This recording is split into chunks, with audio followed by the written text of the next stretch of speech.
Eminem, Lose Yourself on XFM 104.9. I'm Ricky Gervais, with me Steve Merchant. I don't know. But not Karl Pilkington. No Karl, no. He's gone back to Manchester, isn't it? It's better than London. Yeah. You don't know it, Manchester's better than London. Instead, Claire Sturgis. Claire Sturgis ran a pools for Claire, Thanks. He's coming there in sort of the camouflage gear, and is that quite trendy? Is that what the kids are wearing? It's funny. Someone actually mentioned that this morning. Or are you on manoeuvres? Yeah, I am actually, taking time out this morning from what I normally do. Sure. I missed the second half, talk like that, of Celebrity Boot Camp. Coolio. Is it? The fella from Milli Vanilli. What, the one that's not dead? No, the one that killed himself, Steve. Okay. No, I just want to clarify for people. A lot of people don't realise that one of them is dead. Right. I thought it was important to mention it. Actually, I didn't know. I'll be honest with you, I hadn't thought it through. No. It was a piece of interesting Milli Vanilli trivia that I had, and I wanted to slip it in. But it wasn't really trivia, because it was a question. You went, what? The one who's not dead. What I'm saying, Rick, is I could have found a more tactful way of bringing up the death of one of Milli Vanilli, because I think there's a lot of people out there now upset, maybe Claire actually, people who didn't know. That's quite a shock. I didn't see, I mean, I should have sat people down. Who died? Vanilli or Milli? I think it was Milli. No, is it Milli? I don't know, no, but I didn't know. I'm guessing. I'm guessing. Wait, I'm not confusing Milli Vanilli and Squitty Pilly, because I mean, that is a danger. Oh no, you're thinking of the fellow out of Grumple Palumple. He was amazing. He was amazing. It's a great shame that he Grumple Palumple, they're not around this. Anyway, cool, we've got some great tunes lined up. We're gonna play today, our favourite singles it's favourite tunes, some of which didn't quite make it as singles maybe, but tunes of the year, because obviously Christmas very soon, and we'll be away for a short time. I think next week we'll be doing our favourite Christmas songs of all time. Yeah, I'm worried we're not going to fill 2 hours with that. I mean, how many times can you play Shakin' Stevens before... Fairies Out of New York. Yeah, exactly. I mean, that's the only one, isn't it, really? That's the best one. That's the best Christmas song good, ever. But obviously there's Joni Mitchell's The River. That starts with a kind of Christmassy feel. Beautiful. I don't think if there's anything else. Not a great deal. So this is Christmas rapping. Is that one? Is that brilliant? Mine. Is that good? Yeah. So this is Christmas. John Lennon. Paul McCartney came out with Simply Having a Wonderful Christmas Time. Yeah, exactly. Yeah, but John's was Happy Christmas War is over. Yeah. Of course it wasn't, but I mean, at least he wanted no, to be. He was dreaming of it. He was dreaming of it. Yeah. I mean, and bless him. And to show how much John Lennon's dead as well. I don't know if anyone's... Yeah, no, they do. Oh, that's just another bit of rock and roll trivia. I like John's protest against war. He stayed in bed for a week. Yeah. I've been doing that. I've been protesting against war for ages. Yeah. I'm eating hamburgers. Yeah, absolutely. Against war. Absolutely. I just go into Burger King on the way here. I went to the counter. But of course, that's not. I mean, not product placement there. And there's a number of other burger joints that people may wish to go to if they choose. McDonald's. Yeah, exactly. McDonald's. But I went into Burger King because it's close. And I went in there. It's convenient, but then often McDonald's will be convenient. McDonald's is just convenient. Depends where you are. Just as convenient depending where you are. And I said, could I have a cheeseburger and small fries? Take away, please. And he recognised me. He went, oh, I've seen you on telly enough, won't you? He went, there's your meal. So I went, thanks. He winked and went, I'll put large fries in. Brilliant. So that's so it's paying off at last. True genius is being rewarded by the burger joints. Because I mean, there's been a couple of times where I've been with you and we've gone to a restaurant and someone's given you a free meal or whatever. And it's the way that it's like, you don't ask for it, it's just kind of offered, but I don't know what they're expecting in return. Nothing. I mean, do they think that you'll go away and you'll always think fondly of Chad who works in Burger King? I just think they think, oh, I don't know, they make I'm gonna give him a little treat. Yeah, I know. I don't like it, but then I'm always grateful, and I never. Yeah. But the thing is, I'm slightly embarrassed. Did anyone around you hear what had happened? No. Because I imagine the resentment, just the whole room. No, they didn't. I had to go around telling them. I said, excuse me, did you hear that? He goes, no. He just gave me the free thing because I'm on the telly. And I went, I don't recognise. I went, you don't recognise me? I'm terrified now that that someone could be listening at Burger King HQ. You know, I'm assuming this is an unorthodox procedure. And that little fella's got fired. But they know it's Leicester Square now because I just mentioned it, so they know which Burger King it is. Oh my God. I don't know. What was his name? Ralph Littleton. He had a, he had a name badge. Number 342. Well, I just hope Littleton doesn't get in trouble. So, what are we going to play That could be a first? sad Christmas for him. He's probably keeping his whole family afloat. But it's Springsteen. Well, tunes of the year. I mean, I know people dismiss Springsteen, but as I say, the gig I went to see earlier in the year, I made it in the end. Just couldn't believe we were going to play Springsteen. Brilliant. I just think, you know, leave aside what you think is cool and trendy and the fact that he's older now or whatever else. Really? Just leave all that behind and just listen to the tunes because, you know, he remains a great musician. Lonesome Day? Lonesome Day, current single, and it's the first track on the album. And, free chips. Absolutely. That's brilliant. The boss. Do we care if it's trendy? I don't care. We're like Huey Lewis. It's hip to be square, Steve. That's true. We should play some Huey. Oh, we can't. Can we? No. Oh, come on, the power of love. No. Oh. It's a curious thing. Yeah, yeah. It makes one man weep, makes no man sing. I don't know what's going on there. It's weird, isn't it? It's strange. Oh, flipping heck. Yeah. Springsteen then. Yeah, no, obviously he's playing again next year sometime. I bet even trendy people thought, well, yeah, it's all right. But yeah. I mean, yeah, I bet they wanted to rock. I bet they wanted to drive along a freeway. Well, I think you've got to be hard pushed to turn over the channel if you're driving and that's playing. Who wouldn't want to be driving a car while that's playing? You know, down an open freeway. We are I know there's a little bit of irony in it, but we are sounding like Dr. Fox.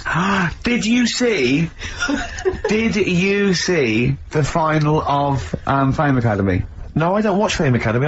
Foxy got in there. He was in the audience. Really? No. Yeah, How did not Foxy enough work being on Pop Idol. He's in there. And do you know who was sitting next to him? Next to in Foxy. disguise.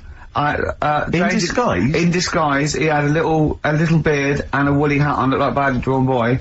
Mackenzie Crook. Really? And we had to, we taped it, and I went, it is, and we taped it, and he was there. So he's back from America. Was it obviously a false beard? No, I think he's... Is he befriended Foxy? I don't know. Are they hanging out together We're now going to see him tonight. We're going to see him What was tonight. he doing in the States then? What was he doing? He's doing a film, Yeah, so, Mackenzie, yeah. In fact, he probably is wearing a beard. He plays, we can't say too much about it, he's playing a pirate, I think. Yeah. Oh, we'd make a good pirate. Yeah, exactly. So far he's been cast as a pirate and a ghost, which seems to make sense. Oh, dear. So, I'll be pumping in for information about Foxy, because, you know, I'm a big fan of Foxy's, you know. I know. Both a DJ and a medical man. I like that. I like the way that you got Pumping and Foxy in the same sentence. yeah, absolutely, yeah. I loved him. Calm down. Did you just say you're going to see him tonight? Is it Comedy Wars tonight? Yeah. Yeah, it's the big so do, exciting. yeah. You're going, obviously. Yeah. Of course. What are you wearing? Very boring, I'm afraid. What? Very traditional tuxedos. Tuxedos. We went shopping together and bought them. It's quite sad. I don't know. I should have said that. Lost a certain degree of rock and roll cool. It was funny, because I went straight in, I went 42 chest, 36, 30 leg, I mean, that's fine, right? Steve, I had to stay there looking at Steve trying about 9 jackets so the arms weren't too short. Yeah. I suggested at one point go down to London Zoo and see what the gibbons wear. Because it's every single... Those little jackets you see them wear when there's an organ grinder. Now, who's making those? I want one of those. It's 6'9". Yeah. Oh dear. Have you got the cummerbunds and things? You've got Well, this is the thing. My father phoned up. You know, I have conversations with my parents, which are always they'll phone up and it'll be like, "All right, how's it going? Yeah. What are you having for tea? What are you having for tea? Probably having a lovely. I'll probably have a spaghetti bolognese tonight, Dad. Oh yeah. What have you had, Dad? Oh, your mother just made a lovely lasagna, Steve. I mean, it literally, that's the conversation. It's like, yeah, I think every parent is they're just interested in food that you've eaten, food you're planning to eat, food you've enjoyed in the past, because they just want to know you're eating. That is genius. And then, have you got enough vitamin C? Got enough vitamin C tablets? Because I can always send you some. I can buy them myself, Dad. I'll send you some. It's not a problem. Dad, I don't need to. So anyway, I say, he says, what have you done? You know, and I'm trying to think. I think to myself, he'll be impressed if I bought a tuxedo. I say, I bought a tuxedo. Will he like that? Yeah. He said, you bought a tuxedo, why didn't you rent it? I said, well, it was quite cheap. He went, how cheap? Told him the price. He went, no, it's not bad, not bad. Elaine! You just bought a tuxedo! He just bought a tuxedo, Elaine! Yeah. He said, have you got a cummerbund? I said, a cummerbund. I said, do I need a cummerbund? He said, well, you're gonna be dancing?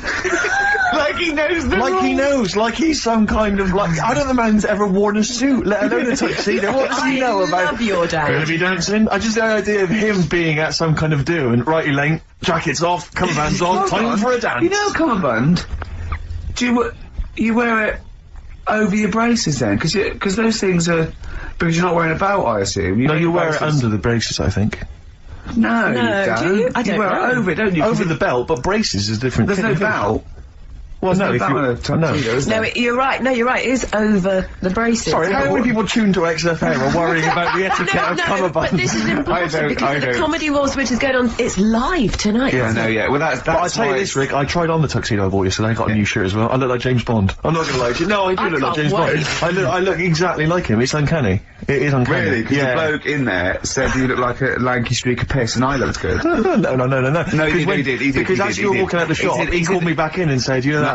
I know, that was for show. That was for show. Because when, the very last time, when you He said you looked like Oddjob. He said you looked like Oddjob. No, he said you looked like Blofeld. He said when you were definitely on the tube, he said you looked like Blowjob. He said you looked like freaky streak of piss with a stupid gingery blonde hair and he said you look like a combination of Blofeld and Oddjob. You look like Blowjob. He said is a lanky twat. He said Blowjob. Richard Ashcroft on XFM 104.9. That's in the top 5 for me, the singles of the year so far.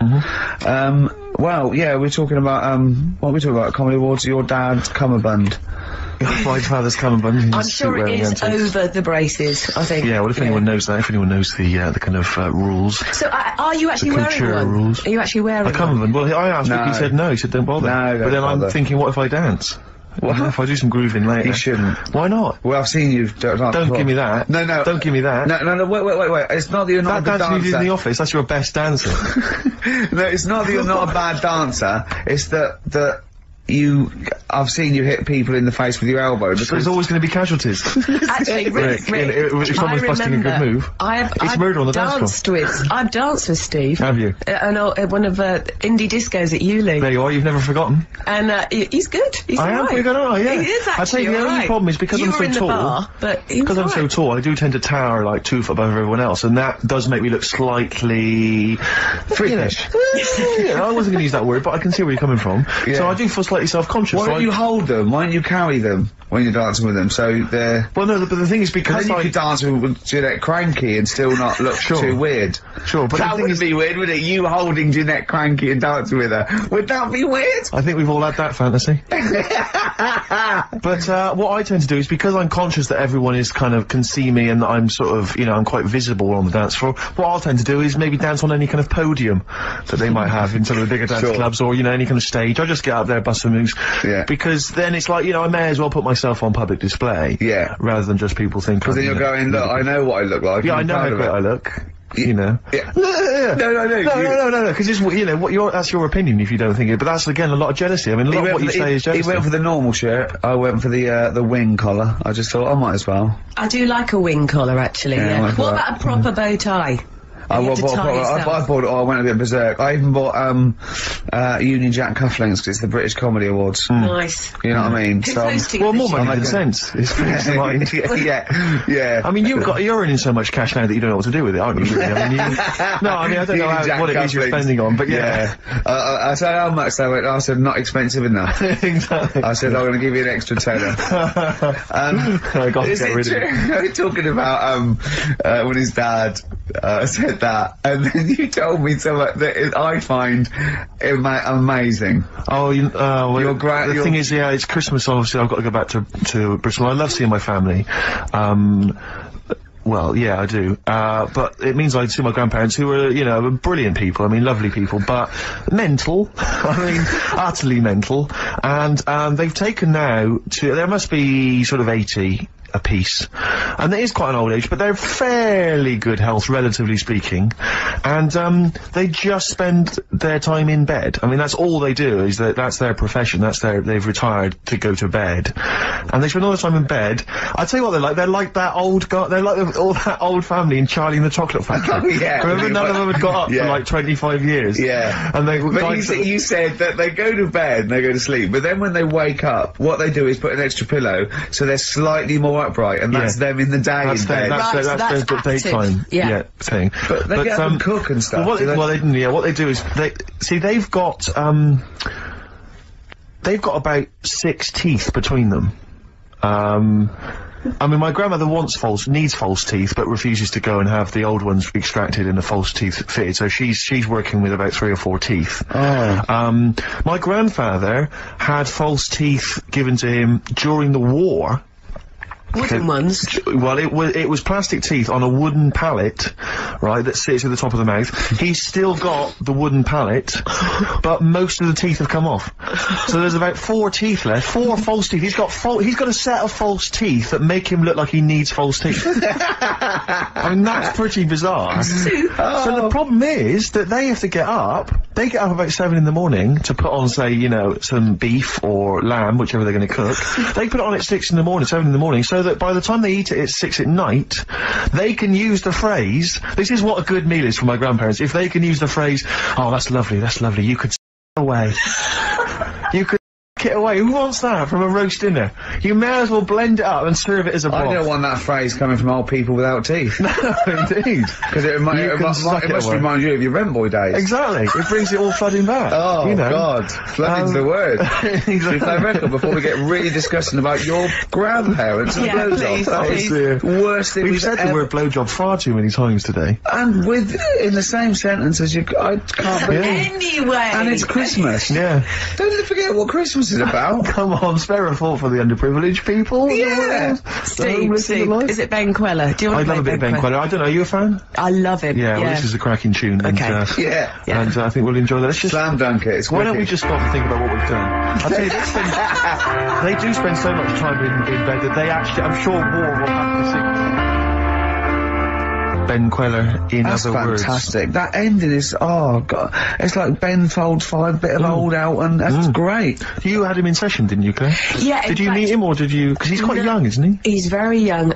He came in about 6 months ago to do something for John Kennedy, and also a session for me, and I repeated it this week as the best of the year sessions because he did 3 songs, stunning stuff. It's just him and the piano, was it, or him and the guitar? It was just him. Yeah. Him with a couple of instruments. Stunning. And also he did a Dingwalls gig for XFM listeners, and the reaction from the listeners phoning up trying to get tickets was incredible. Really? It really has touched a nerve. Yeah. Well, like you say, Ricky, I mean, it's really...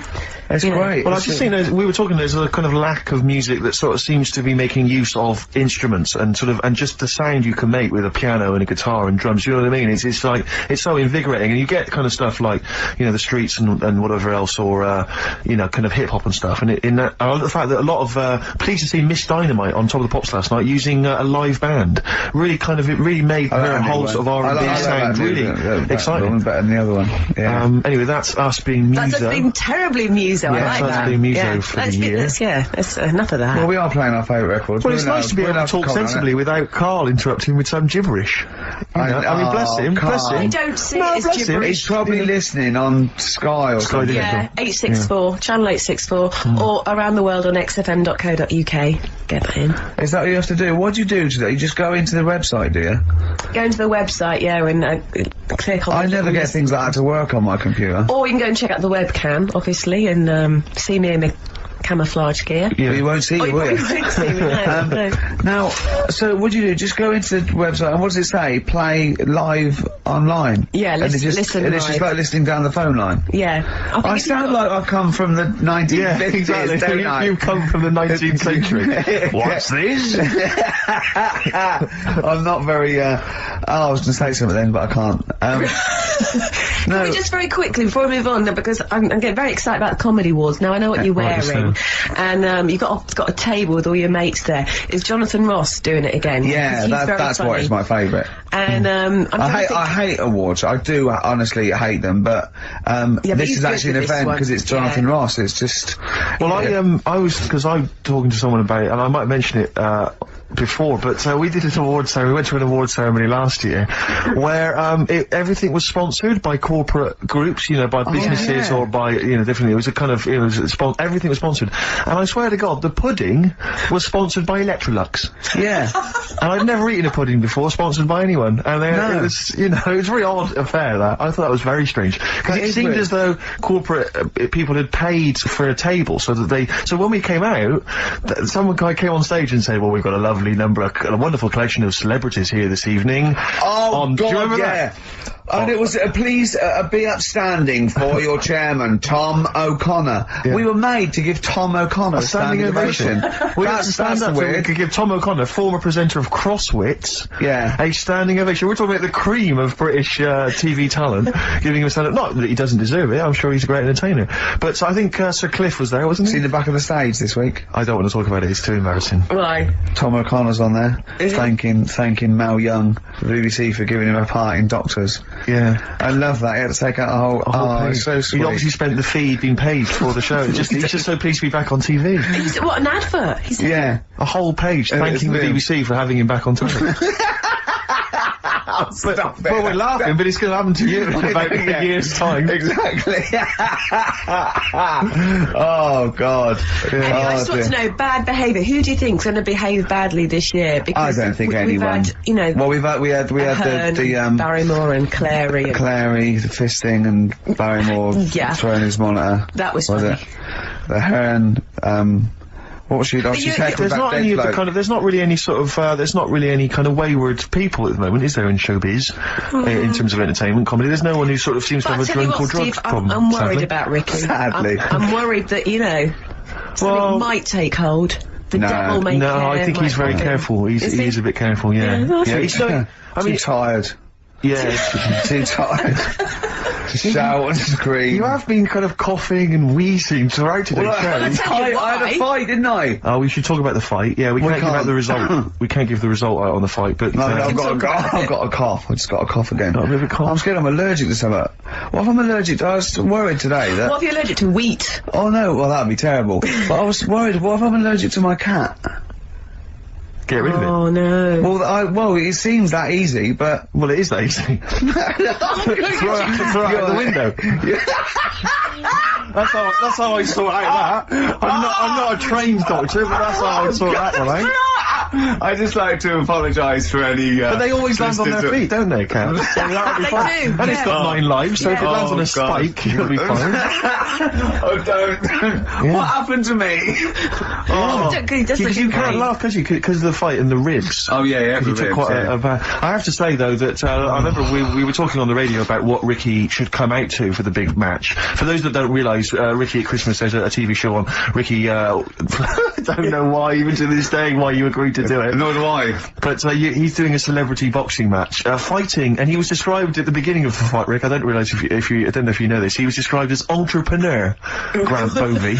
Well, husband of Alfie Turner. I don't know what that means exactly. Well, he does bits of business, actually. Businessman. Sure. Yeah, businessman, entrepreneur. Yeah. But, like After Daily. What was I described as? Yeah, you were described as I think fat, funny man. Oh, right, he might be something like that, or a comedian and actor. But Ricky came out to, Mama Said Knock You Out by LL Cool J. Nice. I don't know whose suggestion it was, I think it might be mine, but it was, blinding.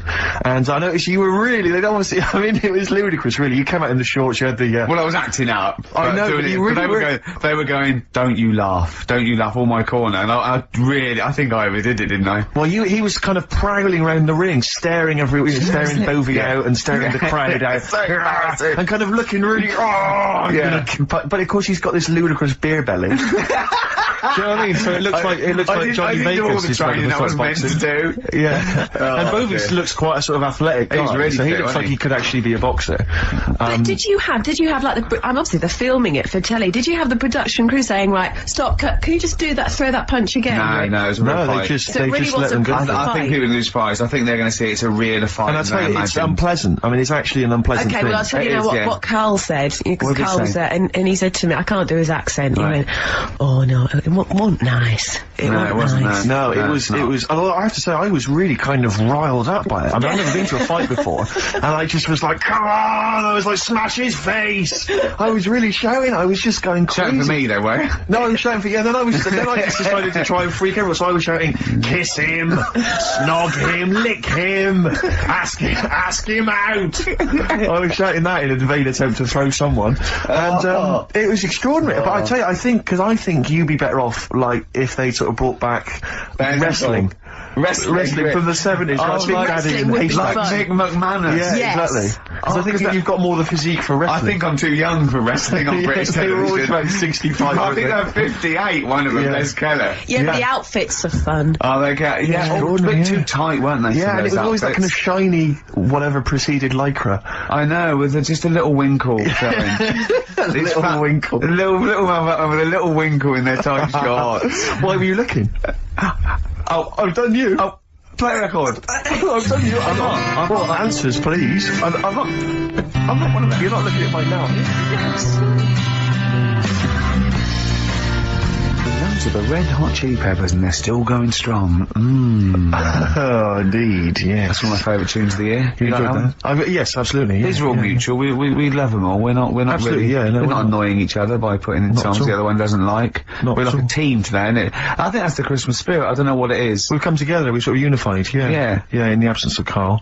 Yeah. Who often divides us, he often comes between us. Does he? Like, yeah, Does he well, I'll do tell you that? what it's like. It's like a child. It's like we're a married couple and he's sort of our autistic child or something, you know, right, and sometimes it just puts a strain on the marriage. You know, we all three of us love each other, you know. Yeah, because he does love you guys. Yeah, exactly, but sometimes it's hard, I hear him you know. talking about you in the office sometimes, you know. He looks up to you, aspires to you too. But it's That's kind of right, it's yeah. because of to be honest, the baby Jesus that we realise that there's beauty in everyone and it's all right. Yeah. And, yeah. Exactly, he's never had that before. No. Well, I have to say that I'm really getting into the Christmas spirit. When I was younger, I didn't really enjoy it. I was quite cynical. I was quite, You're rock and roll. joking. But now I'm sort of, I walk in a department store, and if there's one of the old, chestnuts are roasting on an open fire, which that classic tune, or I any of thought you those, were those old boys that stand outside the British Museum. right, yeah. Right, you mean the tune, yeah. You know, that one, or, how does it go? Chestnuts roasting on an open fire? Chestnuts roasting on Jack Frost nipping at your nose. But I can't get enough of them. I love it. I'm in a department store, it's frosty outside, it's warm in there. Have you ever roasted your chestnuts on an open fire? I have never done that. No, I have Imagine not done that. I have not done that. Just backing up to it like that with your little chestnuts hanging out like a bulldog. What would you be wearing? You probably just, I imagine you'd have your dressing gown on, you'd just hoik it up, Just like, put so it your up, arse was showing. pop them down, like, tuck it in like a lovely lady. Yeah. So you look like a lovely lady from the front, but behind, it looks like a bulldog dragging a tree. Yeah, And, exactly. and you just pop them in the grate. Yeah, and you would, because you want to be careful of too much roasting, so I imagine you'd want to just kind of ease toast yourself them. in slowly. Lightly toast them. And if it feels too hot, get out of there. Get the hell out of there. Yeah. If any kids are listening, try that. No! What? No. Like there's a kid thinking, I'm going to roast my chestnuts on an open fire. I don't think there's even a child that's I doing don't want that. someone to do it and then the parents go, and Steve Merchant's told our children to do it. We'll probably we're probably in trouble now because of that. Where's the kid going to don't. find an open fire like those? I mean, it has to be the sort that they use, those kind of barrels. It can't just be open fire at home. That doesn't count. That's just stupid. If you're going to do it properly. Oh no. We're having such a nice time there. We've lowered the tone. I'll tell you what'll perk us all up though. Richard Anderson has emailed us. Dickie Anderson. He's loving the show, is he? Well, I don't know if you've heard this, Carl. Carl? I've called you Carl. That's okay. That's okay. I'm Claire, pleased to meet you. Is it the shaved head or the stupidity? Yeah. It was the k sound. Because didn't I call you Arthur or Jack or something last time? You called me, I can't remember. I don't know, but it was quite embarrassing. Claire, I'll be honest with you, Claire's quite an unmemorable name. Yeah, I know. But yeah, Dickie Anderson, he's a guy, I'll be honest with you, he's not a big fan of the show. But Is he's, he not? well, we're getting to winning round. He says, dear Ricky, the more disappointing your show becomes, the more I seem to look forward to it. Now I see your face plastered across London. Is your show some sort of curse put on me by an old gypsy woman I've annoyed? Good point, Dickie, but, Dickers. but Randers, as I call it. Yeah. He can't listen now, I know what he's doing. Yeah, He's yeah. tucked him in, he's backing into the fire as we speak, and he wants to roast them until they spit. Oh dear. Oh. Thanks for listening, Anders. It's a Merry Christmas to you and Happy New Year. And as you know, you've got a lot to look forward to, because our first hour is always the best. That's exactly. So you're going to be loving it till 3, cockers. Oh dear. What should we play? Well, this is, I every so often I get sent a CD by a friend of mine, Harry, who just sorts me out with tunes That's that I may have such a missed. good idea, by It the is a way. great I think idea, and fantastic. this is one that I think it came out this year. It's a Teenage Fan Club, and they teamed up with Jad Fair, and I think it's a mixed bag. The album album apparently, but this is one of the good tunes on it, New to You. I'm afraid your CD isn't working. Oh, there it is then. No. Oh, it's not me, Steve. Honestly, it keeps Claire, stopping. it looks like it's you. No, honestly. You're pressing buttons, you're fiddling with buttons. No, look, it comes back again, look. Right, you can't play that. Look, I didn't touch it. This never happens when Carl's here. It does. It does, you're right, yeah. Yeah. I tell you what I'm going to do. I'll swap it into another CD machine. And can we play Oasis? It's another one of my favourites. The Oasis back on form. Yeah, Rick, I'm not discrediting the tune. I just feel like Steve's not carry on. No, it was a good hour. It was a good hour of radio, and it's just been cheapened. You're right. It's just gone 2 o'clock, and already. Yeah, starting to fall apart. Well, this doesn't bode well for the Comedy Awards. This is a good anthem. This is a good Britpop anthem. Old Noel back on form with the old singer-songwriting. This is Little by Little and Oasis. He's a giant. He's like a giant, isn't it? And he's a giant, and he starts off little and gets bigger. Little by little, you get little bigger. by little, but it's bigger by bigger. I'd have called it. Yeah, well, that's what makes you genius. Award-winning. Yeah. Oasis, Little by Little. Little by Little. Do you want to explain who you are? Great tunes. I'm Ricky Gervais. No, I'm Steve Merchant, and that's Turkish Standing It's XFM 104.9. Yeah. And playing the great Sky. What was it on Sky? Channel 864. Ricky, people are saying they can't see on the webcam. You just stick a leg up or something, just so they... Is it? Yeah, was it just on you, is it? Oh, because most... But they can't see me because I'm in camouflage, so it's not a very interesting picture. I got a wave, there you go. Yeah. Does anyone log online? I don't know how does the webcam look? I've not ever seen on the webcam. Is it just kind of, because normally aren't they kind of really sort of, jarring and Does it take pictures like a digital camera? It's every 15 seconds. It updates. Right, okay. You get a still picture. Is it right? I see. Okay. Right. Oh, it's still pictures, is it? I didn't realise that. Yeah, every 15 seconds, yeah. So they can't actually see, like if I was to bust some amazing dance moves. No, they would just see. Well, if you did it every 15 seconds like you move, they could then print them off and do like a flicker book. That would work. So they could see, they could see doing windmills and, really, King Tuts. Yeah, all that. Yeah, scissor kick. I'm running out of steam now, Steve, a bit tired. Are you? So I've got 15 minutes to do, so we better think of something to say or I genuinely was going to ask you, because obviously Christmas is approaching and I've not even started to think about Christmas gifts. I don't know how you're getting on, Claire. I never do. But, Claire, you're aware of what Ricky bought his family last year, aren't you? Oh, yeah. Do you know, I am, because he told me and I've completely forgotten. It's extraordinary. It is extraordinary. I mean, how much thought and planning went into it? Right, I was pressed for time. How many kids were there? How many people were there? This is it. I've got a big family, okay? Well, not big, but I mean, they've got lots of kids, so I'm sort of youngest in my siblings, and so they've got kids ranging from like 30 to babies, and there's about 15 of them. And you buy them all? Yeah, I'll try and get them. Try and get them all. Nice. So what is it? Wait. So I got a lift down. And I thought, what can I get? I thought, I can't just give them the money. I'll stop you there straight away, if I may. What? You notice he's on the way down for Christmas Day. Oh, right, so he's on the... Oh, right! He's on the way down. This is when he starts... Boxing Day. So this is when he starts to think about buying them a gift. Yeah. On you go. So, I was getting a lift, and, Matt was going to lift down, so, just before we got there, I just ran across the road to the 7-Eleven. Got 200 quid worth of scratch cards. Scratch cards. Bear in mind, I think you were describing the family then. I noticed, some of them you described as babies. Well, I mean, yeah. So, children? Yeah! You're giving the children the gambling cards. But that's lovely. I give them 10 each, so they could have won thousands of pounds. A lot of them were disappointed when they won nothing, but I said, kids, that's the gamble. That's the risk you take when you receive a gift from me.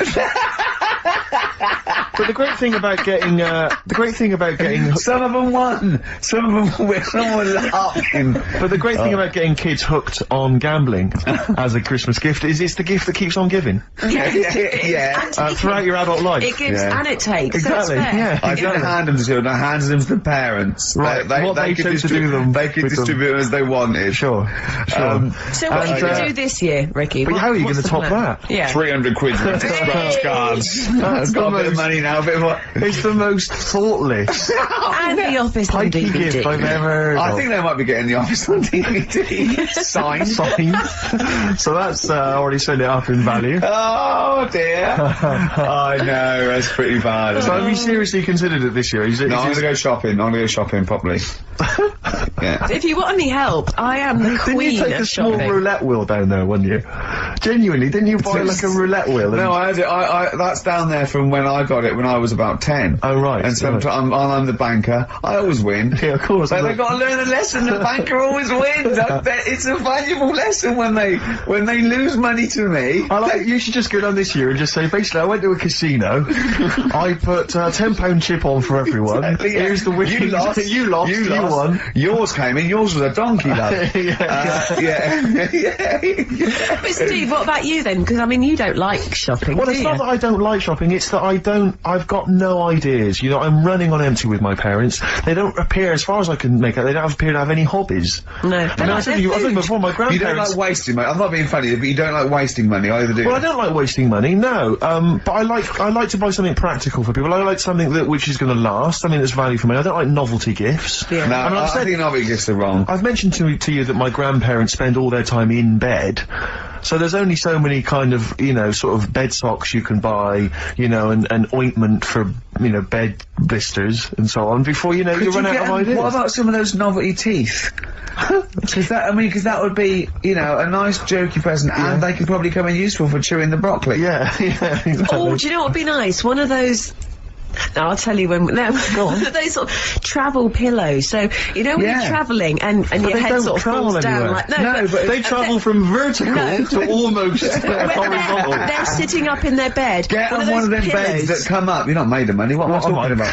Like Thora Heard's bed. Thora Heard's bed. Does her feet ever touch the ground now? Do you know what I mean, though? No, it's literally she goes shopping in one of those little trolleys. She goes straight into her room. She's up the stair lift. She gets lowered into the bath. Yeah, it's terrible. Ludicrous. I just lazy. I mean, I tell you that, but I mean, well, there's a whole idea. But yeah, but if you're earning the kind of money that you know that Heard is on, you know, with her songs of praise and whatever else, exactly. Money for she was at the Comedy Awards last year, wasn't she? Well, I'll give her an award. She's up the stairs like a greyhound. She can move then. Yeah. But so I've got no ideas. Absolutely no ideas. Okay. But any suggestions are welcome, Claire. What are you going to get your family? You've already well, thought this through. I obviously can't tell you because they will be listening. Right. But they're all outside at the moment because my family are coming to meet me after the show, and we're going to swap presents then because. Okay. Outside. Are there any Office in Leicester DVDs? Square? No, I haven't. Books? No. Because I should point out that the Office DVD is currently available. I actually did go and buy. I actually went and bought it myself. And I am enjoying the scripts, by the way. Excellent. That's in. I love the fact that we're authors in the top 10. Yeah, we're in the top 10 bestseller list. No. But to be fair, we're at number 7 in the paperback. Non-fiction. Now, I don't understand how that can be non-fiction.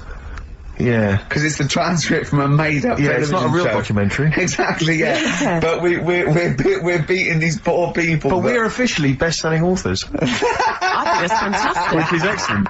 Which is very good. My favourite bits are the emails at the start. I like them. I mean, a lot of people don't know what you're talking about, Claire, but of course if they pop down to Waterstones or Books of Petrol, they can sort themselves out there. Oh, dear. Nice. I like your style. Can we have some more music now? Let's have, what place? The Streets, maybe? I mean, this is obviously one of the albums of the year, and this is one album of the year. This is Week Becoming Heroes, I think the last single, and Dynamite it is too.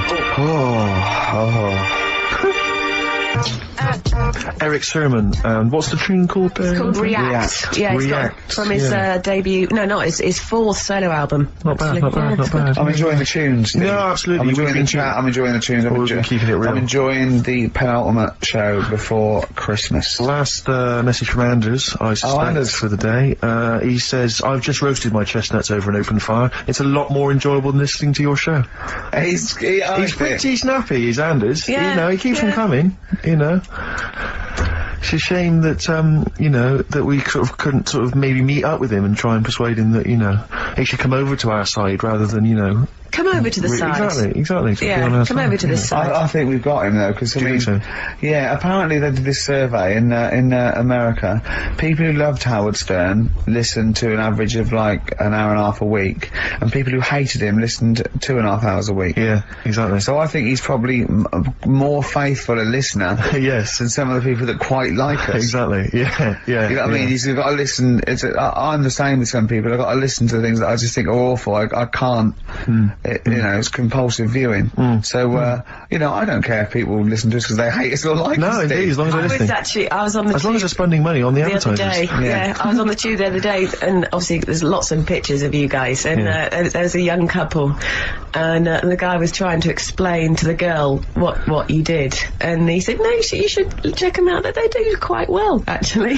Really? Nice. That's very sweet. Why was he explaining to her? She didn't know what was happening, or I don't know. I sort of, as I walked by them. Have you leaving out the fact that she went, oh, I hate that bloke? No, not at all. No, because I would say that, because that would be quite a he had some Germans laughing at him on the tube because he recognised him. You don't think of that? Well, because obviously Ricky doesn't travel on the tube anymore. He's too rich for that. I never did. I always thought it was beneath me. Sure, but I used to walk everywhere. Didn't you? But I'm still forced to take the tube, and I sat on the tube, and it pulled up, and outside the window, just happened to be on the station, was one of the posters with us. So I was kind of there, not realising it was behind me, and these big kind of fat German or maybe Bavarian guys. Well, they're in lederhosen eating sausages. Yes, they were. They're Bavarian. Yeah, they were. And I noticed one of them kind of looked at me, then looked at the poster, then looked at me, just happened to say it, and whispered something to his friend in German. You know, I don't want to try and do an impression. That's freaking goggle-eye. Oh, wow. I think that... No. But I know what you're thinking it means. It doesn't mean that. Right, okay. It means... What's the rough translation? Elegant boy. Right, okay, yeah. And so anyway, he pointed goggle-eye. He pointed out the poster, and his That's mate... lanky piss and streak. And his mate burst into laughter. And then we pulled they've got a great sense of humour, the Germans. Well, that's the thing. But we rumbled onto the next. We rumbled onto the next station, and the poster was in exactly the same place. And this time they tapped the shoulder of someone else on the train and pointed me out, and that person also laughed. An Italian? An Italian. There was a French. Was there a bloke with a beret and a little moustache on the other side? Yeah. Was the United? Did you get on the United Nations Express? Just to. Oh, imagine that. Yeah, it was fake. See the freak. Look at his freaky goggle eye. Right, whereas I love the fact that before you were at least pretending to be speaking German. Now this is an Italian with an accent. It's just a guy speaking perfectly good English. Same. You've not even disguised the insult there. Oh dear. Oh, that'd be lovely. Try and insult me in other cod languages. You could bring Europe together if they just, like, instead of Esperanto, that there was just one common language. The language is freaking goggle-eye. I'll tell you what would bring the Europe together. Is you maybe representing England on the Eurovision Song Contest. That would be great. With a self-penned tune. Should I do that? That would be magnificent. It's got to be worth thinking about. Just about everyone being the same. Yeah, just about people being equal. Everyone, not everyone. and also mentioning the euro. Yeah. Yeah. Just doing that. I like all different cheeses. Oh, je t'aime la musique pop. Yeah. La baby belle. Et le cheddar. I mean, I'm not fluent in French. Le grand fromage. Yeah. Oh, it'd be lovely, wouldn't it? And they'll all be there, all in their different. Well, every line can be maybe in a different language. Yeah, and what would I wear? I'd wear sort of like a kilt. You'd wear a kilt, but you'd also have on your head one of those kind of big, what are they called? Those big furry hats that beef eaters or whatever wear. Or yeah, one of them. Is it kind of a busby or something? A busby? Yeah. Wear one of those,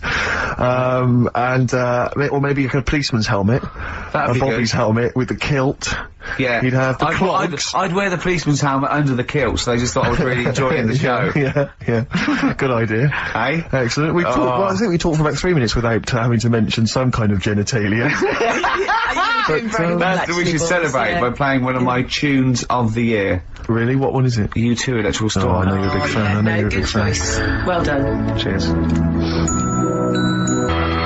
Electrical Storm, U2. I think that's my favourite of the year. If I had to pick one, that's great. And I do still feel slightly guilty about dissing them throughout the 90s. but, you know. Don't feel guilty if you didn't like it. I like the 80s stuff, I didn't like the 90s stuff. I'm loving what they're doing in the 90s. I think you're a bigger man than them, frankly, for being able to admit your past mistakes. I think you're better than Bono, despite all his charity work. You're more of a noble figure. Yeah, stop bothering the Pope, he's busy. Exactly. Well, Rick, my mother always used to say to me that you should write and thank your aunties and so on for their gifts. Yeah. And I feel like we should take a moment out just to thank all the people that have emailed or written into us during the year, because we don't. Basically, we're very lazy men and we never reply. Well, I never look. You never look at emails. You read them and I go, anything from me and you go. I reply very occasionally if I think it's worth it. You're like my secretary when it comes. You protect me from, like, people who... The insults and so on. Yeah. Are there any insults, are there? Oh, there's plenty. There's plenty, yeah. Do you have to protect him, really? Oh, God, yeah. There's lots of things I don't tell him. Lots of things I keep from him. It's not very nice. I thought... Right. Well, he's not as popular as he thinks he is. Oh. He thinks that when he's, like, dancing around and making funny faces and squawking and making noises and stuff when we're filming, he thinks that everyone thinks that's enjoyable. Yeah. What, people think I'm quite an annoying little prat, do they? That's not the word they use, but you're near enough there. Yeah. Oh. Yeah, they didn't say prat, but you're on the right lines. Okay. For instance, we got an email here from Graham. He says, please stop the chat and let's hear some more great ads, as I'm still not sure what mobile phone I should get the wife for Christmas. Well, maybe this will help you out.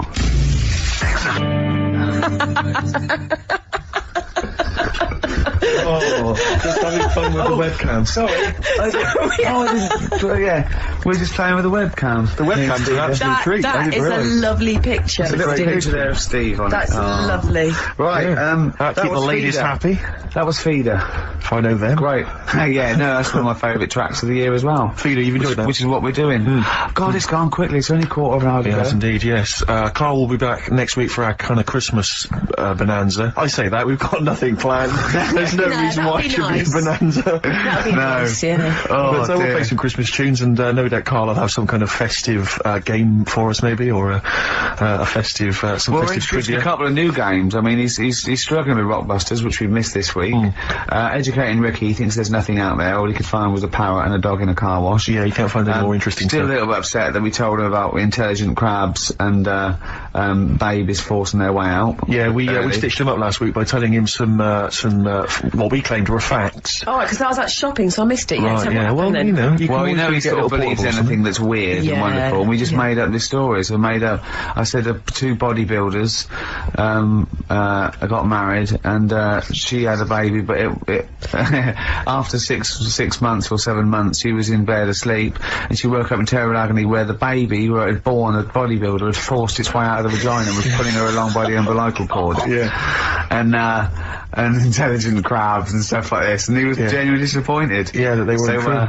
But he came up with a new idea. What I'm gonna do is tell him 3 things. Yeah. One of which is made up and ludicrous, and 2 incredible facts. And it's called, That's Ridiculous. Brilliant. So he has to go, number 3 is Ridiculous.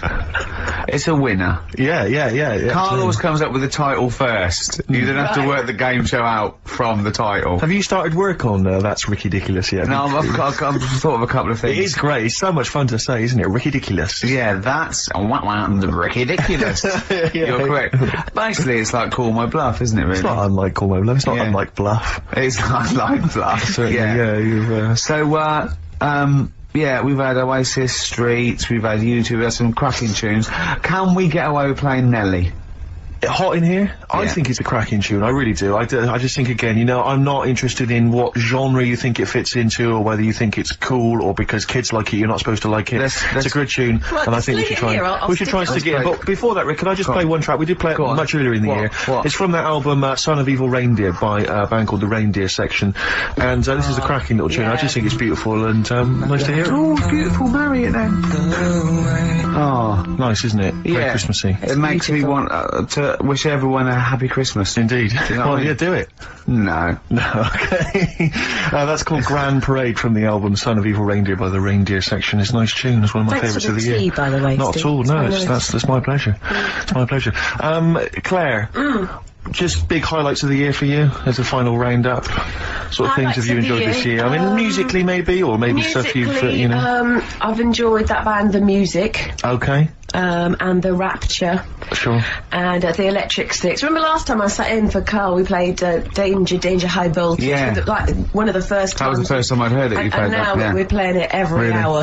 Yeah, because you're sort of a pioneer, aren't you, musically on XFM? You're one of the people who keeps it pretty raw. I remember the early days of Idlewild. Ricky, do you remember the early days of Idlewild? I'll take that back as well. Teasing you about them playing the People at Wakefield stuff. That latest single I love, and the video's great as well. Yeah. I'm a big fan of Idlewild now. No, great, brilliant. Yeah. So yeah, it's been a good year. I haven't been out to many gigs, obviously, because I do the evening show. But you know, all the sessions which I'm doing the best of next week. Quick plug for the show next week. Best of the sessions. So it's been good year. Low points. What are those? Low points. Do you know what mine are? What? Poverty and war and everything. Oh, I always hate it. I always hate it. No, you didn't say that. Yeah. No, you were going to say. I was going to say. No, you were going to say the streets or something, and and you didn't care about all the people dying. So don't try and do it now. I'm thinking specifically. You're nasty. You like that. You like poverty. Oh, you like poverty and starvation. Play a record. That's interesting. That's interesting. What? Near Christmas time. What a horrible. You hope kids go lame? You're terrible. That's a terrible thing. Nelly, hot cheeky little bit of Nelly there on XFM 104.9. We don't care. Springsteen and Nelly, you don't get that on XFM, do you? No. Usually? No, indeed. We don't live by the rules, do we? Absolutely. As I was listening to you then talk... You got bored? No, it reminded me of an email that someone sent in saying that they listen online, but because of however slow their computer is or whatever, it kind of stutters all the way through. You want to point out that is the way I talk. No, but they said it only happens when you talk. And I think they correctly identified that it's not the computer at fault. Well, that's why I wasn't worried about doing this boxing match, because I've definitely lost my looks, and I already slur. Yes. So there was really no danger of any damage. No, exactly. Yeah, you do sound punch drunk constantly. Exactly, That's just part of your charm. Well, listen, that's been a lovely 2 hours for me. I've enjoyed it. I hope the listeners have enjoyed it. I hope you've enjoyed it. I hope Sturgis has enjoyed it. I've enjoyed it, yeah. Well, I didn't really care if you don't bite him when I'm talking to Steve. You're here to press the buttons, Steve. But we're going to play now a Christmas song for the lovely Christmas ladies. I don't say it's so much Christmassy, but it's one of the tunes I heard this year that really stuck out for me. Things, well, year before, you've embarrassed yourself. You just showed up that there's no planning. This is was given away on a free CD on the cover of a magazine. I just think it's brilliant. It's a Lamb Chop, who are an excellent band always, doing a cover of an obscure Rolling Stones tune called Backstreet a bloody good meal as well. True enough. So we'll leave them with this. It's Backstreet Girl, Lamb Chop, and see you next week for our final festive show. Yeah, thanks very much. Embarrassing. It's something embarrassing, thank you.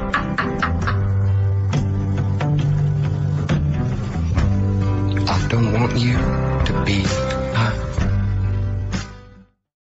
dissing all his mum and everyone. Yeah, there's a little bit of cussing in there, which they bleeped out, thankfully. Carl's in a bad mood already. He's been in about 3 minutes and he's in a bad mood, getting stressed. If you can't hack it, leave. What's the matter with you? No, I'm just saying. It's been... I was meant to enjoy last Saturday off and I didn't. Why not? Why is that our fault? Because you weren't here? Just because...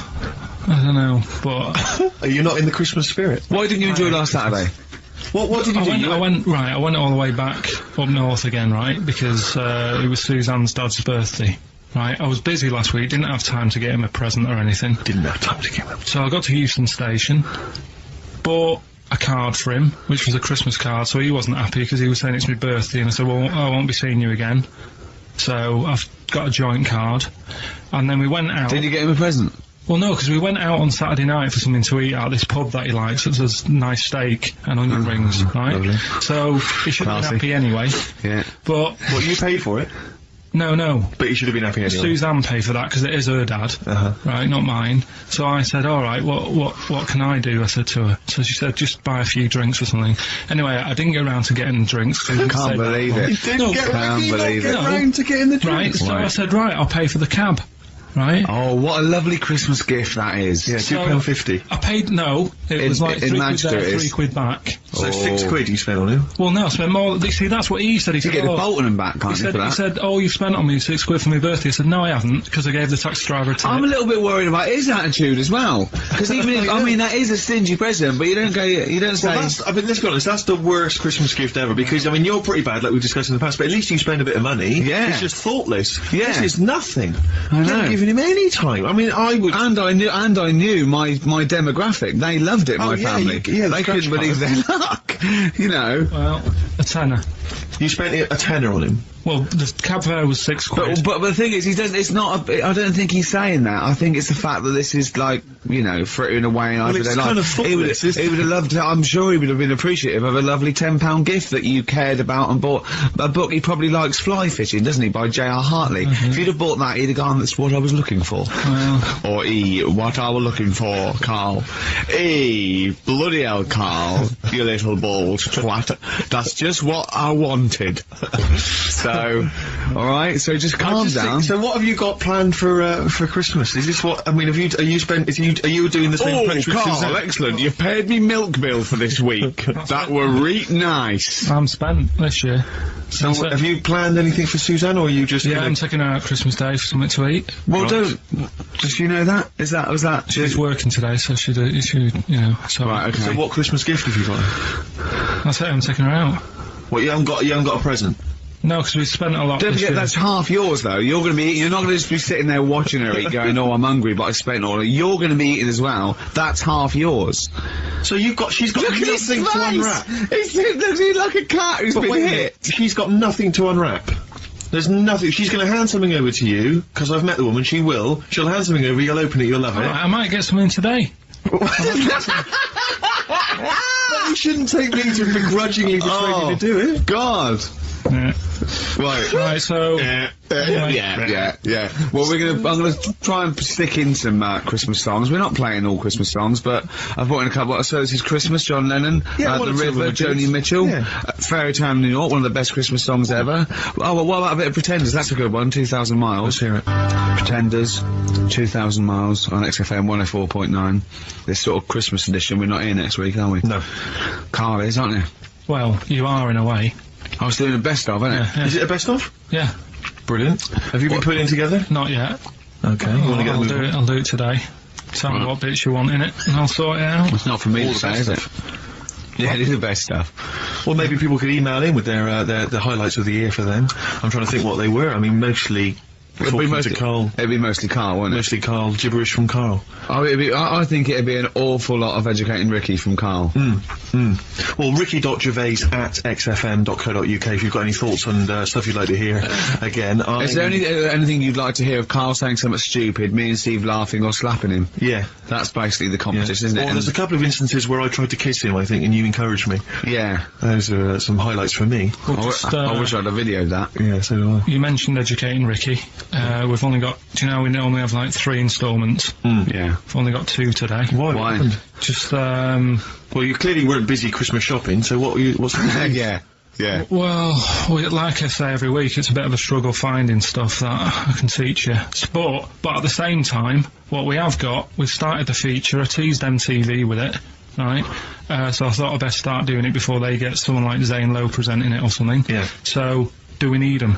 Do we need them? You should explain do we need them for those that don't like the show. Well, it's sort of education about animals and stuff, and if we need them. So, like, David Attenborough once said, you can get rid of people off the earth and it would carry on, there's no problems, but, you know, get rid of a monkey and you could have problems on your hands. So Is that a direct quote from Attenborough's current autobiography? Something like that. I think so, yeah. So what I've done today, right? He also starts everything with, right, so then. Yeah, exactly. Yeah. So, and he always ends things, you got yourself all sorts of problems.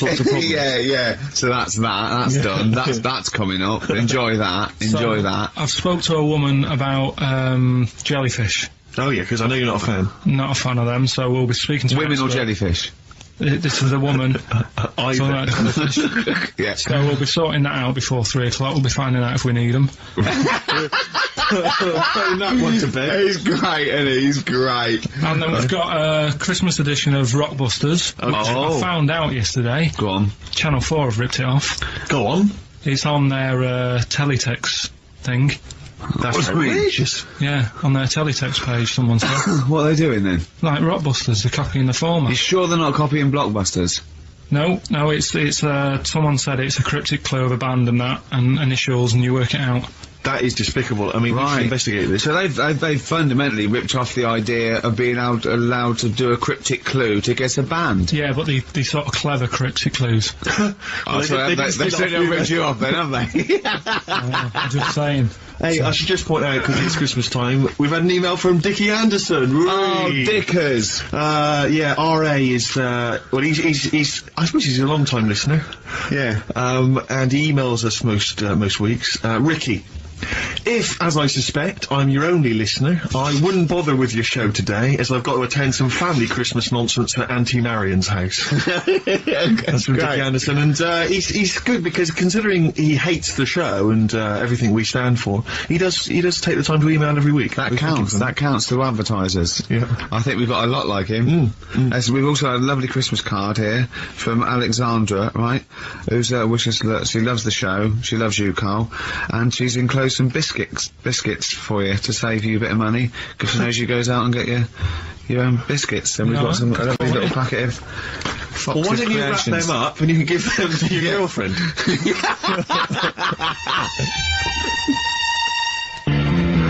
Don and Blitzen from the About a Boy soundtrack by Badly Drawn Boy. Christmas theme there. You've spotted the Christmas theme. Yeah. Carl's not really in festive mood, but I can't imagine Christmas is your time of year, is it, Carl? Well, I'm not sure any time of the year is, really. I liked it when I was about... I think when I was about 7 I enjoyed it. Was that the one? Was that the year, the big year for you you? get loads of stuff, you don't have to worry about anyone else, but once you've, like, got a job... What did you get when you... When were you doing your paper round? How old were you then? I was about 13, 14. Well, that was you then, you were a man, weren't you? I had to buy stuff. Oh. But you're still not You're having quite a a good selfish time. man, aren't you? I didn't realise this. No, it's just that Christmas... And that's coming from him, Carl. My dad always said... Oh, right, steady on. Dad said Christmas morning was for, like, you know, for me, so he used to stay in bed. So he never... That's brilliant. That's a great thing to say, isn't it? Yeah. Christmas morning's for you. Run wild. Do what you want. Just don't bother me. I'm going to Honolulu for 2 weeks. That's great. Dad, it's Christmas. Do I have to do anything? No. So my mum used to get up, because she used to like to see my face light up, you know, when I open my presents. And then, fireworks. And then, then we had to go to my bedroom from about 6 o'clock onwards, because, like, my mum and dad were into having big Christmas parties, and I wasn't, like, old enough to go. Right. So they'd say, right, you know, you've had your fun there, you go up to your bedroom, stay in there. Really? Yeah, I remember one year, right, I got a train set, that's what I wanted. Yeah. Right? It's brilliant. Playing with it all day. I thought, I don't mind about the party, I'm happy staying up here playing with this. Brother comes in, he's had a few, right, he's going, yeah, give us a go on your train. How old is he? He's a bit older than me, so he might have been like, let's see. Well, let him be 18. Yeah, probably about 18, 19, And how old were you? like that. I had a train set, so, I don't know, about 14. something like that. Yeah. Right, so I'm playing on that, loving it and stuff. And then he comes in and goes, oh, give us a go. He turns the transformer up to, like, 14. He went really fast for about 5 seconds, broke it, and then he went back downstairs. Wow. So Christmas, I hadn't even got to Sounds Christmas like Day. the Conservative government with British Rail. Satire, that is. Rick, I just thought that there's satire. If there's any satirical shows listening or it doesn't work in any way, because there's the analogy falls down apart from there being a train. Think it through though, British Rail was trains. Yeah. And the government broke the trains in many, well, they didn't break them, like, not officially breaking them, but they kind of... It does work, it's perfect. Oh, I'm pretty pleased with that. And I can't, and no one's asked him to be on Have I Got His View. It's weird, isn't it? Because It's strange that, when you've got a satirical mind that's as quick as that. Yeah. All And right. he's broke your little train set, and so what did you do? I just, like, watched telly and had some sausages. I bet you were happy with that though, weren't you? It's a bit annoying though, isn't it, when your main present of the year's been broke. And did it ever get it fixed? No, that was it. That was it. Put away. I'm intrigued why your parents wouldn't let you come and join in the festive fun. Was it like really debauched down there? Was it like eggnog everywhere? Well, no, but I mean, that's fair enough. 6 is a little bit early, but I just think, you know, if you're a kid, you know, you had those fun, put them to bed at 8 maybe. And you think so on Christmas Day? I thought that was a day for family. Well, not if there's a party going on.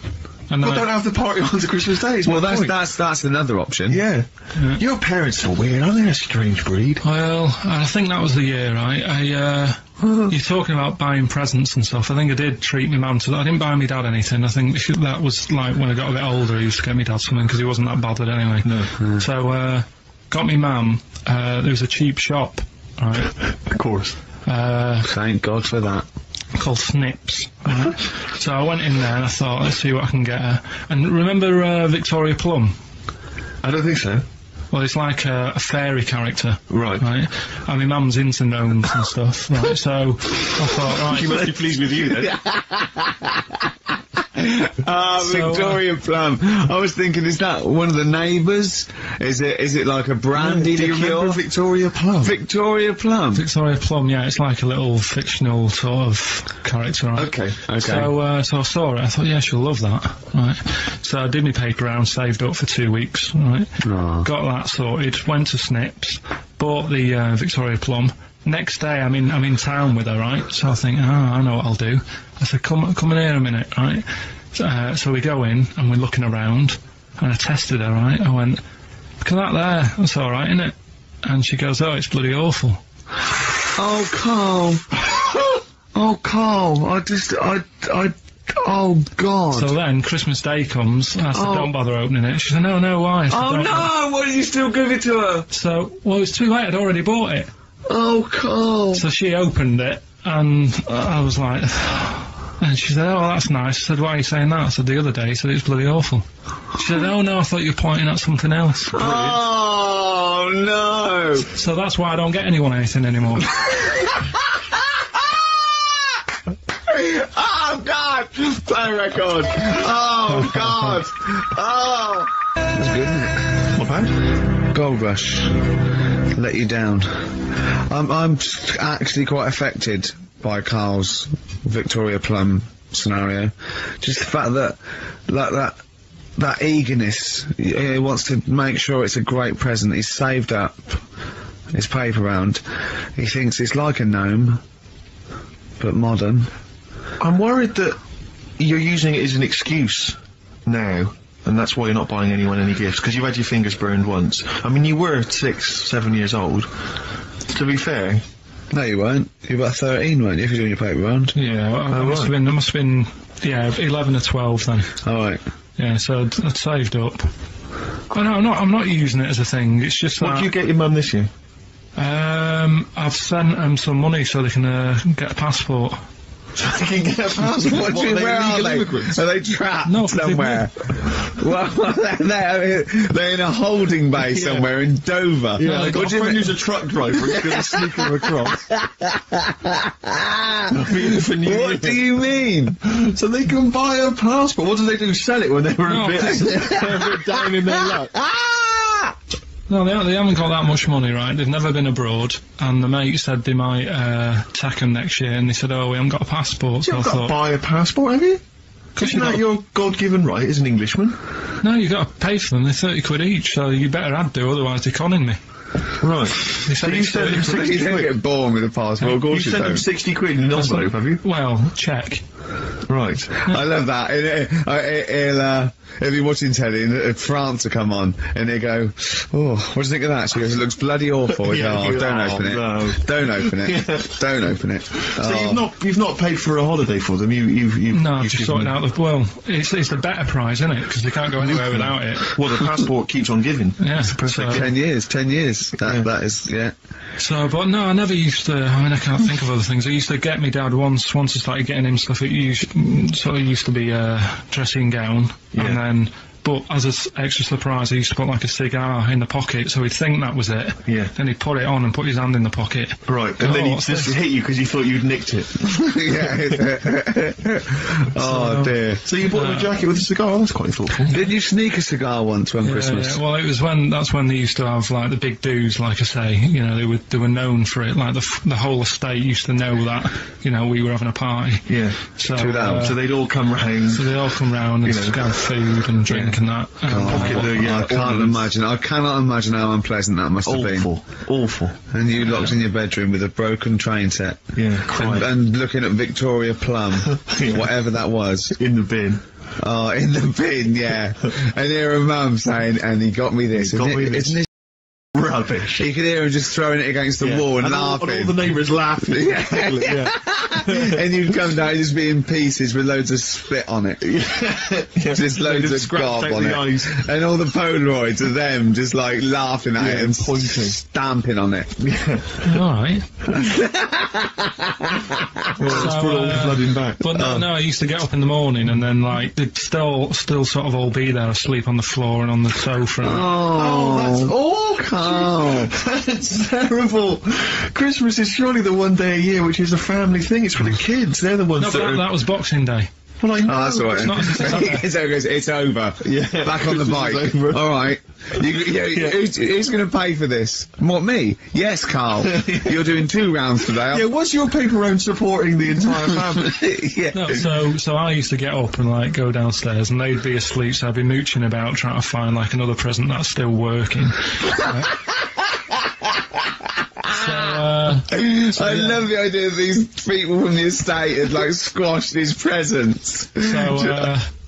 So I found a cigar that had been sort of lit up and then put out, so I thought, I'll have a go at that. I went outside and had a go, and that's the last time I smoked. Right. I tried it, I thought, I don't like that. I love that he does everything once. Yeah. In his life, it's a line of, I've done everything once, I don't need to do it again. Oh, dear. You know, I've said in the past to you, Rick, that my grandparents, so I love them dearly, but it's like, for the last 30 years, they've been waiting to die. I know, It's like they just sort of, it's like, you know, the novelty wore off of like... life in the 50s. Yeah, they got kind of bored of it. Life, in the 40s, it was brilliant. All sat around the old Joannas, the Bonds singing, they loved that. The 50s, you know, that was great as well, because that was the post-war years. It was, you know, it was a bit tight in the pocket, but it was alright, everyone pulled together. And then the 60s came along, all the crazy music, the funny hair. Let's stay in bed. Exactly, and they basically stayed in bed.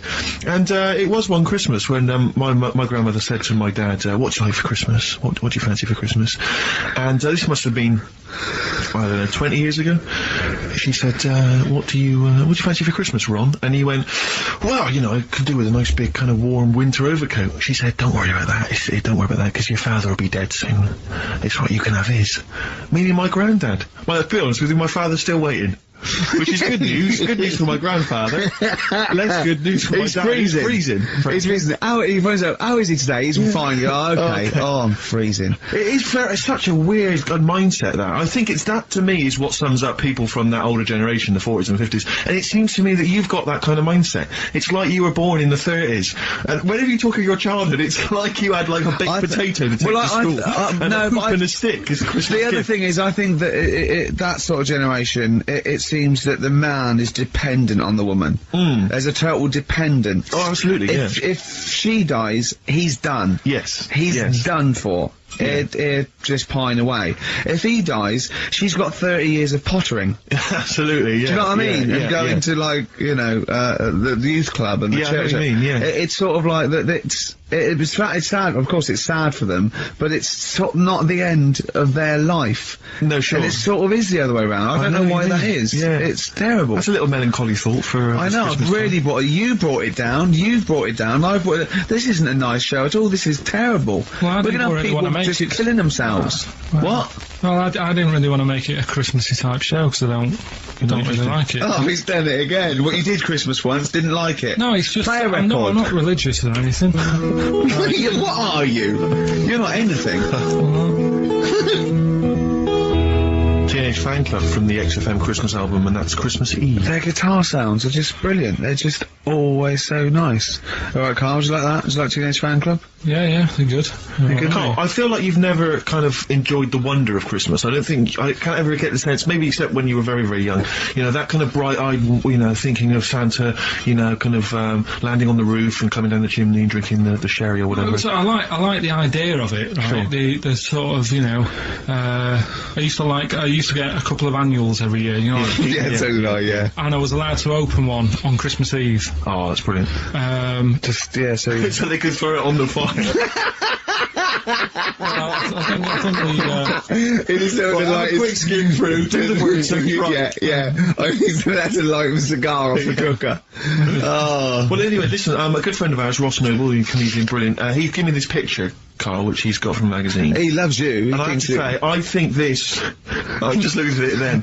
I'm obviously, it's not going to mean much to the listener. Oh, this is but it is currently available. I think it's in the current edition of Bizarre magazine, so you might want to buy that. It's not horrible, though, is it? There's a certain grotesqueness about it. Oh, it's a deformed person, isn't it? Well, to a degree, but I think what it's going to do for Carl is give him, I think for you and I, Rick, we're going to see his face light up, brighten up, like opening a wonderful Christmas gift. Oh, you know what? I think I've seen this. Is this the one with the kid with the big head? I'll be honest with you, Carl, it is. Have you seen it already? Yeah. Let me just show it to you again so you can kind of I haven't seen it. It's like... yeah. We shouldn't be laughing at that. No, but that is like the kid who I went to school with. That is the same. That can't be the same. So do you recognise him? Seriously, that is the same thing he had. I mean, I have to say, it does look like it's been computer generated. It's so odd. Yeah. But look at the child's face. I know. Look at his reaction. Don't take another photo of me.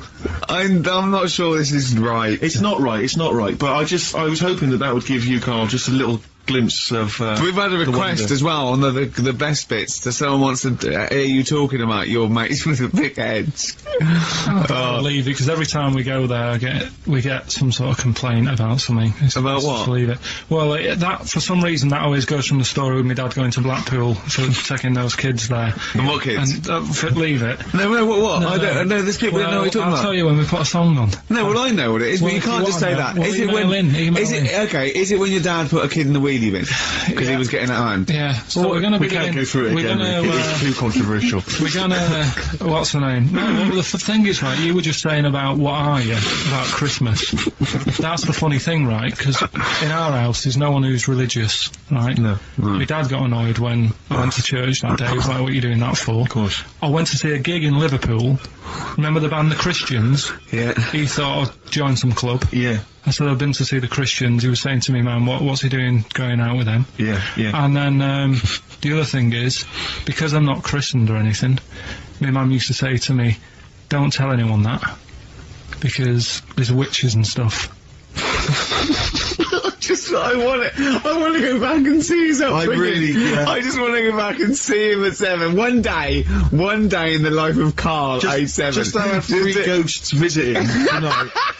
And take him back through time. But we could go with him. We can be some of the ghosts. Yeah, the ghosts of Christmas past. Oh, remember this? That's incredible. Because don't tell me what. Just say so she wasn't Christian, but she thought maybe someone could take your soul because you weren't Christian. It's like there's cults and that, isn't there? And if they find out you're not christened, then right.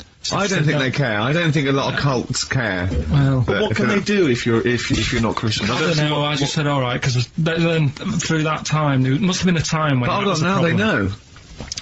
Yeah, but I'm older now, so I'm all right. She used to worry about me playing out on the street. Oh, she was worried about when you were naive and stupid and easily led. Well, yeah. No, good point. No, you're right now, yeah.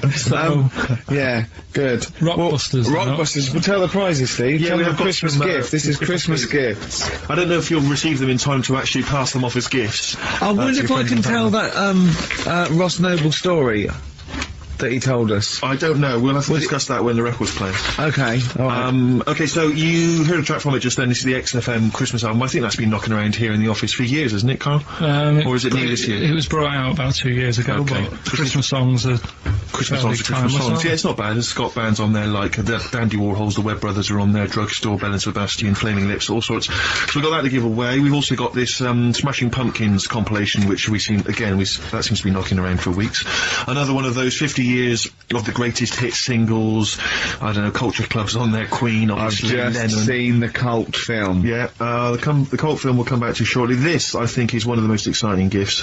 If you have a video player and you want to get trim, then surely Big Brother 3 champion Kate Lawler and her cardio combat video, in which I think she uses kind of, I don't know, military boxing training to get you trim and taut and looking as good as her, then you can get that as well. We've also got a exclusive 7-inch single from the White Stripes, a kind of Christmas single. Is that from them? Yeah. That must be quite rare. That's probably the only thing. That is worth something. And the current Badly Drawn Boy album, Have You Fed the Fish, which I think is slightly mediocre.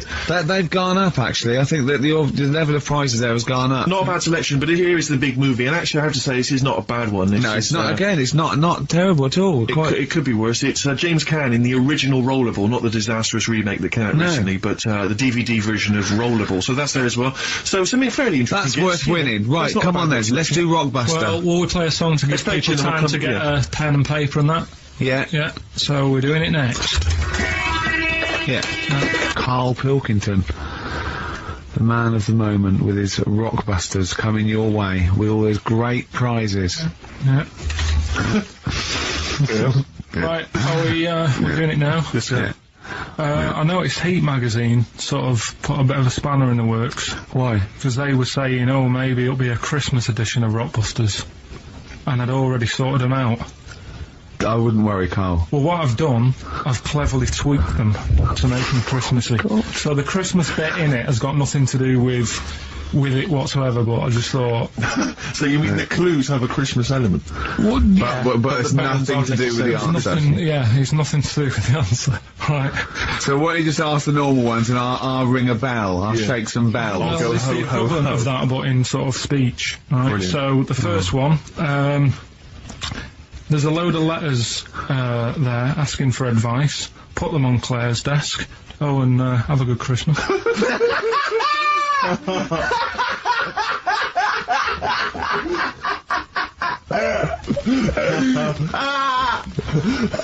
No, give it to us again. Oh, God! Right, so there's a load of letters asking for advice. Put them on Claire's desk. And have a good Christmas. Right, but bear in mind, people, that the Christmas element may not be relevant to these No, that's got nothing to do with it. I don't want to, Okay. And the initial there is F, right? That's F. Alright. Right, the second one. Ask your mum if you should. After you've wrapped the presents. Right, so ask your mum if you should. Ask your mum if you should after you've wrapped the presents. That's S. S. Alright. Okay. And the last one, a couple of people were arguing in the supermarket at the fruit and veg counter. But it's busy in there because it's Christmas. That's probably what brought it on. That's B. Oh. B. Oh, God. So they're the three. I'll just recap. Yes, please, yeah. I have no idea. So I can't even... I don't know what to start thinking. Right, there's a load of letters there asking for advice. Put them on Claire's desk. Have a good Christmas. Have a good Christmas. Second one, ask your mum if you should. After you write the present. S. And the last one, a couple of people were arguing in the supermarket at the fruit and veg counter. But it's busy in there because it's Christmas. Busy because it's Christmas. That's a B. So they're the three things. It's email only, this one, please remember that. ricky.gervais@xfm.co.uk. ricky.gervais@xfm.co.uk. Yeah. Brilliant. Carl looks happy with them. He looks really happy with them. Rightly so, they're cracking. They're good. Yeah, good, pleased with those. Alright, is there going to be more Rockbusters in the new year? We're not sure. I'm still, thinking about new ideas that we can do. Okay. Are we starting Ricky Ridiculous today? Have you done Couldn't be anything? bothered. Couldn't Right, bother. couldn't be hard. Look Right. forward to Ricky Dickinson. Well, he's worried about. He nearly said asked, and he just stopped because he's worried because he's the producer. Yeah, well, I've got to set a standard. Oh. Oh dear. Carl, you have, mate. You have. So that's that. We've still got to come. I'll tell you what. Why don't we have a lovely tune? Yeah. Right, you make the tea. We're opening these biscuits from Alexandra. Yeah. We'll be enjoying that. Right, maybe segue so we can have a nice little, rest. I don't want to talk through it. It'd be rude. And then we're coming back, and as part of like Parkinson, and Do We Need 'Em? Do we need them? Yeah. Carl has interviewed an expert on jellyfish. Brilliant. So we've got that. Plus, of course, we've got a two-part Educating Ricky. You've got Educating Ricky still to With a come. Christmas theme or not? And we've still got No. things like the Pogues, John Lennon, Joni Mitchell, just David Bowie. Are you suggesting there's going to be some great music and some Great fun music chat? and some fun chat. Lovely. Good. We had our little biscuits, haven't we? We're loving it, aren't we? Cheers for that. I think I can just sum up the station, can't I, Steve? With that just last I think comment. you're probably right. I just came in. I just sort of went to the toilet there, and it's a disabled toilet that's close to it. So, you go there. I had a wee. I thought, oh, the thing doesn't work. Didn't flush. I came back and I said, oh, the toilet doesn't work. Doesn't flush. And, Carl went, no, you just stick your hand down and pull that wire up at the... Think of that. Put your hand in the water. I mean, just when, In the cistern water. when David Bowie interviewed Zoe, come on, there's toilet's not flush. He goes, all right, baby, just stick your hand down, pop the shit down the U-bend, and just wipe your hands on your pants. Thanks very much. I mean, sums up this station, doesn't Absolutely. Tin pot. Have you ever done this? This is one of my most embarrassing moments. Is because sometimes you'll see. Hey? Well, you'll realise what I was going to say. What happened, Rick, was I almost leapt to the end of the story. Right. But I realised I had to go back a few steps. I just said, have you ever come and you stop? It was going to be coming, but you'll understand in a minute when I finish the story that Okay. it's not coming in the traditional sense. All right. Because it's followed by coming out of. Oh, sure. All right. Yeah. So, And not your trousers. Okay. all right. So, now awkward moment, and I should just, if you're Christmas shopping, maybe you're in a big department store, and you see the disabled toilet, and you think to yourself, I can nip in there, I can use that, because it's close to hand, because I've got to wander miles for the regular toilets. I went in there once, in the toilet, disabled toilet, just snuck in, came out, disabled person. Furious. That was, but it's really awkward because it is like it's their sort of private domain. It's like they're part of an exclusive club. They've not got many perks in life, and that's one of them. And here I was, kind of exploiting it. But they can't. Well, yeah, I suppose they can be annoyed. But it what did just you was do? the look Did of- you affect a limp? I normally do. I often do. I've affected a limp many times. Like, for instance, if I take the lift in a building when it's only one flight of stairs, right, and I get up on the first floor, I always affect a limp coming out, so that justifies why I haven't come up the stairs. Like, who is it that I'm scared is going to sort of say something? Yeah. But, Oh dear, that's it's the great. same thing as if someone asks me for directions, I always pretend I'm foreign. I always go, I don't. Why do you do I that? can't, because I'm just terrified of giving them the wrong directions. And Well, then just now, I don't know. I don't live from there. because I'm sort of, I feel bad, because what I used to sort of give directions, because I like giving directions, I like helping people out, but then I realised I didn't really know. You used to hang around going, you alright? Yeah, we're fine, yeah. Do you want to know where to go? I tend to have a go even if I don't know. Exactly. But I'm always terrified they'll come back and find you and go, you led us astray. Yeah. So I just affect a foreign accent. And I find There's a fella the other day, about 2 weeks ago, and I was walking in, little old woman, little old fella come up to me and said, where's Wimpole Street? So I said, I do know it. So I think it's over there. And then I'm not very good with street names, but I'm good that if you say, oh, there's a Boots on it. Right. Do you know what I mean? If there's something near it, it's like the same with directions when I used to drive a lot. Yeah, or historical fact. I don't know, like, old motorway names, you know, like M this and M that. I can never remember that, but my dad used to always say, right, there's a horse in the field, turn right, and stuff like that. Good stuff, yeah. And it's the same with this fella, that he sort of said, where's Wimpole Street? And I said, well, what are you after? And he said, I'm after some blood. And it was after some blood? yeah, there's doctors round there, aren't they? So I was like, oh, so that didn't help me. What do you mean he was after some blood? He said, oh, I need some blood. He must have had an illness. Bleeding? No, he just must have needed some new blood or something. He had some illness. And I was like, you know, I could, if why didn't you go to the pet shop and get some parrot? No, but like he didn't have fangs and a cape, did he? Yeah. No, but do you know what I mean? Oh, that didn't help me out. But what if you said, well, some pile cream actually? Can you go, oh, were you on boots then? Yeah, he would have been alright. But I didn't know where to start with that. I need some blood. Yeah, just thought it's over there. Yeah, sort of pointed him away. But so he was losing consciousness. You sent him the wrong way. He's dragging himself along the pavement. Is there blood this way? The gash is growing ever deeper. Well, we've got to do Pilkington, haven't we? Do you want to? Yeah. Okay, we should explain this, I think. Well, it's Carl's new idea for a TV show. He wants to do a TV show called Do We Need Him, where he goes round and he talks to experts like David Attenborough, David Bellamy, maybe Lenny Henry doing David Bellamy. Right, yeah. If he can't get the real one. And he just picks on an animal that he doesn't really like, doesn't think you need him, and an expert will tell him if we do, if this is the first instalment. Let me put a song on, right? Now we've got him, and then I can set it up and stuff and tell, you know, because explain it further. Explain it and that. Let's do a classic. Let's do a big stomp in one of the best Christmas songs of all time, shall we? What are you thinking? Fairy Tale in New York. Excellent. Oh, it's always a Home, featuring Christian McCall on XFM 104.9, the Christmas edition. Indeed.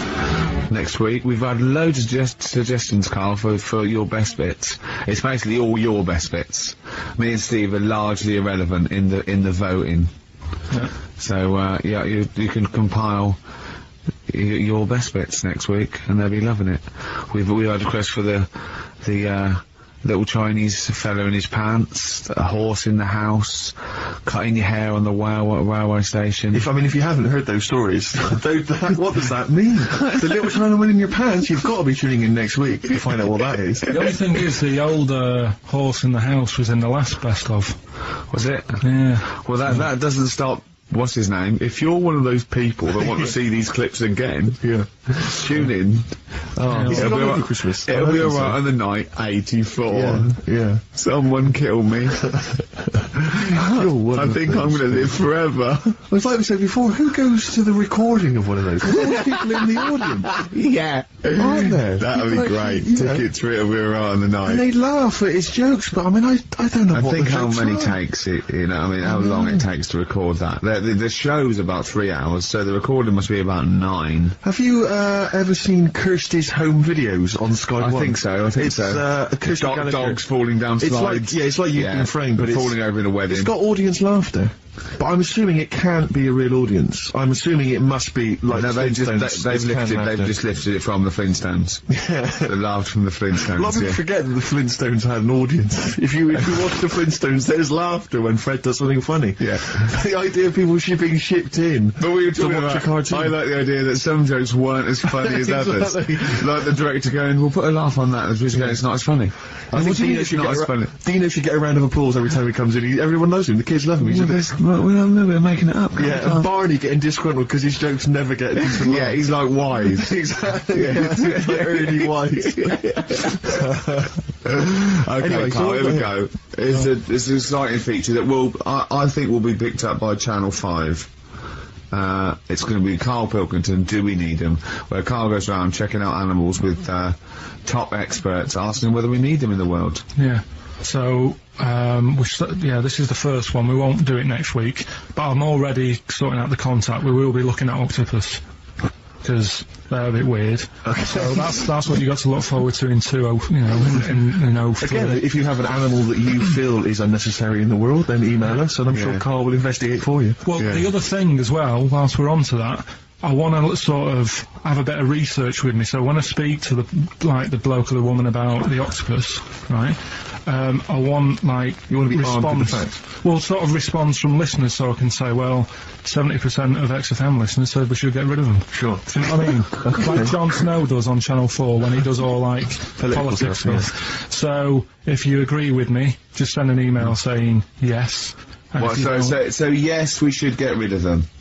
Yes, yeah. Yes, get rid of them. Because the house believes always we should get rid of these animals. You're picking animals you want to get rid of. So yes is, get rid of them. No is, don't get rid of them. Well, and not no, it's Noah, because they go on the ark. The ones we keep go on the ark. That element I'd completely forgotten about, and I think that's a wise move, because I don't think that's working. I don't think you've thought through the whole Noah. So that's just complicating the show, I think. So yes, we get rid of them. Noah, they're saved on the ark. Yeah. Right, okay, so here we go then, jellyfish. So today we're looking at jellyfish in Pilkington.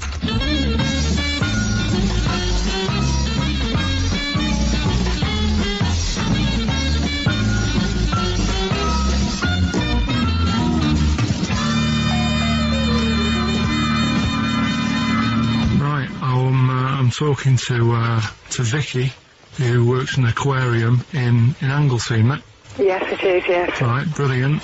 Today we want to find out if we really need jellyfish. I've got a bit of a problem with them anyway, because I've been stung by one, and I've done a little bit of research into them, so I'll tell you what I know about them. Okay. You might learn some stuff from me. Oh, you never know. And if I'm talking nonsense, just tell me. Absolutely. Yeah. Right, so first of all, they don't have eyes, do they? No, they don't. Right, no. So I'm right with that. No lungs. No lungs. They haven't got a heart. No hearts, heartless. And they're made up of like 97% water. Yes, they are. So they're pretty useless, really. Well, they have got a nervous system. They're actually about 650 million years old, so they've evolved and they've outlived the dinosaurs, and they're even older than the sharks, and they can even outfox us, because NASA scientists have worked with them to try and work out how they operate in weightlessness, and they still don't know how they do that. Took them into space actually to figure out how they did that. Seems like a bit of a waste of money, but do you know Port Maddock? I used to go there a lot for my holidays, and there used to be a load of them washed up on the beach. People on motorbikes used to go over them and stuff. Yeah. Well, we get the moon jellyfish. That's the ones with they've got pink bits in the middle. Yeah, that's their reproductive bodies. I think that was them. I think they're the ones who went over on the bike, because you could see pink bits. What do they do? If the jellyfish went, would we have a problem on our hands, do you think? Okay. You might have a bit of a knock-on effect, because things like turtles eat jellyfish. Yeah, but do we need turtles? Well, don't forget that when you take out something from the marine system, something normally feeds on. I mean, they're not just there for the fun of it. Something either feeds on it or feeds on what they excrete. What you're saying is they exist to sort of feed others and also to eat some stuff that's well, yeah, they control the population of other fish and species that might otherwise be a problem. Okay, well, let's kind of wrap this up, right? The question that I'm asking today is, do we need them? Say if Noah had his ark, right? You've swum and got on the boat, you're alright, you're safe, he's going to keep you to sort of populate the world as well. Right, so it's you and him. He's not a bad-looking fella, so you're happy. Yeah. He says to you, Vicky, do we need him? Absolutely.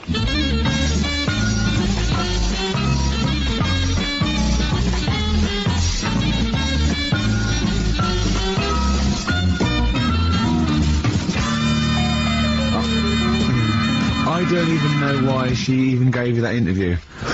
When you start off with, trying to find out if I need you, but what did you tell her to get her to talk to you? Just said I'm doing some research on stuff. Did she think you were a schoolboy or something? No, she just said, oh, alright. She said, how long will it go on? I said, not long, just like 5 minutes, have a quick chat. And she was loved it, didn't she? She sounded happy to take part in that. So the fact I love the fact that you've got an expert and you suggest that she's going to be having sex with Noah. He's a good fella, so you're happy. She goes, yeah. I mean, I don't know why you stopped there. Didn't go into positions or something. I can't believe. The problem is, really, I didn't get to the bottom of what I wanted to say, because... Oh, no, you did. That's it. That's done now. That's a pretty good academic work. That's proved, you know. No, but the turtle thing, you know, when she said, oh, if you get rid of them, the turtles, you know, won't have anything to eat. But when she said that, I mean, I couldn't say it because it would have took her off and confused her. But... Well, she's a scientist. She's easily confused. Well, say, like, when Suzanne is working, right... I'm not a very good cook, so I always get, like, an Indian in. What? To do cooking for you? So, right, I'll have an Indian. Right, now, say if, for some reason, it closed, I get a Chinese. So why don't the turtle just... There's loads of stuff in the sea. But I didn't want to get too heavy on her, but... It's pretty deep. Oh, that is genius. But we'll look at... But so the fact that she said, yes, you need jellyfish, does that mean that you've changed your... I mean, what I'm saying is, does her answer go? Does that stand? Yeah, it does, yeah. It does, does it? It does, yeah. Whatever I get the expert to say, I try and get them in a corner. Right, you try and, argue them into a corner. Argue them into a corner, but that time she wasn't having any of it, so we've got to carry on having them. Yeah. So in the new year, we'll be looking at octopus. Okay. Yeah? Yeah, great. Brilliant. Play some feeder. Christmas. I think there's Carl with his Victoria Plum. I want to see a Victoria Plum. I want to know what it is. Does it look like a little gnome? It's a woman gnome. A female gnome? Yeah. A little gnome. Well, did your mum collect gnomes? She likes anything gnomes, she likes fairies, she likes, Indians. She collects all that stuff. Yeah, and it doesn't matter what it is. What do you mean? You know, like a proper Indian with all the headgear on. Or a Native American. Yeah, she likes anything with them on. Like, you know, it can be a fridge magnet. It can be, just a lot of Native American wisdom is around the fridge magnet, because they think it has special powers of adhesion. Yeah. Yeah, that's, you read some of their writings, the great works. It reminds me, talking of gnomes, he said to me in the week, he went, oh, did you see that programme on telly last night about dwarves and fellas without legs nicking cars? And I went, no. He went, oh, it's amazing, right, because they haven't got legs and that. They scoot along and they can nip into a car like the Dukes of Hazzard. Explain more, Carl. No, you see, I didn't see it. Someone else told me about it. Oh! That's what I said to you. I said, did you see it? Because I missed it. And it's about these little fellas, who, specialise in car nicking. And the thing I wanted to know is, because this lad who sort of only watched half of it. Is he like you? Well, I said, I can understand how it's easy to get in, but then how do you get away? Because you can't reach the pedals. Yeah. Can there be two of them? But presumably he opens the car for someone else. What is it? What do you mean? What, so he's steering and he's like, right, press the brake a bit. And then there's one that's just legs, but without the top half. I don't understand how this helps them, though. Why does this make it easier for them to steal cars? Because they can just get through the window really quickly, like in the Dukes of Hazzard. What? Because their legs don't get in the way. Right. Do they just run? And just... But what do you mean, the window? I mean, what? So someone's driving along... No, I didn't see it. This is why I'm asking you. I didn't see it. Do they leap in when there's someone still driving the car? I don't know. Well, there's too many things left unanswered here. I can't go over someone's seen it and they can email in. But that's sort of... This panicked you anyway, I imagine. I bet you were gutted you missed that programme, weren't you? Well, I'm interested in stuff like that, because I like learning, which gets us on to educating Ricky. Oh, excellent, slick. We've had a good year of stuff. We have, stuff. Yeah, I've learned a lot. Can you remember any of the highlights? Of course I can. There was a deaf girl and she hit her head and she could hear. Yeah. There was also some people who ate tomatoes thought they were poisonous on lead. There was also a doctor who gave a blood transfusion with some parrots from the pet store. Yeah. Because the doctor in America, and it was the olden days when the lines were bad, said give him his parents' blood, and the doctor this side thought said give him some parrot's blood. So that was true, and that educated me. That was facts. What have you got for us? Well, we've only got two, because I've taught you about jellyfish today, that we need them, so we've only got two things to go at, and I give them a little headline so you remember them, to make them snappy. The two headlines you've got: oh, what a catastrophe. Okay. And the second one is, well, you'd think it'd be Bughead, wouldn't you? What? Well, you'd think it'd be Bughead, wouldn't you? You'd think it beat... No, you'd think it'd be... Yeah. You'd think it'd be Buggered, wouldn't you? Bughead. Bughead. This can't be... If this is anything with a bug living without a head, I'm not interested. Because we've done it. All you've done is let's just do what a catastrophe. So it is that. Do I do that one first? Which one are we doing? No, do the Bughead one. Right, well, the Bughead one. Well, we've talked a lot about animals and that, haven't we, without heads. Surprisingly, we have. I think a disproportionate amount on it. If you're a new listener, this is the first time you listen, you'd be surprised. Yeah, we've covered worms, the way if you cut their head off it grows back if you don't cut too high above its neck.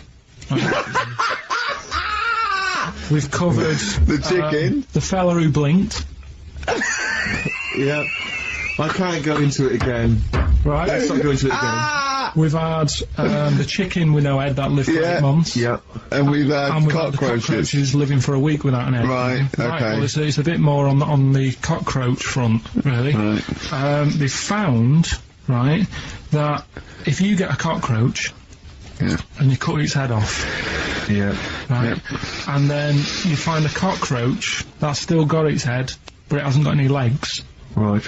Right, it's not over for both of them, right? Because what you can do, you get the one that's got the legs, right, with no head, sort of running around, get the one with the head, sit it on top of it, right, get a little tube, okay, so that the fluids... So is this aunt is go out of the room? Finish. Is this like Blue Peter? You can get this for Christmas. Right, you get a little tube.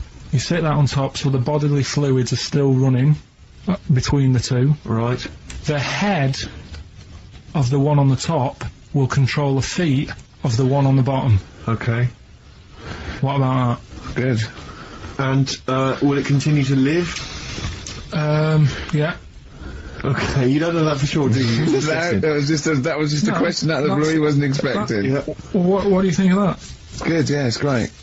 Yeah, just a primitive nervous system that can, yeah. Did you expect us to be more impressed and excited by that?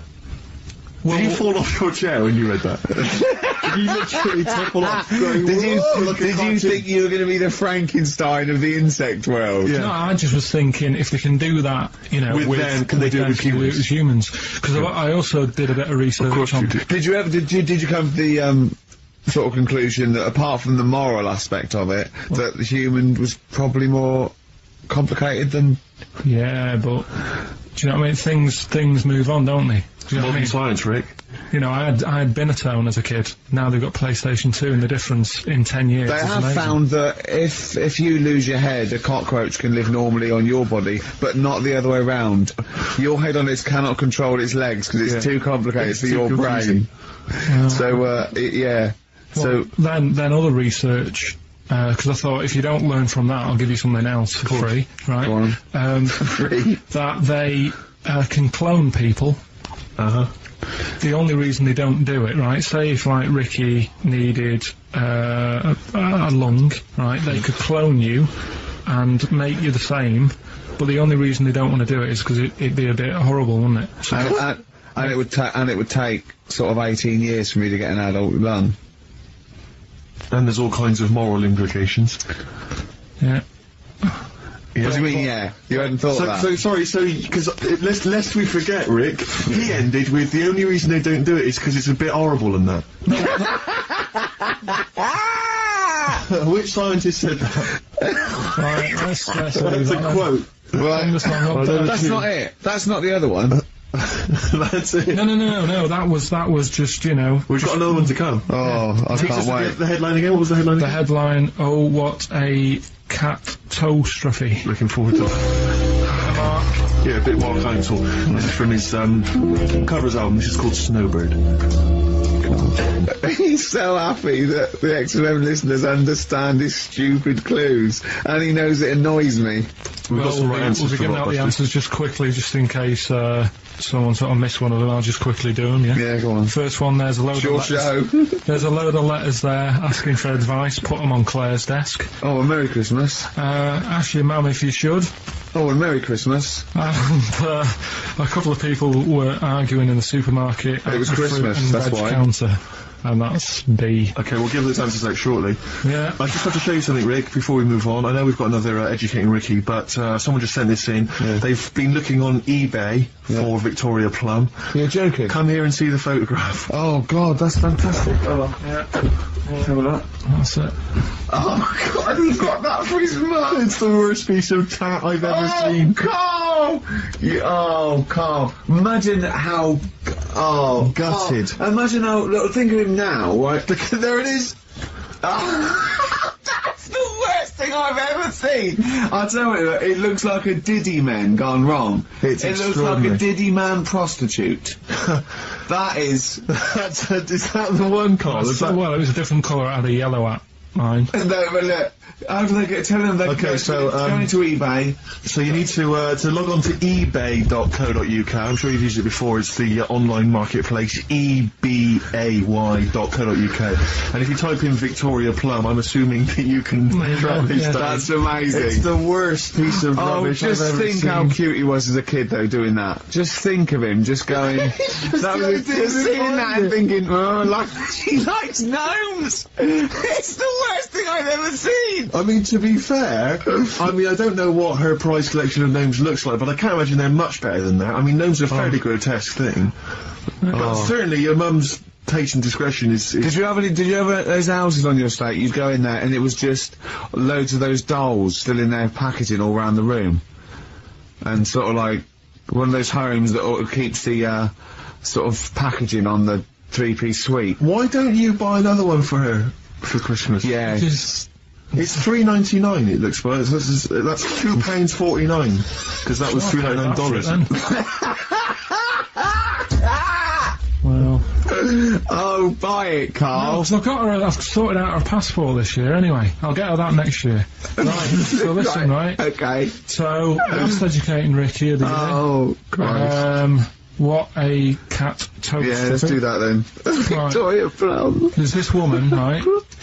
Yeah. This woman, she's reading Guinness Book of Records, Yeah. and she's flicking through, Yeah. and she notices that there's a world record for a cat, right, with 27 toes, right? So she reads it and she thinks, well, that's not right, because her cat's got 28. What do you mean your cat's got 28? Her cat's got 28 toes. So she was like, well, hang on a minute, mine should be in there. So there was I missed the very beginning of this. She's She's looking through the Guinness Book of Records. She's the woman. record. A woman was looking through the Guinness Book of The Records. woman with the cat with 28 toes looking Right. through, and it said the record for the cat's toes was 27. She thought, hold on. Hold on a minute, Ross McWhirter. My cat's got one more than that cat, so go on. Anyway, so she said, the person doing the interview with her said, is it happy? And she said, yeah, it's great, and it's really good in the snow. Right. It gets through a lot of nail varnish. Well, that's what it said, right? It said it's really good in the snow. So, I just was thinking, that's it, really. That's not it. That's the end of that story. But Brilliant. But what I'm thinking is, right... It was two cats welded together. No, she said, it's happy.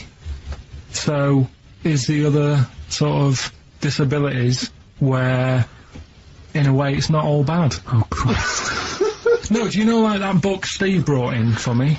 And there was a fella there, wasn't he, who had 3 legs, who was a juggler. And I was like, what's the point of that? What do you mean, what's the point of that? What's the point Well, of he's what? not taking advantage of having 3 legs, is he, being a juggler? Yeah, he said he should be a footballer. Right? So... No, but in a way, he's used it, hasn't he? He's probably not even that good at juggling. But because he's got 3 legs, people have gone, well, I'll give him a chance. Let's go and see him anyway, see if he's any good. Yeah. Right? So what I'm thinking is he anything else? We've mentioned the midgets today who are good at robbing cars. Because they can get through the windows like Dukes of Hazzard. Sorry, so listen, look, I'd just like to say, this is the Radio Authority listening, we are in no way suggesting that one midget's forte in life is robbing cars, or that if you're a midget sitting at home feeling sorry for something, you should go out robbing cars. I'd just like to say, this is Karl Pilkington talking. The views of Karl Pilkington do not necessarily reflect those of XFM or us. Yeah, but it was a TV programme, so it's not me, I'm just saying what I've seen on TV. That you didn't see? That somebody told me about. Yeah, just so you could be wrong, just like a lot of your spurious facts you just see on the internet. You know. I'm just saying. Yeah. So, is there anything else? We've seen the fellow with 3 legs. So what you're saying is there a disability that is actually an advantage? Yeah. Right, okay. Steve mentioned about the disabled loo. They're always really roomy and, like, got multi-gym facilities in them. Multi-gym facilities! No, do you know what I mean? Multi-gym facilities! What do you mean, Karl? There's always bars everywhere and that, isn't there? That's not parallel bars. Yeah, That's they to help don't them do get up. gymnastics! What in there working out? But I'm just saying though, do you know what I mean? So in a way, they've got that. So always, what I'm saying is, when you look on the brighter side, it's like Elephant Man would have never got up and gone, oh, look at my hair today. Nor do you. No, but, do you know what I mean? He would never have that problem. You're a maniac. Forget it. I thought we'd be able to get a serious discussion going here. Well, okay then. So this is a serious discussion, is it? Yeah. Okay. Well, let's treat it sensitively then. If you really want a serious discussion and talk about whether there are some disabilities that are an advantage, let's think of some then, shall we? Well, I've said 3 already. Yeah. You can't say if you're deaf, Bobby Davro won't annoy you. That doesn't count as an advantage. Do you understand? Do you know what I mean? Karl's looking at you thinking that's brilliant.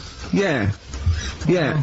Right, well, we'll leave it then. I'll come up with a better feature for next year. Oh. We'll bin that. Oh, So, God. you've got any disabilities? We've been that like that was going to be a feature. What, you were hoping that would be a spin-off feature? Disabilities are actually Well, it's an another advantage. form of do we need them? It's like. But that's Karl. Think of it. It's like that joke. A bloke that wakes up in hospital says, "Good news and bad news. Bad news is we've had to amputate both legs. What's the good news? The fellow in the next bed wants to buy you slippers." See, that's not an advantage. It's a joke. That doesn't really happen. People don't go, "Oh, that is good news." Yeah, I'll probably get a quid for him. Do you know what I mean? Well, the fellow with 3 feet, what would he do? Well, he'd buy a pair and then just nick one of those because they put out one shoe, don't they? Are those, yeah, if you've got one leg, you can nick shoes. Good point, Right, Karl. now I'm getting you thinking. Yeah. Right, so we'll do Rockbusters Answers next then. Happy Christmas, war's over and all that. Indeed. Yeah. Brilliant tune. Great tune. And Well, sentiments. I've had a great time. Merry Christmas, everybody. I hope we haven't offended you by some of Karl's rantings. Just think of what he's gone through in his life. That Victoria Plum incident. Karl, I've got a little gift for you here before we go. Oh, you're joking, I haven't got you anything. Well, no, you haven't got your girlfriend anything. I wasn't expecting much. It's not exciting, but it's worth taking. In fact, why don't you just re-gift that straight away? It's alright, cheers for that. He hasn't even looked at it. It's champagne. That's not the champagne we got free from the BBC, is it? It's not actually, no, Rick, because that is far too good for the likes of Karl. Oh, right. And I wasn't going to give it to you. You wouldn't appreciate it. That's just sparkling wine. Oh, you know? brilliant. Oh, I love that. Yeah, he doesn't know the difference. I'm seeing Karl on Christmas Day, because, he's around Christmas Day in London, so I'll get a little gift then, Karl. Alright. That'd be good, wouldn't it? It'd be a nice little... Okay, answers. We must give the answers. You will have to go to bed at 6, though, so we can play. Right, here's the last clues of the year. You had, there's a load of letters there asking for advice. Put them on Claire's desk. Go that on, was no idea. F. That was for foreigner. For Rayner. I don't know what you mean. Claire Rayner. She took advice. She gave people advice. So that's a foreigner. That is shit. Right. I'm sorry. That may be Christmas. That is absolute start. A lot of people got the right answer. I know. Yeah, well, that annoys me even more. Number The 2. second one, ask your mum. Foreigner. Yeah. Foreigner. Second one, ask your mum if you should. That was S. That was Shalimar. Shalimar. Right? No, bizarrely, what was the clue there? Ask your mum if you should. No, we got a lot of people saying Smashing Pumpkins. There's the answer to that. I don't know who's saying that to their mum. Smashing Pumpkins.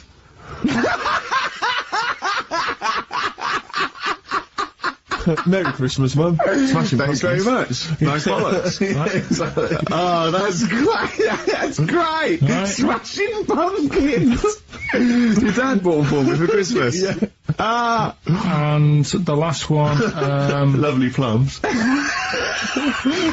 my Victorians? Oh, God. right, we've got to wrap it up. Come on, then. A couple of people were arguing in the supermarket at the fruit and veg counter. That was banana drama. They were like having an What do you argument. mean banana drama? What, no, wait. What group is banana drama?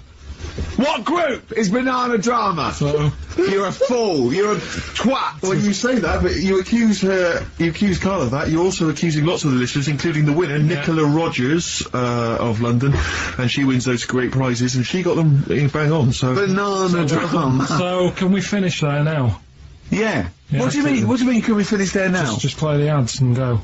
What? No, what are you talking about? We're going to play Jodie Mitchell, Richie Play Rimmer all that day. then. Goodness me, Carl, look at you. We haven't got time. Merry Christmas, Carl. Merry Christmas, Carl. Enjoy the Let's give him a little kiss. Oh, little kiss. Oh, no. With tongues, it's Christmas.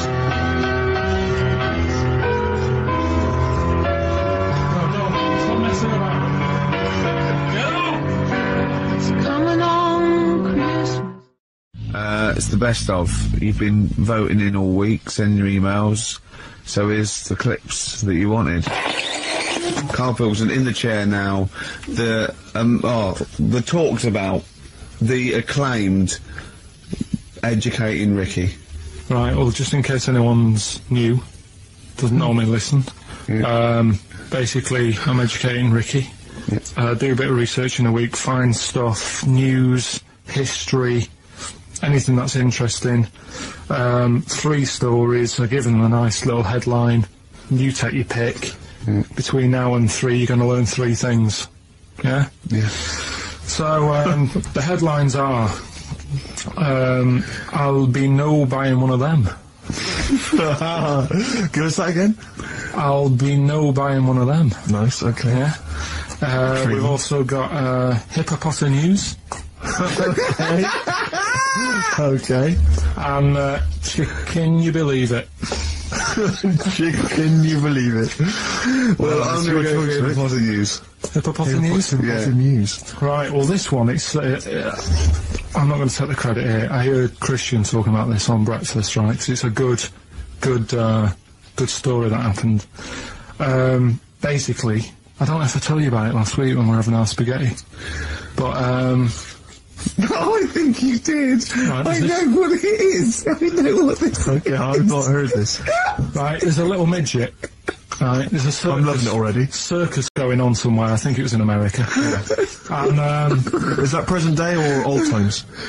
I'm talking like in the last 3 weeks. Okay. Right, little midget. Circus, really packed out show. People are loving it.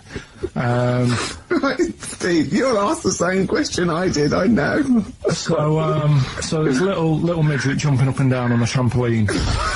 What sort of circles is this? Right.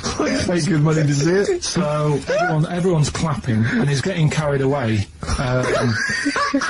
Because he can't believe it's that, he can't believe they're loving it. I didn't know they'd like a little person on a trampoline, but they love me.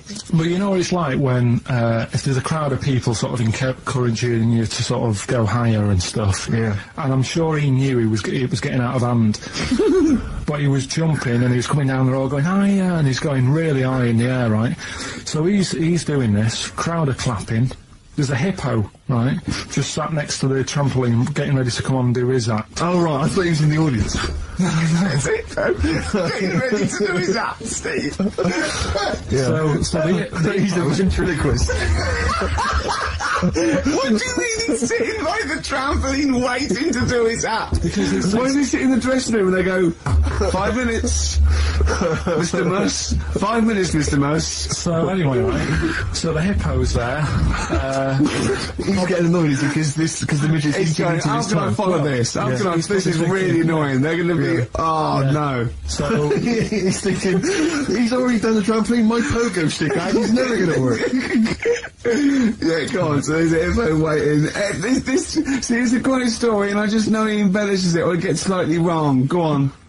So there's a midget jumping up and down, the hippo's getting annoyed. The crowd are going mad, the midget's loving it, can't believe his luck, although you think he probably knows he's dicing with danger. Yeah. So, next thing you know, they're all saying higher. He gives it one big, like, heavy sort of landing on the trampoline, goes really high, but goes off at a funny angle. Oh. Hypotenuse. Okay. Yeah. And sort of flies out. Hypotenuse! Sure. Flies off at a funny angle. Ooh, dear. Hippo's there, swallows him whole. Crowd are clapping, thinking that's why the hippo was waiting there. Rubbish. Rubbish. It's not rubbish, though. But no, maybe there was an accident in a circus with a midget and a hippo, but at no point was this hippo waiting to go on, going, come on. The midget flew off at hypotenuse and landed in the hippo's mouth and was swallowed whole. This is what you embellish it. That is great. And I have to say though, Rick, when I heard midget trampoline hippopotamus, I was thinking actually the waiting to happen. Yeah. So. Yeah, maybe. I mean, it is that you should never put those three together. Never. It's a recipe for disaster. Everyone knows that. Midget trampoline hippopotamus. Are you mental? You're asking for trouble. Well, you know when he told me it, he said, and the midget. He didn't mention the hippopotamus, and he said the midget went on like, and soon he fell off, and the hippo ate him. And I said, sorry, what was the hippo doing there? He went, it's a circus. I've never heard of a circus having a hippo. No, what do hippos do? What can they do? You can't train them, can you? Aren't they, like, very deadly? They're huge, aren't they? You can't have a hippo in a circus. You're not thinking of Zippo. Isn't he the clown? Yeah. No, and it wasn't some sort of where Zippo was eating a midget, and it's some sort of horrible sexual act. No, it was definitely. I heard it on breakfast, right? Oh, okay, sorry. No, it's definitely fact. Yeah, okay, right, truth. okay, good. Well, let's play a record then. 4.9, I'm Ricky Gervais, with me Stephen Merchant. It's the best of. You've been voting in all week, sending your emails, so here's the clips that you wanted. Me and Carl went out, right? With me and Jane, Carl and Johnny and Gigi, wasn't it? Gigi, is it important to win? No. Okay. But we're walking on the street. Carl was there though, and he can back me up on this. We had a curry. We were walking back, and this little funny homeless fella, didn't he? Mm. He I got to tell it before I go, didn't he? Yes. He came up to me, right, and he recognised it, and he came up to me and he went, oh, he said, I've just nicked 5 of your DVDs from HMV, and he shook my hand. He was so happy with it, and I went, right, excellent. He went, all I do is I just swing the bag over the top, like that, when I'm going out, and he had a bag full of DVDs, didn't he? And he was so pleased to tell me that he'd stolen. Isn't that great? He said they're going like hotcakes. Yeah, he said they're going, of course they are! Yeah, you're missing them. I know, we get paid for them though, don't we? So not the stolen ones? Don't we? No. What do you mean? Did you sign them for him? I know you were, you idiot. What, so, he just nicked 5... Yeah. Well, you say he was homeless, was he? Well, don't know, maybe. No. Surely, how would he have seen the show? He just walked past Curry's one morning. Dixon's. Yeah, yeah, the telly on. Seen a trailer for it. Thought, interesting. I don't know if he was homeless. I didn't go into his home life. He shook his hand though, and but he made Carl look smart. Do you know what I mean? So how does he sell them? Where does he sell them? Does he go to people? Do you want an office DVD? They're not nicked. Yeah, £4. Yeah, exactly. Are they stolen?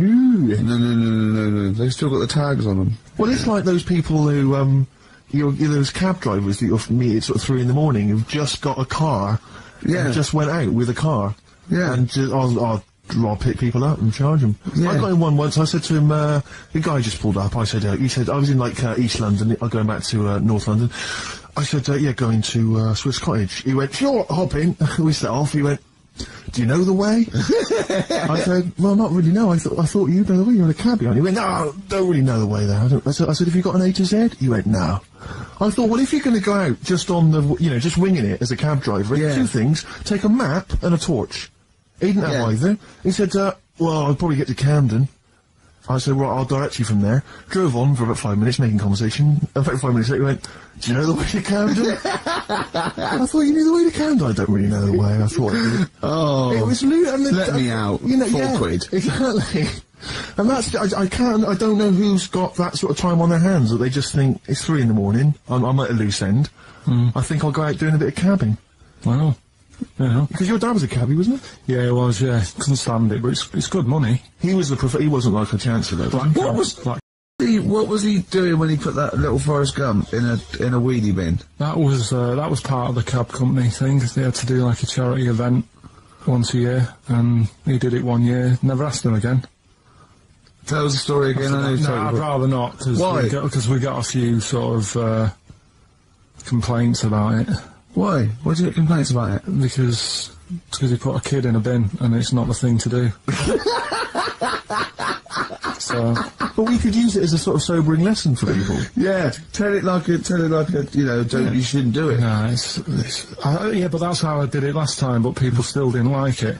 All the stuff I tell you, we don't take the mickey out of people on purpose. No. It's real life, isn't it? And that goes on in life. Yeah. My dad was saying that in hospital, though. Do you know I was in hospital? Yeah. You know, he did some jokes about old people and that, and he said at the end of the day, if something makes you laugh, it's funny. Do you know what I mean? So, what are you meant to do? And laughing's good for you. Yeah. So... But being laughed at isn't as good for you, is it? No, but there's probably more people laughing at one person, so if you balance it out, there's only one person who's upset and there's a bunch of people laughing. So, it's... Jesus! Give me an example of that, give me an example. Well, for instance, Karl Pilkington as he talks and the people listening. Yeah, no, give me an example of, like, so, you know... I can't, because again, that's what I'm saying, I can't tell you the story, because there might be someone out there who... This person might even be listening and think, I forgot about that and you brought it all back to me. Yeah. So I'd prefer to leave it, but I think people know... Why did he put him in the bin in the first place? Because he was getting out of hand. What was he doing, though? You see, I can't explain. You can't, don't be silly. I prefer to leave it, honestly. What was he doing? Was he annoying him? He was annoying my dad and the other people in the cab. Right. And he thought, how can I deal with this before it gets too out of hand? Yeah. He pulled over and put the lad in a wheelie bin. I'm gonna pass. So we'll leave that.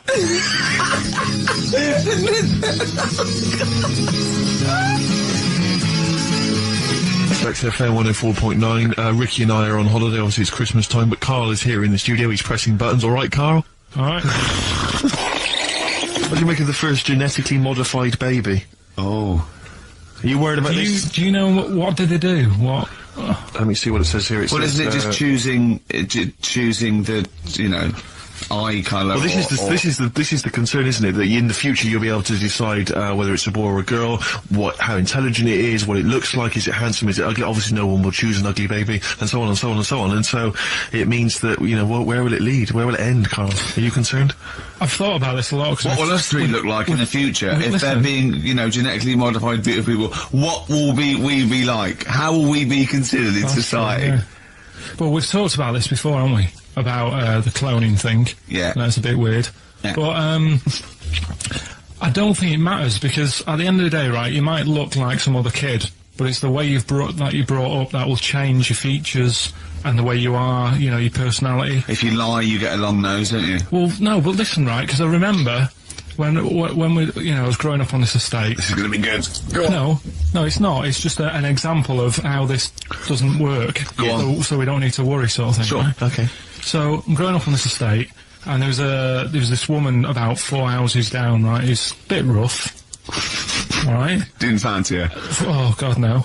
Right, but she had a baby. Well, tell me about her first. I'm interested in this woman. What was she? It was a very... She looked like a man in a dress. I mean, I didn't grow up in a posh house or anything. I'm not saying that if you live in a bit of a rough house, you're a bad person. What did she look like? But anyone can Tattoos? clean up. Looked like Tony Green with a fag on. They didn't clean up much, right? Oh. Which, even if you've not got a lot of money, you can still try and make a place look nice. Yeah. Right? But she didn't, and a kid used to take a horse into the house. Sorry. Whoa, Neddy. What do you mean a kid used to take a horse into the house? Where did you get a horse? Must have nicked it from somewhere. Must have done. You seen horse to it? No. What, is that from outside the saloon round the corner? Yeah, was it just tied up with a bit of Right? Oh, that's great. I'd Big been out. Jake, come looking for it. I'd been out. Oh. No, so let me get this. This was before the lynching stopped or after. Where did he get a horse from? What do you mean you must have nicked it? His mum said, where'd you get that from? I bought it. All right then, but keep it out of the kitchen. I don't want you going Catlin rustling. Where did he get a horse from, Carl? And how long did he have it for? Was he leading it or riding it? Mum, open the door, I can't stop! I can't stop it. Open the patio door as well. Looks like we got us a runaway. What do you mean? I don't know, but the thing is they couldn't afford to buy one because they're not cheap. So I'm just guessing. Maybe that's wrong of me. But I think... He had a horse? Yeah, right. So that's why the family didn't have any money. They'd spend it on the horse. No, I don't think... That's what I'm saying. I don't think they would have bought it. So anyway... Yeah, so I used to whisper, Carl, in case they're listening. Yeah. And they could be in the room next door. It's not buying it, it's keeping it as well. Oh. So I was like in the car with my dad coming into the avenue, and you used to have to drive down it to turn round. And, you know, sort of go back to our house. You had the traditional method of transport, yeah. And, the horse was in the lounge. Reading a paper? Just like walking around. Oh, God! What? And when I was doing it, I tried to earn myself some money once by flogging little flowers in plastic cups. What? This is genius. It just keeps coming. What do you mean you tried to flog little flowers? What do you mean? Right, wait. Let's play a record. Let's play a record and come back to this. Wait a minute. Just unravel and unravel. It's going to go for hours. Let's play a track, deeper Carl. and deeper. It's like an onion, isn't it? We've created a whole world here where there's a man living with a horse. Just walking around the lounge. When I come from the West Country, I've never heard anything like that. I just think of a big sort of like orange carpet and a rediffusion telly and this horse going, I'm fed up in here. Exactly. This is really... I am not taking the rubbish out again. Yeah. Right, play a record. Let's have Velvet Underground. We've got that lined up. Oh, yeah, the classic from the first album, I'm Waiting for the Man. Let's come back to the horse in a second. Little flowers in pots. What do you mean?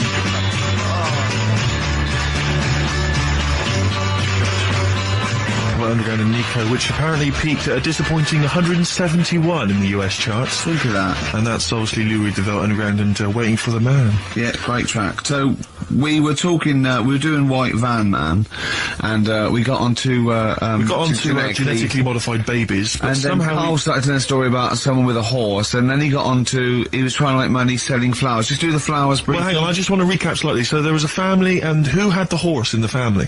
It was... Because you lived on an estate in Manchester. So the mother was a right pig, apparently. Well, I don't know whether that's relevant. You don't need to go that far. But what I'm trying to do is, like, make a picture for you so you understand what she look like. Who did she look like? Bit of a, and no disrespect to her, bit like Pauline Quirk. Quirky, yeah.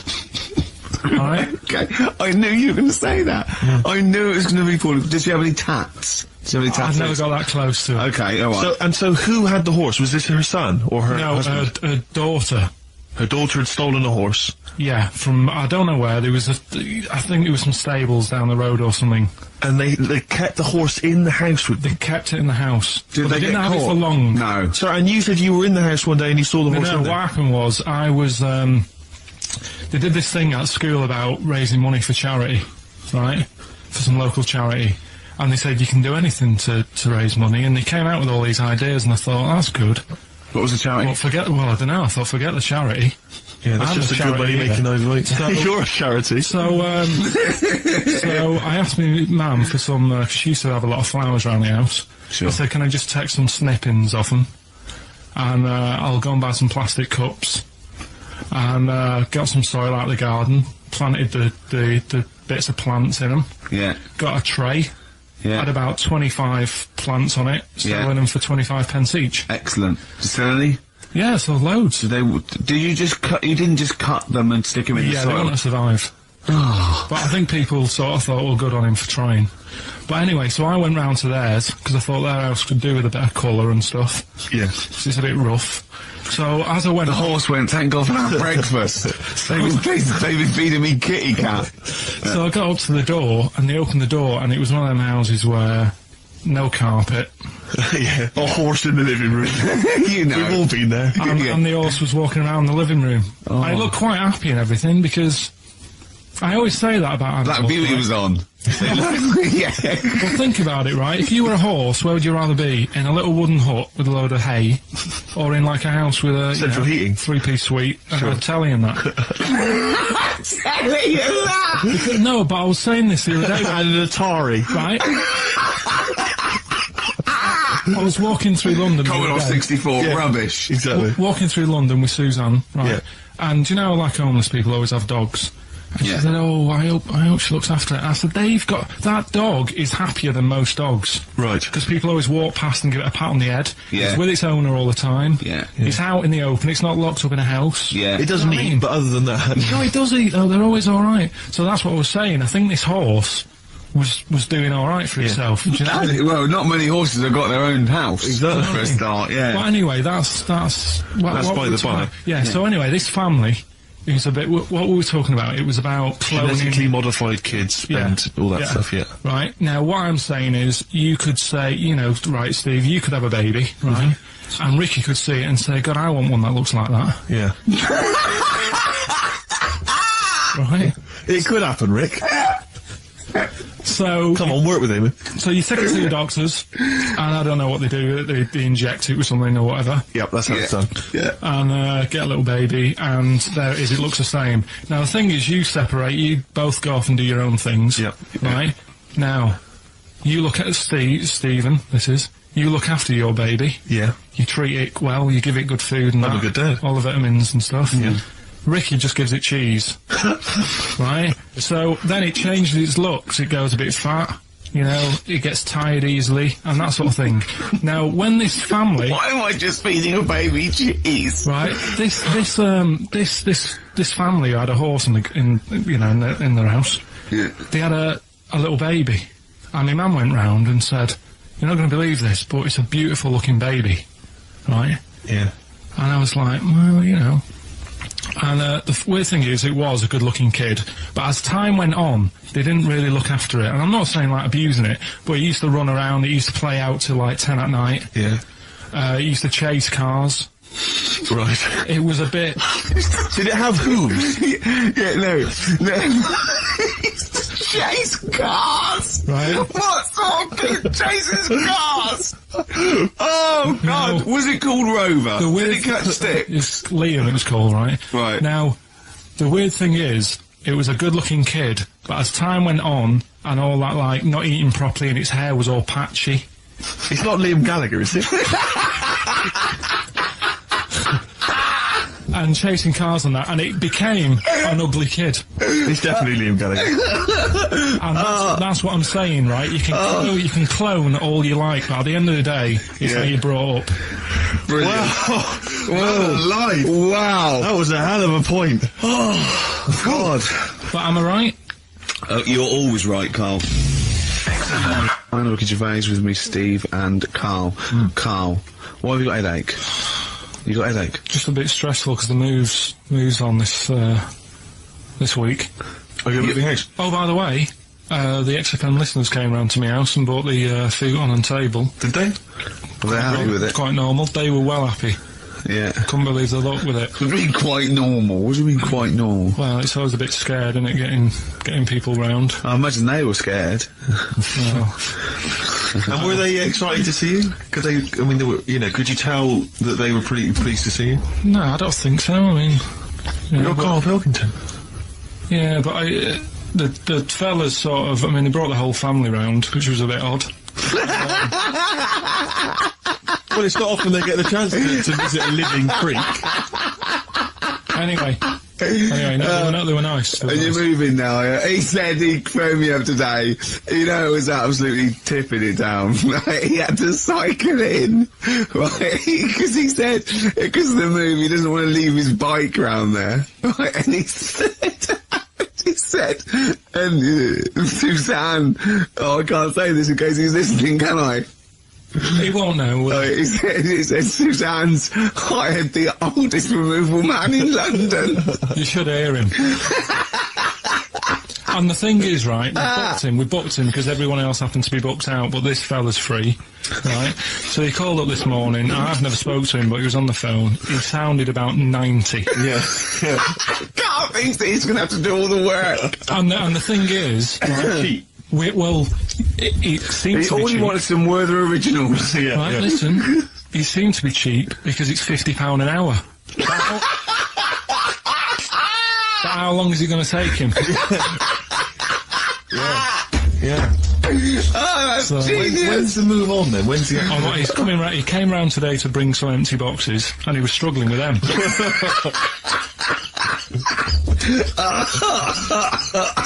So, it actually happens on Wednesday. Oh, God. Anyway. I woke up this morning, yeah. Feeling fine. It's not a blues song.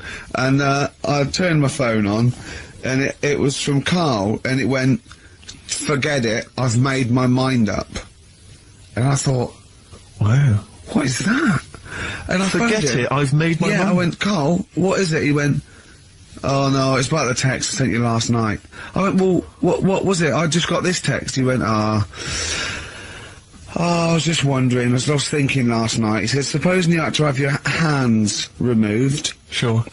right?" And the doctor said, "Well, you can either have them stay like that with stumps, or I can sew feet there. What would you have?" And I was bleary-eyed, and I went, "The stumps?" He went, "Yeah." I went, "All right?" He went, "Yeah." And then And what was his follow-up text to that? And then I got the text, it was obviously before it, and it went, and it was like quite serious. What would you do if Susan had your hands? Would you have stumps or the feet? Right? Now the way, when I said he's made his mind up, and I went the stumps, he went, "Yeah." I think secretly he decided on the feet, but was too embarrassed to tell me. There's a little bit of what would you do? Because But why did you think of this? Why did you think of this? girlfriend's How did it away, come about? right? Yeah, no, that's not why you start thinking bizarre I'll tell surgery you now, devices. right? I'll let you into my little mind, right? Last night, I had some beans on toast, right? She was away, It's good already. She was away, she had some beans on toast, she went wild. Yeah. right? Now, I was stood up. I live on on a high street, right? So I'm washing up. I'm looking out the window. First thing that had my attention is I can look into other people's flats, right? Yeah. And it was weird how all these different lives were going on. I was watching them, and everybody had the telly on and was watching Volcano, right, which was on last night. Right. And I thought, oh, that's weird, right? I can see them all watching it, and there was like a little Chinese lad who was dancing around in some underpants. And then there's a little old woman who lives downstairs who was reading a book, and she's always reading a book every night, and it's like, I have a better life than her. And then there's like some sort of bouncer who's always getting ready to go out late at night with all the black on. He looks like a bouncer. So I was watching all this life going on. I thought, Did you witness a murder while you were doing it? Yeah. it was like that sort of Sliver film where that bloke had loads of tellies watching people's lives. So that was going on in my mind, and then I was washing up, and I picked up the plate, and I thought, oh, it's amazing, isn't it? The human body, the way you can just sort of, I want to pick that up, and you do. Yes. And the way your hands work, right? You've got 5 little digits, but it's just the right amount to do what you've got to do, right? So I'm washing, I'm cleaning the plate. Sorry, Karl, stop. It's just the right amount. Might be one of the most genius things I've ever heard said. I would love David Attenborough to phone you up and say, "Karl, how do I word this about the evolution of the mammalian front limb?" Just go, we'll just say it's the right amount. But it is. It is, One of course extra it would is. get in the way. Yeah. And one less would just make it a little bit more tricky when picking up a bit of a slippery dish. Sure, or buying gloves. Yeah. A slippery dish. So then I was thinking, imagine like going to the doctors and he's saying, yeah, everything's alright, your art's good and everything, but Your art's good, what your Larry's, or... yeah, Your heart, you're in good form and whatever, yeah. It's good news, you know, I had Giano in earlier. He's not looking good. I had Fat Swallow. But you're alright, but your hands need to come off. Right. Blimey. That's bad. Like, I get a second opinion initially. But a better good news, I've got a nice pair of feet I can sort you out with. Yeah. And he puts them on, and then I was thinking, right, first of all, washing up, what would that be like? Steve! That'd be tricky. And then the second thing was, it'd probably ruin the sort of the shape of your jumper.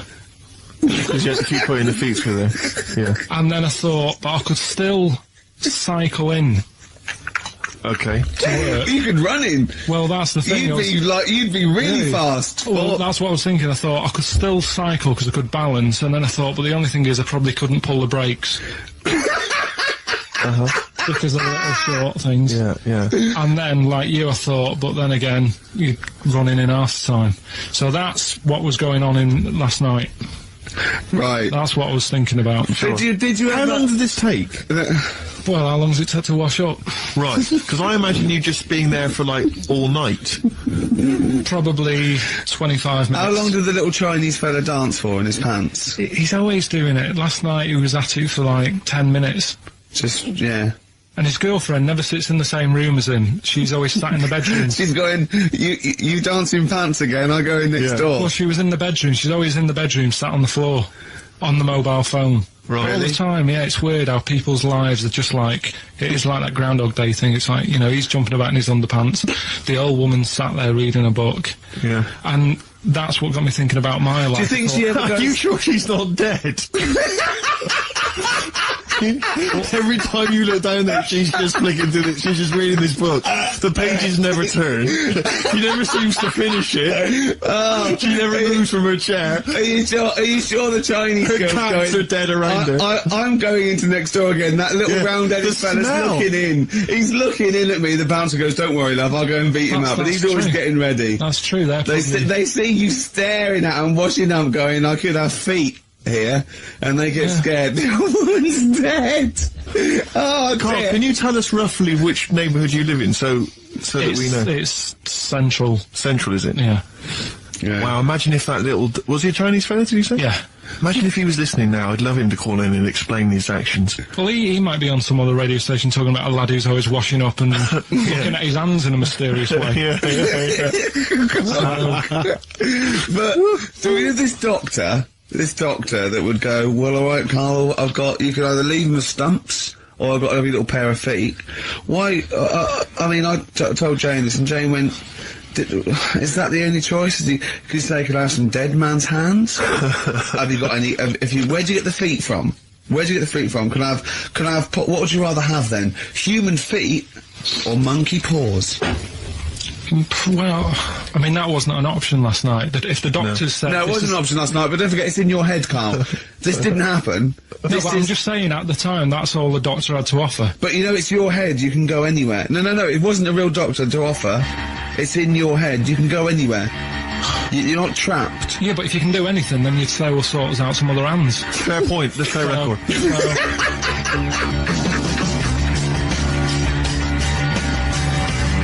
Hello. You're listening to the best of, basically, Karl Pilkington. Right, you ready then? So, just in case you haven't heard it before, I'll give you some initials of a band or an artist. We're not doing Rockbusters now, are we? Yeah, I thought, well, we've just... Oh, then we keep that going, then we've got... Well, I love educating Ricky, that's my favourite thing now. Well, what do you want to do, Steve? I mean, let's hear the clues. It's just like he's sort of bigged up the prizes. And so this is only by email. Give the email address out now for people to write it down now, Carl. Right, it's ricky.gervais@xfm.co.uk. ricky.gervais@xfm.co.uk. Only entries on email. Yeah. You're going to get 3 clues. You've got to get them all right. And you win all the You win all those prizes we just said. Okay, Carl, go on then. Right, and just a quick example, one of the first ones we did, it was like AK, and the clue was exploding pet, and it was atomic kitten, right? So you understand how it works now. These are your clues. The first one, That army has got some well nice trenches. That army has got some well nice trenches. Excellent. And the initials there are DW. Do you write some of the questions for 15 to 1? Go on. So that army has got some similar phrasing. Trenches. Okay. Okay. The second one. What were the initials there, Carl, on that person? DW. DW. Yeah. Right. The second one. The top of them curtains are all wrecked. All the materials all worn. He acts it out though. We've got to get him on telly. We have got to get him on telly because his little face and his gestures. And that's the second one. The initials being HV. Okay, the top of those curtains are wrecked. All the materials all worn out. Right, HV. And the final one is the final clue. I was in Texas the other week. Right, I tripped and landed on my knees in a puddle. What's the initials? WH for that one. So I was in Texas, I tripped up, landed on my knees in a puddle. So that's WH. Incredible. You've got it! Is it great? It's fantastic! It's festival. Okay, time during the record, time during the record. Remember you're playing for these compilation albums. We got the Fatboy Slim DVD, Linda Green on VHS, and of course Executive Decision starring Kurt Russell as well. Then 104.9, Ricky Gervais, Steve Merchant. We're not actually here. It's the best of. Okay, what's the next one? What's the educating Ricky? I don't know. See, like I say, I was looking around and there's stuff that is interesting. Right, I was looking on the web, but there's no point. Well, it's just that I found one about. What's the point? About a lad who 8 years old, but he's still breastfed. Now, I don't know if you can get anything out of that. Is that what his mum said?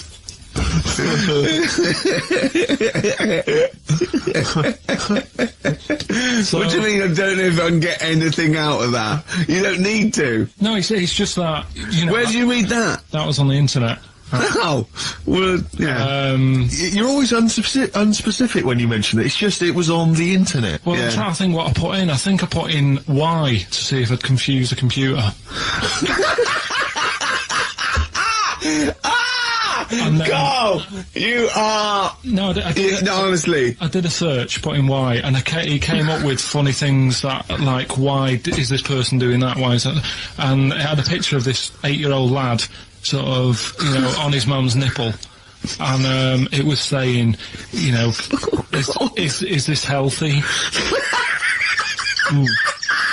You sure that wasn't asking you that question? What? I put in Y to confuse the computer. Go, what do you mean? Yeah. Stop it. Yeah. Oh, look, last week, I was walking, home with him, and I went, he was saying something stupid, and I went, I've got a competition for next week. Let's do a phone-in, and it's called Karl Pilkington, Genius or Fool. Yeah. Right? And he went, no. I went, why not? He went, well, it'd be confusing because they say there's no difference between genius and being a fool. You do that, don't you? No, but it's rubbish, and people say there's a fine line between madness and genius, and, you know, it's a ridiculous soundbite. They don't say there's a fine line between genius and an idiot. Well, the people who do are idiots. Yeah. So what would you do there, though, just to sort of wrap that little thing up? What would you do? That lad loves his mum's milk. What are you asking me to come up with? No, I'm just... A title for the story? No, it's just what would you do? Right. What do you mean, what would I do? Well, it's causing a bit of a problem in the area. Right. What area? In America, I think it was. Oh, America are a problem, are they? George Bush is worried about this kid who's breastfeeding at 8. Imagine it like this, right? Right. But, so, Carl, what are you asking me? About this spurious story you saw on the internet. I saw it on the internet. There's an 8-year-old lad, he likes his mum's milk, and he's saying, is this right? Should it No, be it's going not. on? But what do you want Ricky to do about it? It's not his responsibility. Yeah. No, but the little town that he lives in, they're all causing an uproar, right? Going, this isn't right, you know, I can't let my kid play out in case he's in the garden with his mum getting a bit hungry, right? So... God. What should they do? Because his mum's saying, well, he likes it. Yeah. And he, you know... So what do you do? I don't know the laws. No, but I'm not asking you to sort out the laws. I'm just saying, if you lived in that neighbourhood, what would you say? If you went up to him and said, look, everyone's getting a bit fed up with this, look. I'd say, what would I do? What do you mean, what would I do? what are you asking me? Right, it doesn't matter. No, what are you asking me? What are you asking me and Steve and the public? I'm just saying, say if you live next door to this woman. Yeah. Right? The kid's hungry, 8 years old, he's out playing on his bike and he goes, Mum, I'm getting a bit peckish, and he goes, alright, son. She whops one out. And he starts having his milk, right? You live next door, you're putting your washing out, and you see this going on. You're getting a bit sick of it, because it's gone on for months. 8 years, I see. Why is it your business? Why are you such a nosy neighbour that you're concerned? What would you do, Carl? Let's turn it back on him. Yeah. What would you do? What's your solution? What would you do? Well, I thought I'd say, right, why are you doing this? And she'd say, because he likes it. And I go, alright then, put it in a bowl first. And you think that would sort that out? No, because I was thinking about the whole thing, right, and you do that when you're a baby, and everything's alright, innit? Yeah. No one bats an eyelid at a little baby having a bit of milk from its mum's breast, right? Yeah. You'd almost say it was natural. But you grow out of it. It's like, you don't see. It got me thinking about things you don't see. And you don't see... Did you put this into a computer? Show me things you don't see. What else don't you see? Well, you don't see, like, an old man having a Twix. You never... Oh! So what? You know the terrible thing about all this, Steve, is he's right. You don't see it. No, I know that's a terrible thing. So what they have got, right, they've made old man toffees, haven't they? They've come up with Werther's. Is that a song? Oh, God! You don't see it. So they've got their Werther's, right? Yeah. So, look at him! You think he's giving a lecture at Oxford? It's not going anywhere. No, go on, sorry. Go on. I'm just saying, right, you grow out of things. Yeah. And the old man, I'm sure when he was a kid, he'd have a Twix. Yeah. But now it doesn't look right, so he's having... It doesn't look right! So... Right. I don't think Werther's originals were specially designed for old people. I think they were sweets that just happened to have been made for years. That's why old people eat them. Yeah. They didn't go, hang on, there's a market here. I've noticed old people aren't eating Twixes. Quick, let's make some old man sweets. But the little advert, he gives it to his grandson as well, doesn't he? He goes, I have a Werther's original. No, I think it cuts though before he throws it back in his face and goes, get me a Twix. Did you see the stylish? You've been voting in all week, sending your emails. So here's the clips that you wanted. You've got a real problem with Rick Waller, haven't you? He turns my stomach. I know, but don't... Because he's arrogant as well, exactly, though. That's the problem. Don't explain to people that... No, he is a bit arrogant. It's his whole thing that it's the whole package, so to speak, that you don't Well, there's another thing in this quote, because it's not just the fact that he eats too much. He tried, apparently, to lose some weight, and he said, the first month I lost 11 pounds, the next I lost a stone, but in the third my body did somersaults and I put on 9 pounds. I had a slip-up. I can't say when, why, or how, but it just sneaked up on me. Yeah. I don't believe it. Yeah. Don't believe it just sneaked up on him. That body's never done a somersault in its life. No. It just sneaked up on him. Yeah. It was the cakes again. Yeah. It was the same old cakes as before. It was exactly the same problem. Sleep eating. Yeah. It's called. It was the KFC bucket again. It was the family-sized KFC bucket for breakfast. Dear. Poor man. The other thing is that I don't think that's a very good shock tactic for a doctor to tell a 20-something, well, to be honest, you've got 20 years to live. Yeah. That's not... when I was 20... The thought of dying at 40 was fine. Yeah. I didn't want to live to 40. I just thought, oh, what can you do when you're 40? Yeah. Just laying around doing nothing. Eating cheese. And then you got there, and you discovered... No, but someone sent me... Sophie here sent me something, and she said, I realise you're not Graham Norton, but I had to send you this. And she sent me the top of a little cream cheesy thing. It's the brand name is Gervais. Oh, God, that is... they've named a cheese after you. I think it's a big French company, and this is from the Czech Republic. It's all over Europe, and so that would be a dream come true, wouldn't it? If they named a cheese after you. I think it's probably ancestors, and so I've cheeses in my blood. Sure, quite literally. It literally is. Yeah. Another heavy Friday night, was it? It comes out of pores like those Play-Doh things. Yeah. I can squeeze out different shapes. Jay, bring the Stilton in. It's Friday night. This isn't fried. Exactly. But yeah, so we can't really have a go at Rick Waller. I eat too much, but but you're not big. I mean, one of the other contestants on the Fat Club, Celebrity Fat Club, is another one is Jono Coleman. Oh, we love Jono. Now Jono, I don't know, you know Jono, he's that guy who does, he should be on TV, and I think he does a breakfast show on a rival station, doesn't he? He's happy, isn't he? He's so true, and he's a really nice bloke, Jono. It's funny because he does a breakfast show on Heart, which is wrecking his own. There's a bit of irony. Oh, I love Carl.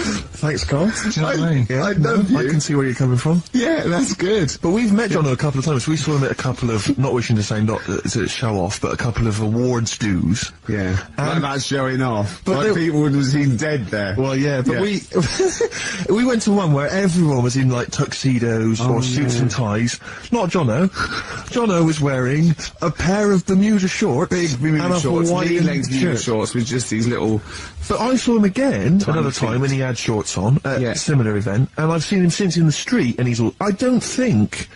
I'm wondering if he can wear trousers. I don't think he can actually wear trousers. I don't know if there's a medical reason for that, whether he's just... his legs are too fat. I think the material is a waste of money. I think it's just that you can get shorts that big and they're comfortable, and, you know, I mean, to be quite honest, I don't want to squeeze into a tuxedo anyway. So, if you can go... I'd love to turn up to those things in Bermuda shorts. Well, of course. Flip-flops. But do you think he started off by wearing, maybe he just had the upper half was a tuxedo with the tie and then the shorts underneath, and he would just have to come in to kind of sneak behind, you know, a sideboard. Potted plant. Or a potted plant, or his kids, bring his kids ahead of him. Yeah. You know, you are wearing trousers, aren't you? Of course I am, In you go. Kids move a bit. Well, no. Exactly. Of course I'm wearing trousers. Why would I? Wearing trousers. And then you just thought, oh, this isn't fooling anyone. So now I'm going to make a wacky effort to sort of, you know... The next zone is, I've heard he's going in a grass skirt and a garland around his, and he's going to come in limboing. But you did ask if you could go to the BAFTAs in a dressing gown, didn't you? Just for ease. Yeah. Yeah. But, right, is this talking about diets and stuff, right? Go on. They've come up with a drug that, they tested it out on a mouse, right? They said, you know, it's a problem that weight is a big issue in the world, and, you know, a lot of people are depressed, and that, probably like Rick Waller. Well, I'm depressed looking at Rick Waller. Well, you know. Oh. I mean, you could sort out Rick by... You know, Jono is an old man, he's got loads of money. He's not old. No, but he's getting on a bit, right? He's about... No, but hang on a minute. What I mean is he does his own shopping, right? So I bet it's... Sorry? hard. What do you mean? Because he's like, how old is he? 35. Right? He's got loads of money, he does his own shopping, so when he goes to the supermarket and he passes, you know, the sponge cake section, it must be tough when you've got loads of money to burn that you go, oh, just one more. Yeah. One more. So just sorry, we are getting close to libel here, I think. No, but I'm saying how it is, because I've tried, like, losing a little bit of weight. Have you? And it is difficult when you're in Waitrose and you see a little chocolate muffin and you think, well, one more and I'll do without... Do you like a little chocolate muffin now and again? Yeah, right. Is that your favourite thing? So the thing is... Let him finish his point. So the thing is, right, now with Rick... He lives at home with his mum, so why doesn't his mum just say, I'm going to buy less this week, and if you eat it all, you're not getting any more? Yeah. That's all that... Does he live with his mum? Sharp shop? I bet he does. I bet he does. So you don't actually know if this is true or not? No, but anyway, right, so this drug they've come up with... They've tested this on mice, haven't they? No, I'm worried if they haven't tested it on mice. Thank God for that. It's definitely been tested on mice. Definitely. They fed a mouse a load of cake. Yeah. Right? And it went a little bit chubby, and he said, right, stop a minute. And then they gave it this drug that makes you lose weight. Yeah. And its weight went down, but the only bad side effect was its eyes were popping out. Well, that seems to be fine then. Let's give it to Jono. There doesn't seem to be any problem. Oh, Rick should get some of that. Yes, truth, Doc, look at these. Oh, Jesus, Jono, your eyes are popping out. That happened to the mice. Sorry? That happened to the mice. But what would you do you mean? That's the option. What do you mean that's the option? So I love the fact that your choice is either be like a fat, happy man who has the odd sponge cake, or a stick man with eyes on stalks. I mean, Steve's chosen that. All right, calm down. I thought we were slagging off Rick Waller and fat people. Sorry, let's have a go at the fat people before we start on me, really. Yeah, no, I didn't. I thought, I mean, it's like yeah. Because I got some issues, even body issues. I know. But I mean, Rick Waller's grotesque, you know. Yeah, sorry about I'm just a little bit weird. I mean, do you know what I mean? Yeah, should we play a song? Well, I'm just a little bit offended. Alright, XFM 104.9, Ricky Gervais, Steve Merchant, Karl Pilkington, not here. It's the best of. You've been voting in all week, sending your emails, so here's the clips that you wanted. So let's take us back a few steps, Karl. What's the story? Right, so I did some research. Right, let's just recap again. There was a guy you read about who had his head chopped off, he was guillotined. Yeah. He had said to the people around him, Count I am blinks. going to blink once I've had my head cut off to So show the brain that can still... or the brain can continue to work after Yeah. death. Okay, so yeah, we queried that. So you weren't having any of it? Well, no, possibly for a few seconds, till the oxygen stops being fed to the cells because the blood has drained away. But, you know, nothing spectacular. So Right, go on. well, along the similar sort of lines, right? This is quite a few years ago. This fella sort of upset the royal family doing something, right? So they said that this isn't It good. wasn't Ben Elton at that Jubilee thing, was it? I can't remember what it was, and they said, right, That was terrible. we're gonna cut your head off. You know, you gotta show people that you can't be doing what you've been doing. What was this, the 1970s? What you said a couple of years ago, you mean maybe sort of... Was it the olden days when the phones weren't very good? Ages ago. Yeah. Ages ago, so... So yeah, fair enough. Yeah. So Very philosophical. Yeah, imagine that when you watch news. Cut your head off. This was literally ages ago. Yeah, exactly. Yeah, go on. Simon Sharma's History of Britain. Yeah. Oh, and even before that, which is young before, when it was all mental and different. Sorry, Karl, go on. So he's having his head cut off, and he's resigned to it. it's the day before. He's kind of got it into his head now that I'm not going to have my head much longer. Sure. So he said, let's make use of this. Yeah. He said, I wonder how long, like, the body can stay alive without my head on it, right? So they were like, oh, I don't know. So, Who were? so The jailers? whoever he was asking. These jailers with one eye. Yeah. Get that tongue. So he said, look, No, wait a minute, I've got an interesting scientific experiment, jailer. Well, Yeah. fair enough. What is it? so he said, what I want to do, right? He said, you know, surely it's my last right. You know, I'm gonna be dead tomorrow. Sure. So let's He do a didn't draw test. it out this long, did he? Yeah, he said, let's test this out. You know, he said, do us a favour. He said, you know, it's my last day. What I want you to do is, you're gonna cut my head off. Let's put a white line on the floor. Right. And see if, you know, because there's no point asking how far he can sort of walk without an head if there isn't a line, because you don't know what to count. Do you know what I mean? If he loses his head and he's running around all over the place, you can't really count That's that. not impressive enough, yeah. So they said, let's make a white line. Sure. Yeah. Who said this? He did or they did? I think they started to join in with him and say, well, let's make this a... you know. You guessed it. Go on. So, They got Norris McWhirr there. The Guinness people. Oh, yeah. so they said, let's get this white line. Yeah. And, Dedication's all he needs. we'll do this tomorrow. And he said, all right, then, I'll see you in the morning. I'll see you in the morning. Night, night, sleep tight. Bye-bye. I love the fact that Karl knows exactly what was said. Oh, that's beautiful. Yeah. He doesn't know the story or what order it is in or when But he he knows was. exactly what or was who said. said what, but he knows the interviews. Alright then, see you in the morning. Bye, little kissy, kissy, kissy. Oh, I'm not like that. Oh, you joker. Don't let the bed bugs bite. Yeah, anyway. So he gets up. Do you want a paper tomorrow? No, I'm alright. Go on. He gets up and they say, right, you know, today's the day and that. And he said, well, you know, I've got used to the idea. So here's a white line for you. Got used to the idea. Go on. So they go, right, you ready then? And he said, I go on. And they cut his head off. And the body walked 32 steps without a head. Wow. 32 steps. Incredible. And that's the lesson, really. Did it get as far as it walked along the white line, did it? Yeah, it stayed along the white line, did 32 steps, and then started to stumble a bit, and it just fell over. Yeah. But, you know, it was a test that your body can still keep alive for a little bit. Yeah. When you've lost your head. Absolute twaddle. Absolute twaddle. What do you reckon you can do then without an head? How many steps? Nothing. There'd be muscular spasm, right? Yeah. It would twitch a bit. Yeah. You could not distinctly take 32 steps. The body well, don't... Yeah. Is the doctor still on the line? Yeah. The fellow that bought 6 parrots. Yeah. And, you know, you could have got 32 steps. Right, so you don't believe that. Doing a bit of line dancing. Right, you don't believe that, but something that you do believe is that a cockroach can live a week without an head. It can.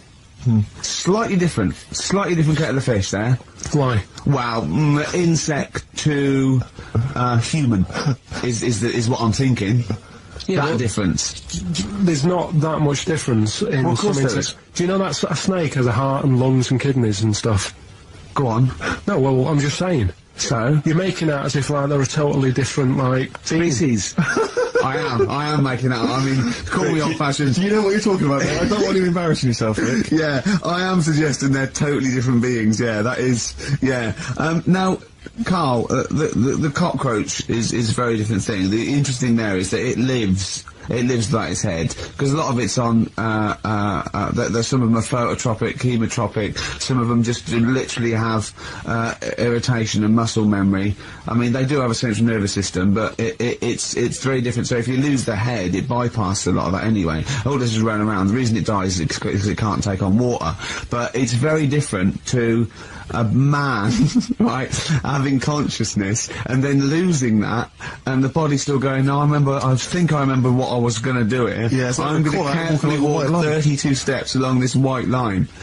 And makes me just go looking down going, oh, missed a bit. Yeah. Maybe the head was in the corner going, left, left, left, oh, he's now, Well, let's just put it out. I mean, if anyone listening has maybe had a relative beheaded, maybe in a horrendous car accident, where they got up, maybe they went for a walk, they had a little chat before they passed on. Karl. Get in touch. Karl, you are my favourite being. You are my favourite species. Now, you, Karl, may not be particularly different genetically from a cockroach. You are. Why can cockroaches do that? Why whoever made them went? Let's play a record. Do you know what? When I told him this fact, I sent him little facts on text messages just to inflame his, interest. I just sent him a cockroach can live for 9 days without its head. He texted back, "What's the point of that?" Yeah. What's the point of They're that? not doing experiments, these cockroaches. It's a boring last week to have. And he went, and on top of all that, you're thirsty. So it's the worst week of your life, isn't it? That week without your head. XFM 104.9, I'm Ricky Gervais with me, Stephen Merck. Hello. You're listening to the best of, basically, Karl Pilkington. Karl's all flustered because there isn't a record set up, but he's getting all tizzy. He's been more worried about his competitions than sorting out putting records on ready. What? I'm after start Steve's song for a love. Well, I'll tell you what, why don't you carry on with your educating Ricky section? I'll have a look on the CD. We'll keep it going, Steve. Yeah, you go on. Go on then, right, okay. We've had a few emails. Anyone got it right, Karl? Anyone got it right? Educating Ricky, that's the final one. We've got to get that out of the way. We've got to get Rockbusters as well, though. Do that at the end, we can go on then. But we've only got 5 minutes left. Come on, just do Educating Ricky. Right. God. The last one that we haven't done is, he's a bit of a nuisance. Go on then. Again, not really that interesting. Thanks. No, again, I spoke to you in a week, and he had much better things, like when I tell you about Brian Blessed climbing Everest, and for some reason it made him, it played havoc with his belly, and he followed through, and he had to clean up. Shot himself? Yeah, using ice and stuff. Why are you telling me that Brian Blessed, in what way is telling me that Brian Blessed shit himself once in any way educational? Because I was saying how he was climbing Everest, right? Right. I'll give it to him, he's an actor and that, but he gave that a go. Yeah. Right, he played... What's the point of that, you'd say, wouldn't you? You'd say, God, he's Oh, so he's alright. Me doing a boxing match, there's no reason is rubbish, but him climbing Everest and shitting himself. Yeah, he did that. It's commendable. Right, and he's only gonna, like, go and do it again. He's gonna climb it again. Yeah, but he might not shit himself this time. Yeah, what's the point in going? Nothing's changed up there. Yeah, because probably... Yeah, What's it been? Well, it has. They've probably, probably cleared it out by now. Right, but, it's slip on it. I can't even bother telling you this one, because... Come on! Just do it, or do it now! See how we're doing. Look, no, never mind that. Look, just tell me what that means. Oh, he's a nuisance. Oh, this is so annoying, Carl. I'm gonna go mental. Right, talk. Right, listen, I'm just putting this in here, right? Right, nuisance is a bit of a nuisance. Yeah. Apparently, the old fella who used to hang people... 1700s? Yeah. He used to be able to tell somebody's weight just by looking at them. Right? That's a bit of a bonus fact. We'll be the judge of that. The thing that I wanted to tell you is, money for old rope, do you know what I'm saying? I can't even be bothered. Yes, you're gonna tell me now. Come on, Carl. I mean it. Basically, money for old rope came from the... right. What was all that about? You can tell someone's weight. What was that for? And Brian Blessed shitting himself. What are you... What? No, tell me that now. You nearly made me swear then. I'm getting really annoyed. I'm getting really... annoyed now. Tell me this fact, Carl, or I'm going to go mental. Come on, Carl, I'm trying to know. Know that people, years ago, when people used to be hung, right? Right. If you didn't like the person who's been hung, you'd go, God, I really don't like him. And so you never forget the time. Because if they're being hung, we take that as read. Yeah. So they never forget. Afterwards, they get the hangman to get the rope and to cut it up into little pieces, and he'd sell them.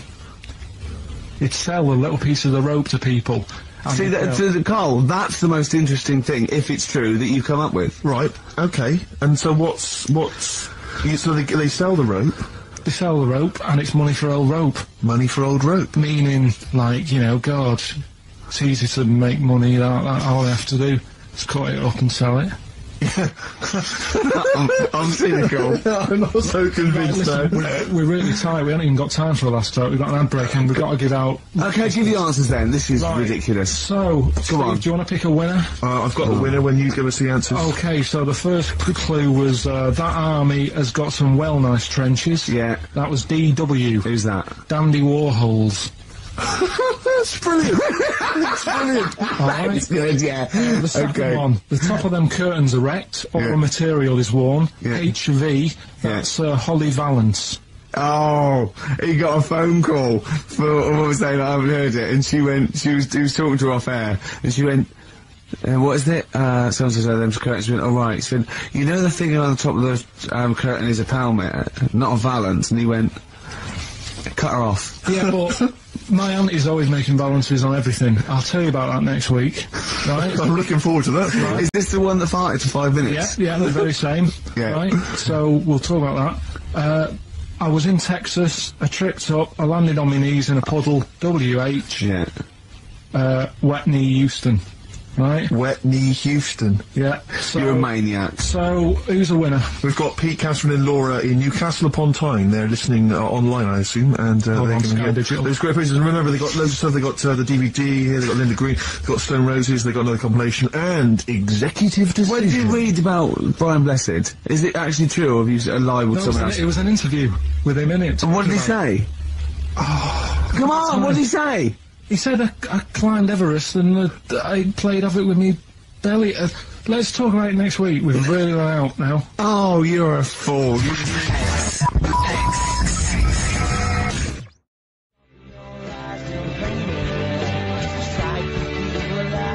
Alright, here we are then. Oh, Scorpio Rising, Death in Vegas, on XFM 104.9, about 1:05 Saturday. Here we are again then. Ricky Gervais, Steve Merchant, Karl Pilkington. I can't believe our luck. Oh, alright, Karl? Alright. Yeah, so what are we doing today then? Producer. Right. Oh, sorry, I always laugh instinctively when I hear Carl's name and that word. Yeah. Right, well, Why is that? Because it is. I had to come up with some new features again for this new year. Okay. I'm excited. What have you come up with? We are the backbone of this show, Carl. Yeah. We'll tell you we've come up with some pretty... What's yours first? Right. Go on. Right, well, Rockbusters. That's old, that's not a new feature. Yeah, but we'll keep it. Right. So you're just keeping an old feature? Okay. No, it's an old favourite. I'm sure there's a lot of people that are going, phew, I was worried that he'd lose Rockbusters. Rick, I'll just come up with a new idea. Why don't we just play some records that we like? There's a new idea for 2003. Yeah. Oh, you know what we can't, Steve? Because the library's out of order. Oh yeah, the record library, we can't get in there. We're not allowed to get in there. We had to scrounge something from Capital Gold. So anyway... Right. Go on. So we got Rockbusters. What are they doing with the library? Are they getting some records in that we want to play? Is that their new idea? I know, let's get some records in that we want to play. Yeah, they're out the Gina G. Yeah. 4 non-blondes, goodbye. Give that to Foxy. Go on, sorry, Carl. We'll do, we started Do We Need 'Em in 2002. Do We Need 'Em? Do We Need 'Em, yeah. We'll continue that. Got a new one, haven't you? Explain that later. Yeah. Right? Yeah. And then the new stuff comes in. Ooh. Right. As always, I like to sort of get words and tweak them and stuff. Sure. Yeah. So I was thinking of either doing something with, there's a lot of weird rituals, isn't there? A lot of weird rituals? Yeah, there's weird stuff going on around the world. Okay. There is, yeah. And I was going to tweak that to rituals. Okay. Right. Again, starting with the title, the pun first, then working out what it is. And well, then some weird stuff. Oh, right, so it's specifically... Just stuff that goes on, like, rituals. There was, most of the weird stuff I've heard about happened to you in Manchester. Yeah. In your early years. Well, in India, apparently it's good to have a flat head. So the, Again, just flirting, just bordering on the racist, but never really gets there, always... Well, because there's no intent. There's no hate, it's just clumsy, it's just stupidity. Yeah. Exactly. Go on, what do you mean? What do you mean? It's good to have a flat head. What do you mean it's good to have a flat head in India? We'll talk about it later. Brilliant. That's rituals. So you've hooked a few people, you've hooked a few in, go on. Alright, so we'll have that later. So it's essentially like Educating Ricky, only it's specifically about rituals. Is that strictly speaking what it is? Okay. I suppose so, but then again you could say radio is all the same because it's people talking. Okay, Carl, brilliant. Brilliant comeback. Yeah, so, brilliant comeback. Not all talking nonsense, though. Well... So that's where we're different, go on. Also, right, I like teaching you stuff. Yeah. And you've done well. So what I'm thinking is, rather than just touching on a topic, sort of giving you a few bits of information on one topic. See, this is what I'd like to do, because the last thing you taught me, I remember, was there was a blind girl, she hit her head and she could see, and that's all I got. Yeah. So if you could go into that a little bit more, that would have been educating me. Well, today, we're featuring stuff on World War I and II, right? Oh, so that's that little title for all this little thing is, what do you think of that then? What do you think of that then? Play a record. So Rick, can I have a sort of a joke? Go on. What's the similarity between Lord of the Rings and this show? They're both rubbish.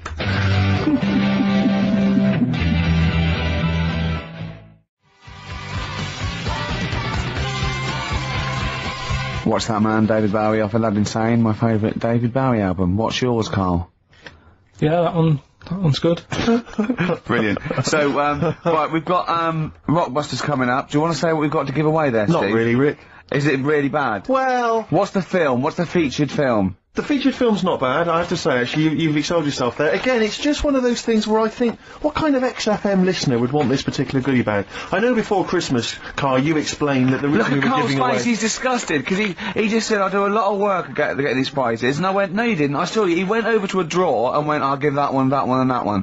That's what work you put in. You nicked some... There's about 12 Jerry Halliwell videos, one of which we're giving away. It's Rick, you've given it away? Oh, no! Yeah, if you'd like Jerry Halliwell's Body Yoga DVD, then, you know, that's one of the treats you can win. But it does, like, if you remember before Christmas, he said that, he was giving away a kind of bumper pack of gifts that you might want to wrap up and give to various people. Uncle, one for Uncle, one for Auntie. But obviously Christmas has passed, so I don't know really what your excuse is this time. You eat a lot over Christmas, don't you? Get a bit fat? Fair point. Yeah. So, Jerry Body Yoga is one of them. The recent, on DVD, the recent series of Wiedersehen Pet. Yeah. Well, no, could you give me that reaction again? Well, no, just give me that reaction again. Oh, yeah. Yeah, brilliant. And actually, I have to say, this isn't bad at all. This is the very best of the Stone Roses CD. Well, you can't knock that. Which, You can't knock in that. fact, I'll tell you what, we should play Elephant Stone at some point. Yeah, today, we'll have that. Go on. Madness. I think this is actually tunes from them and not from the musical, although it is tied into the musical. He went to see that musical. Really? Yeah, on New Year's, you know what it's like on New Year's Day, there's nothing to do. Sure. So you go and see some people doing Madness songs? No, I took Suzanne out for a walk, right? Yeah. Went round, Covent Garden. Right. Past the place where it was on. The stage door was open, you snuck in. Well, I said Madness are alright. And because when you think about it, Madness songs are quite sort of musical anyway, aren't they? So you can't... They're quite musical. Do you know what I mean? They sort He of... means they're like a musical, yeah. like a musical. Knees Up Mother Brown. I thought it was alright, enjoyed it. Blur the musical would be good, wouldn't it? Blur the musical would be excellent. Yeah, little Cockney so Sparrow. you bought tickets there and then and just went in? No. They're not selling, are they? It's fairly quiet, because we only paid the lower price and we got upgraded for free. Nice. So... You enjoyed it though, did you? Yeah, I'd loved it. And would anyone like to come on stage with us? Yeah. The little bald fella. Yeah, go on, I'll give it a go. And what home are you from? What are you doing tomorrow? Well, I'm going, I said, no, you're coming here tomorrow. Come here tomorrow. Is he not doing well? That's a disappointment. I don't know. I mean, it was New Year's Day, so maybe that's why it was quiet. Okay, well, if anyone hasn't seen this or didn't receive it for As Bono Christmas... said, all is quiet on New Year's Day, Carl. Yeah. Also, we've got the giveaway Minority Report by I like that. Steven I enjoyed Spielberg that. with Tom Cruise, which is on VHS. It's a good rip-roaring sort of film. It's not bad. That's probably the best thing we're giving away, but as I say, we can always leave somewhere if you don't I'm want... arresting you for the future murder of Sarah Marks. Yeah. Brilliant. That's the sort of excitement and drama you'll be getting, isn't it? It's not brand Little new. taster there. I got that off Paul Anderson. He said there's something to watch over Christmas. So you've actually watched this already? Yeah. Alright. I've rewound it. That's probably added No, to it, you though, have. isn't it? It's touched by the great man himself, Yeah. Karl Pilkington. And it's alright, I'd say. It's worth a watch. Yeah? Yeah. Do you want to give us a quick film review? Just give it a wipe down there, maybe some tripe on it. Bit unrealistic. Sure. Bit unrealistic. Yeah. Genius. A man who finds people who can see into the future. Whereas our house, that really happened. Yeah. God. Anyway, prizes giving away. What's the competition? It's Rockbusters. We're doing Rockbusters. We're still doing Rockbusters. Oh, we'll look forward to that. Do that in like 15 I need minutes. a bit of Coldplay first, I do, honestly. Really?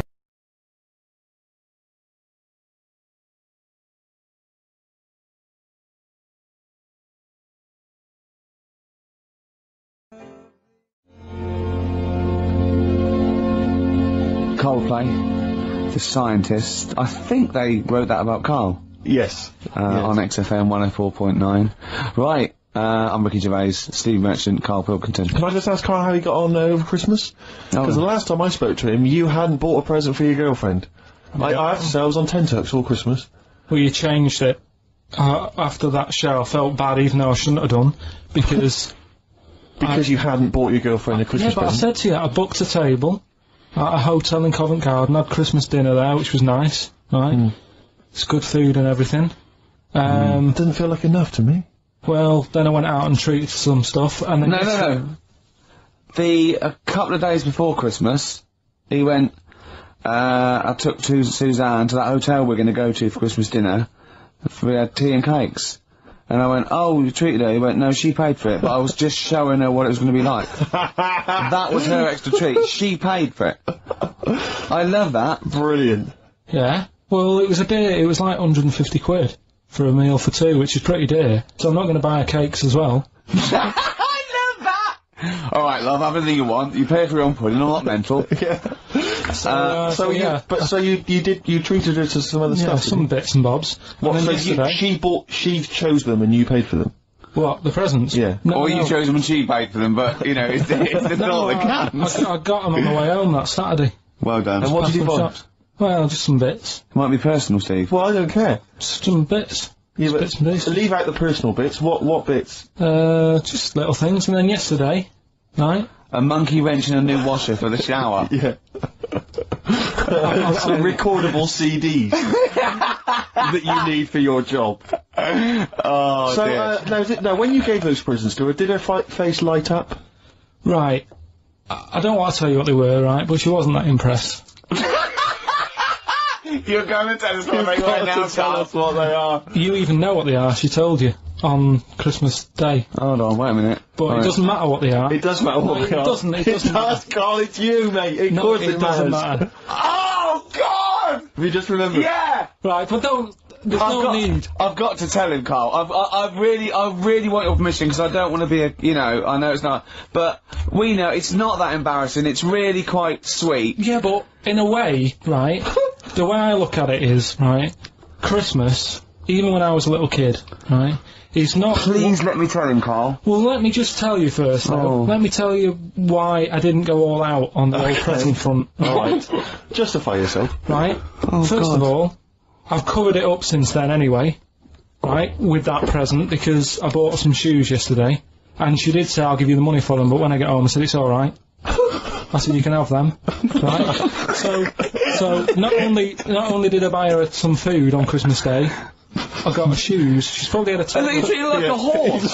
Yeah. It's not like, yeah, there you go, there's your shoes, there's your food, right, bed down, see you later. Yeah, but what I'm saying is I she's have done... fed and clothed Yeah, her. did you comb her hair? She's done well this year, right?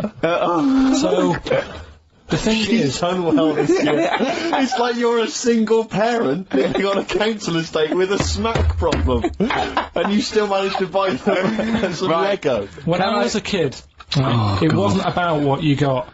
I remember one year when I was about 8, right? Oh, this is going to make me cry, isn't it, this? No, it's not. I'm just saying the way it is, right? I woke up at about 4 in the morning, and I was like, oh, what have I got? And I couldn't sleep. I was that on edge. It's the excitement of Christmas, isn't it? It's like, oh, what's wrapped up? I need to know. Yeah. And it's the fact that people are saying, no, you won't know until tomorrow. Yes. That annoys you and winds you up. Okay. So I got up at 4 in the morning, opened my presents, and then went, right, I know now, went back to bed, had a great sleep. Yes.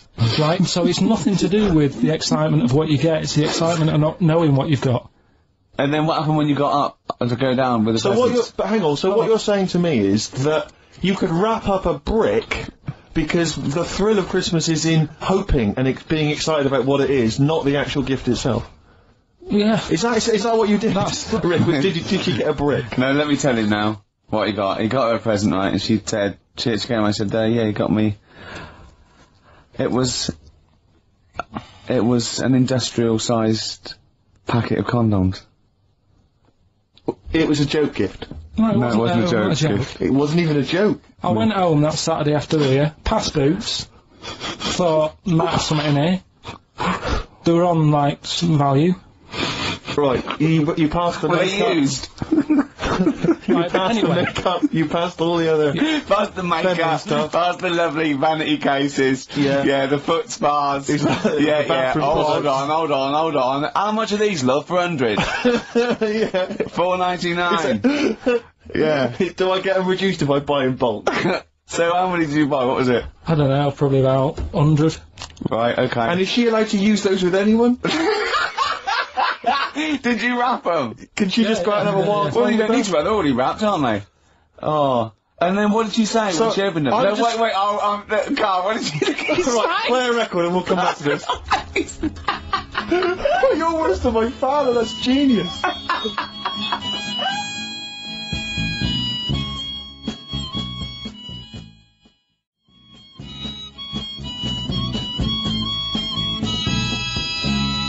Made famous, of course, by Jimi Hendrix. Yeah. That's All Along the Watchtower, as originally done by Mr. Bob Dylan. On XFM 104.9. So, Carl, just take us through the moment where you gave this gift. Firstly, So you went into Boots, right? You thought, alright, 100 condoms. Brilliant. Okay. Did you wrap it I up? don't know if it was 100, probably 80. Right, okay. Yeah. Right? You gotta go mad, do you?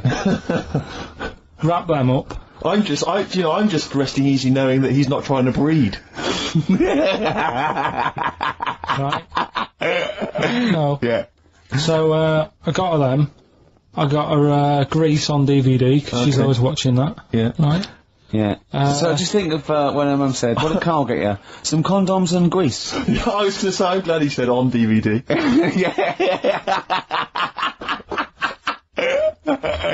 Right. And, she was surprised anyway, right? Because Yeah, I bet she was. no, when she got She was thinking like jewellery. no, right? That showed her. That surprised you, hasn't it? Alright? So hang on, wait a minute. You thought it was a holiday, didn't you?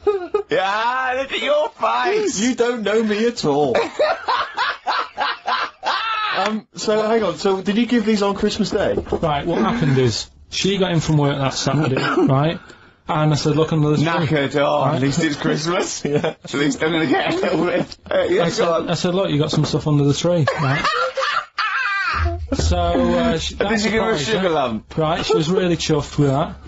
But she said, she was a bit puzzled because I didn't know we had any wrapping paper, right? So I ended up using wallpaper. You didn't take it off the wall, though. You had some... No, it was some left over, right? So she said, why have you used wallpaper? I said, well, I didn't have any paper and you were getting in a bit and I wanted you to have a surprise. So she said, can I have a feel of them? I said, yeah. Presents. She thought, right, I've got the right thing. Yeah.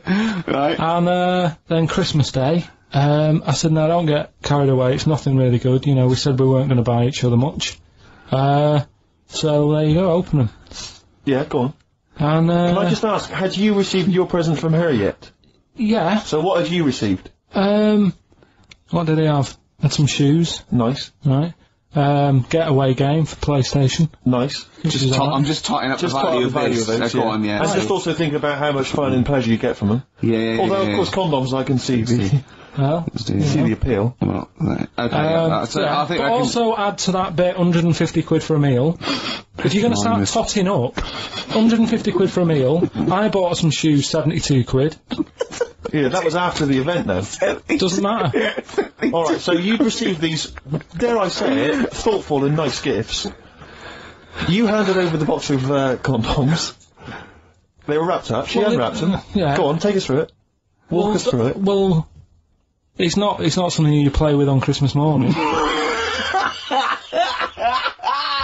Oh, God. Oh. But, Right. But when she opened What them, did she what did her say? What did she face say? well, I wrapped them twice as well, so she thought it was something really good. Extra Like, protection. do? Right. And, So she thought it was something really good. and then So the disappointment would be double. Yeah, go on, yeah. then she just opened it and went, oh yeah, so what's on the telly? And that was Cool, that. ungrateful. That was What an ungrateful woman that is. that. Well, if you got stuff. Fancy not wanting I told her. a box of economy condoms from Boots. I said to her about the thing about, you know, it's all about the surprise and that, innit? Yeah. You explained that to her. Yeah, What, after she'd unwrapped it? yeah. And Thoughtful. she was alright about it. Yeah. She understood.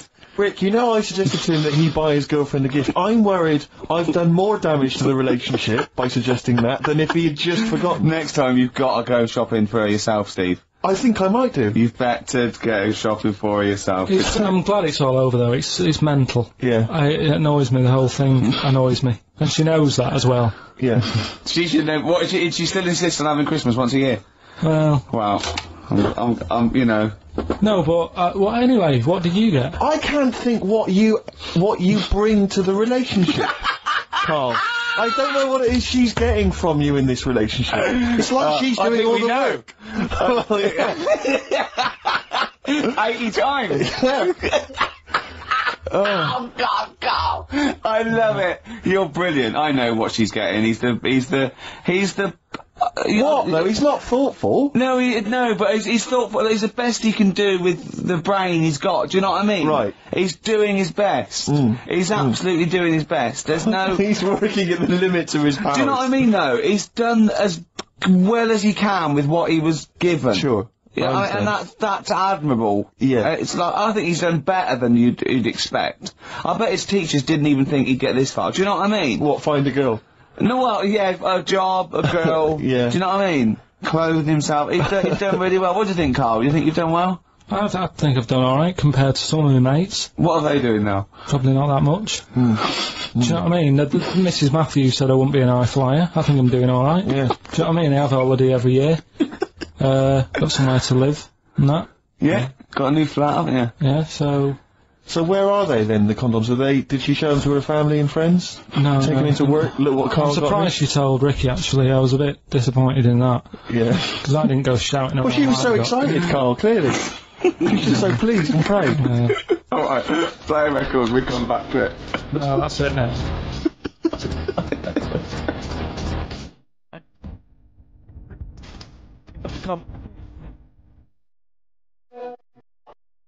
No. Oh no, that's it. Streets, don't mug yourself, XFM 104.9, Ricky Gervais, Steve Merchant, Karl Pilkington, a regular Santa Claus. I'll leave it. Oh dear. So, Rockbusters. Rockbusters, first one of the year. Do you want to explain it? In case we've got some new listeners. New listeners. Might have, you never know. Chance to win some stuff. Might give you like a cryptic clue and some initials, and it sort of makes up a band. So an easy one that we did at the start was an exploding pet, AK, atomic kitten. Yeah. Right, that's how it works. So there's 3 of them. It's email only. You email in ricky.gervais@xfm.co.uk and you win all that stuff Steve was talking about. Right, first one, £42 for a torch. £42 for a torch, that's a bit pricey. That's D. Right. That's D. Yeah, So just give us it. write that down. So £42 for a torch, that's a bit pricey, isn't it? A little bit of enhancement. Yeah. Digging up his grub. Oh, Okay, God. that's That's D. D. The second one, he'll fit some chocolate to your feet. Say that again. He'll fit some chocolate to your feet. Is that he will fit some chocolate to your feet? He'll. Yeah. He'll fit some chocolate to your feet. And the initial there is A. That's A. Yeah. And the third and final one, do you think your kid will get that strawberry for me? Do you think? Say it again. Do you think your kid will get that strawberry for me? That's WP. Right, now, I'd just better warn people. You really got to get into the mindset of Karl here. These are not real cryptic clues. These are not cryptic clues that you do in the Guardian or the Times crossword. There's usually something wrong with them. It is usually, what's the word? Completely change the word in order to make it fit. Yes. Often. So just be careful. Don't be surprised. Exactly. Okay. Do you want to give us them again very quickly? Alright, first one, 42 quid for a torch. That's a bit pricey, isn't it? Alright, that's D. Second one, he'll fit some chocolate to your feet. Can't think of anything. I can't think. That's A. And do you think your kid will get that strawberry for me? WP. Right, so Ricky.gervais@xfm.co.uk. Some great prizes to be won. yeah.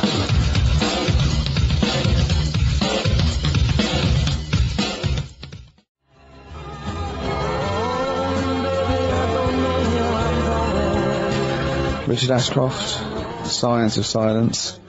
Steve, if there was a record of the week, that would be a record of the week. You're a big fan, I know. That's what I'm saying. Yeah. Let's make it record of the week. Yeah, that's record of the week. Richard Ashcroft. Excellent.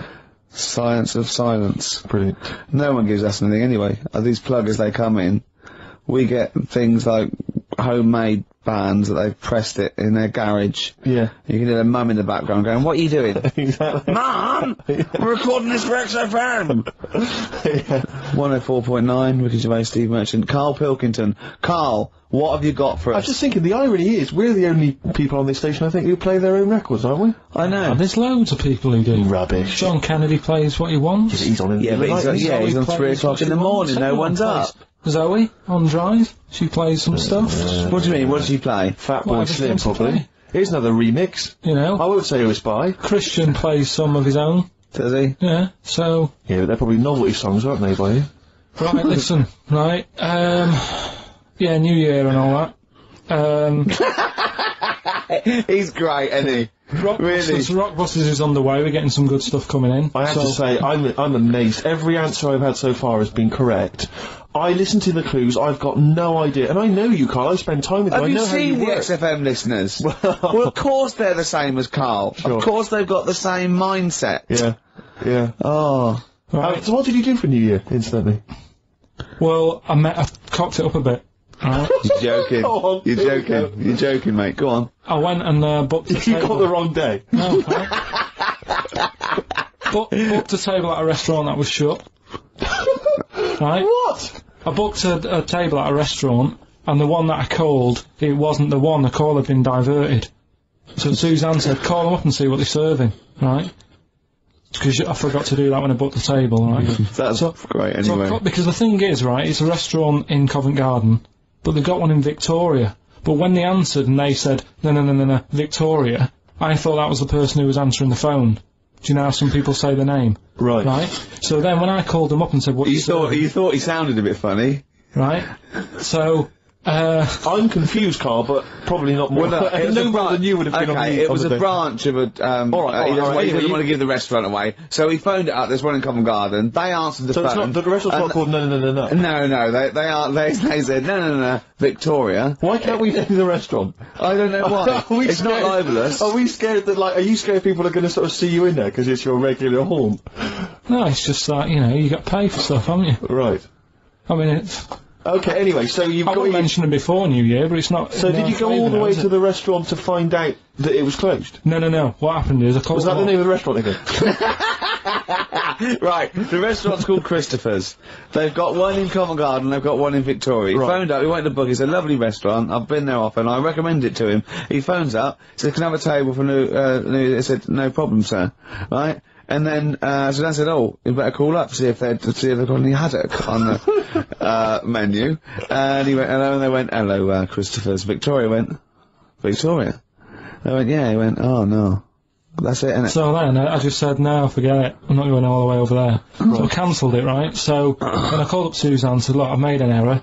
The place we were going to is shut. Was she surprised again, or? So we're not going, so she said, oh... try some other places, and I did. They were all booked up, right? I was fed up anyway. I hate New Year. It's always like this, isn't it?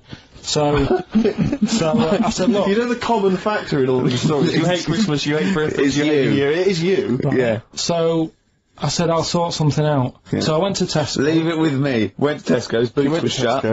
Got a lovely plate of condoms. Did you just stay in and play with her Christmas gifts? Blowing them up. I've done some balloons. Well, it was. I think we did stay in. And I watched that thing that, you know, 100 Greatest Moments, which was annoying me. Did you see, there was a nudist on it? You know how I feel about them. Yeah. Right? Did you see him? Man with two knobs. There was a man with two knobs on it, and a nudist who, just like wanders about the house. But it said, and when he visits people, I was thinking, who lets him visit? I go, exactly, yeah. But he must go there with trousers on and go, hello, lovely to see you. Can I just pop all these off? Well, not really, no. And I tell you what annoyed me the most, they had a white sofa. If you were a nudist, you get a darker one. Right? So anyway, right, so we ended up watching that. That annoyed me. And then, I was tired by about 11, and I said, oh, let's go to bed. And she said, you can't. And that annoys me, the fact that, because it's New Year, you got to stay up, and it's like, well, why? Can't we just... You should bring it forward, so in case you want to quarter to 10. Well, you stay up, and it's like my eyes were dead heavy, and I was like, oh, I want to go to sleep. So just stay up, and then it's midnight, and you go Happy New Year, then you go to bed. Yeah. Well, not everyone, Carl. Some people have a little party. So it's over with anyway. Yeah. So, are you 86 years old? 86 on my nerves. Do you ever enjoy... You never seem to have any fun, Carl. This is what disappoints, this is what worries me. I feel like you're going to die... You're here, Carl, with us two. We've got three, as I was just saying to Steve, three of the greatest comedy minds ever in one room, and Steve pointed out since the goodies. True. Do you know what I mean? Well, I mean, it should be party central. Yeah. So anyway, right, so this is when I spent time thinking of new ideas. Right. So that's when I came up with, what did I come up with? Rituals. Yeah. This is about, it's good to have a flathead in India. Just for us, perhaps. Just for us, yeah. It's good to have a flathead in India. Is that it? Well, what they do is they put wood round your head and sort of clamp it, and the flatter head you've got, apparently the more attractive in some part of India, can't remember. So that's like that's a ritual. So I don't know where to start with this. No. Well, leave it. We'll be doing that. Well, we've done it. That's so that was the first one, wasn't it? That's for this week! Right. We've also got Do We Need 'Em, which we carried on from last year, which is finding out, you know, what animals we need in the world, which ones we can get rid of. I'm talking to experts and that, finding that out. We're doing Rockbusters, that's underway, we're getting emails in. And, what do you think of that then? What do you think of that then, of course? I love this that he treats his show like it's a checklist for what he's got to pack for holiday. Yeah, Do you know what I mean? He just goes, sun cream, yeah. You know, it's all like, it's done. Look at his face. No, but I try and come up with stuff that people will remember and go, that's interesting, I'll tell my mates that in the pub. Another one I'm thinking of doing, do you know the film Around the World in 80 Days? Ooh. Around the World in 80 Gervais. And what I do, I give you, like, little things, like little bits of information about countries, so that if you go like, oh, I don't want to go there. This is a terrible thing to say, and I apologise. I can't think of the PC word for it, but I think Karl is slightly retarded. Yes. I was just thinking the same, yeah. Yeah. Is there something we can do about that? Just play a record, just keep the Could we get ourselves registered as a charity? I think so.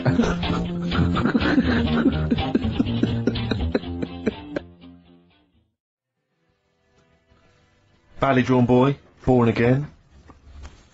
On XFM 104.9. I was just looking to see if that's a new single. It looks like it probably is, Rick, if that's of interest to you. It's a new one. Yeah.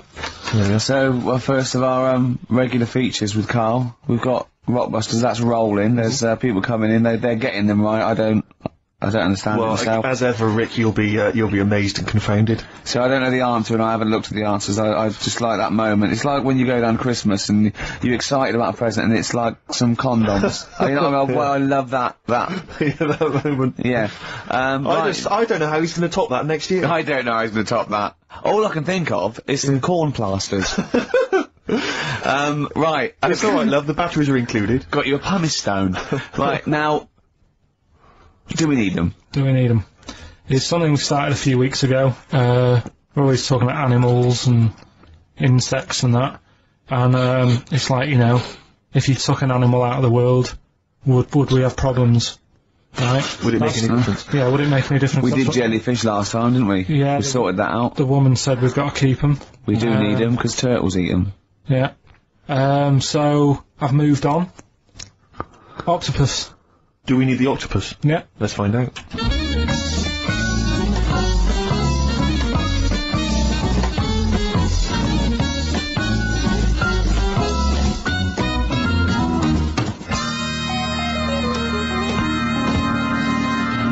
I'm working through a load of animals, right, that I'm finding out whether we need them or not, right? Right. Because, like, jellyfish, to me, I'm a bit puzzled by them. I don't really know why we need jellyfish, and I spoke to some experts. Turtles eat them.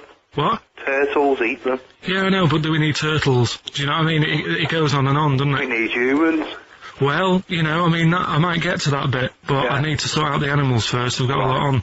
So, the thing is, I've left the jellyfish. We know we need them, right? Right. So, octopus. Yeah. Right, I know they're pretty brainy. Incredibly brainy. A story that I heard, I don't know if it's true, but there was some science lab somewhere, right, Yeah. where they had some octopus in it, and they had some crabs, Yeah. and at night, the octopus was, like, getting a bit bored on its own in the dark and that, and they sort of come alive in the dark, don't they? Yeah. They like the dark. Yeah. And the octopus had its eye on the crabs, and at night, when it's dark, it was getting out of its little cage, crawling along the floor, getting in the crab's cage, getting them out and eating them. I don't doubt it. We put jam jars with the lids on with crabs in, and they'll open the jam jar and... You're joking? Yeah. Even I sometimes struggle with them. Yeah, we don't do it... you don't do it really, really tight, but... Oh, right, so they're not that clever then? Well, they would, if they were strong enough, they'd open it, but just not that strong. Oh, that's mad. Right, I also know that if they get hungry, they eat their own legs. Yeah. Yeah? Yeah. They're deaf. Well, I don't know. Yeah. I don't really know. Yeah, I mean, they don't live very long. They can squash themselves into small jugs. Oh, yeah, they go in a demi-john through the narrow neck and that. Why do they need to do that? Because they're the sort of crevices and holes that they're hunting for crabs and things through. So, would they be better if they were smaller? Do you know what I mean? I don't know. I really don't know. Yeah. But octopus then, if Noah said to you, you know, we're having a clear out. Yeah. We've got too many animals to look after and that in the sea, taking up too much room. Right. Do we need them? I think there's other less useful things in the sea than octopus. Limpets, they could go. Limpets? Yeah, they just sit on a rock and do nothing for 50 years. But they're not getting in the way then, how big are they? Well, not very big. Yeah, you see, I might come round to them, but I never think, oh, you know, I'm sick of seeing these limpets. Whereas octopus, you know, crawling about, opening jam jars and that. You'd never see them though, they're really rare. Well, We get 2 or 3 caught a year, it's quite amazing. do we need them? Yeah, Yeah? yeah. Well, we'll just have to keep them then.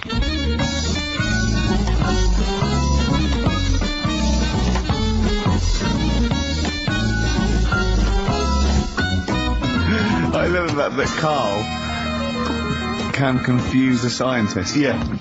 Yeah, because all systems of logic break down. I know, Everything even the scientist was going, well, get rid of limpets. yeah. That is Who brilliant. was that guy?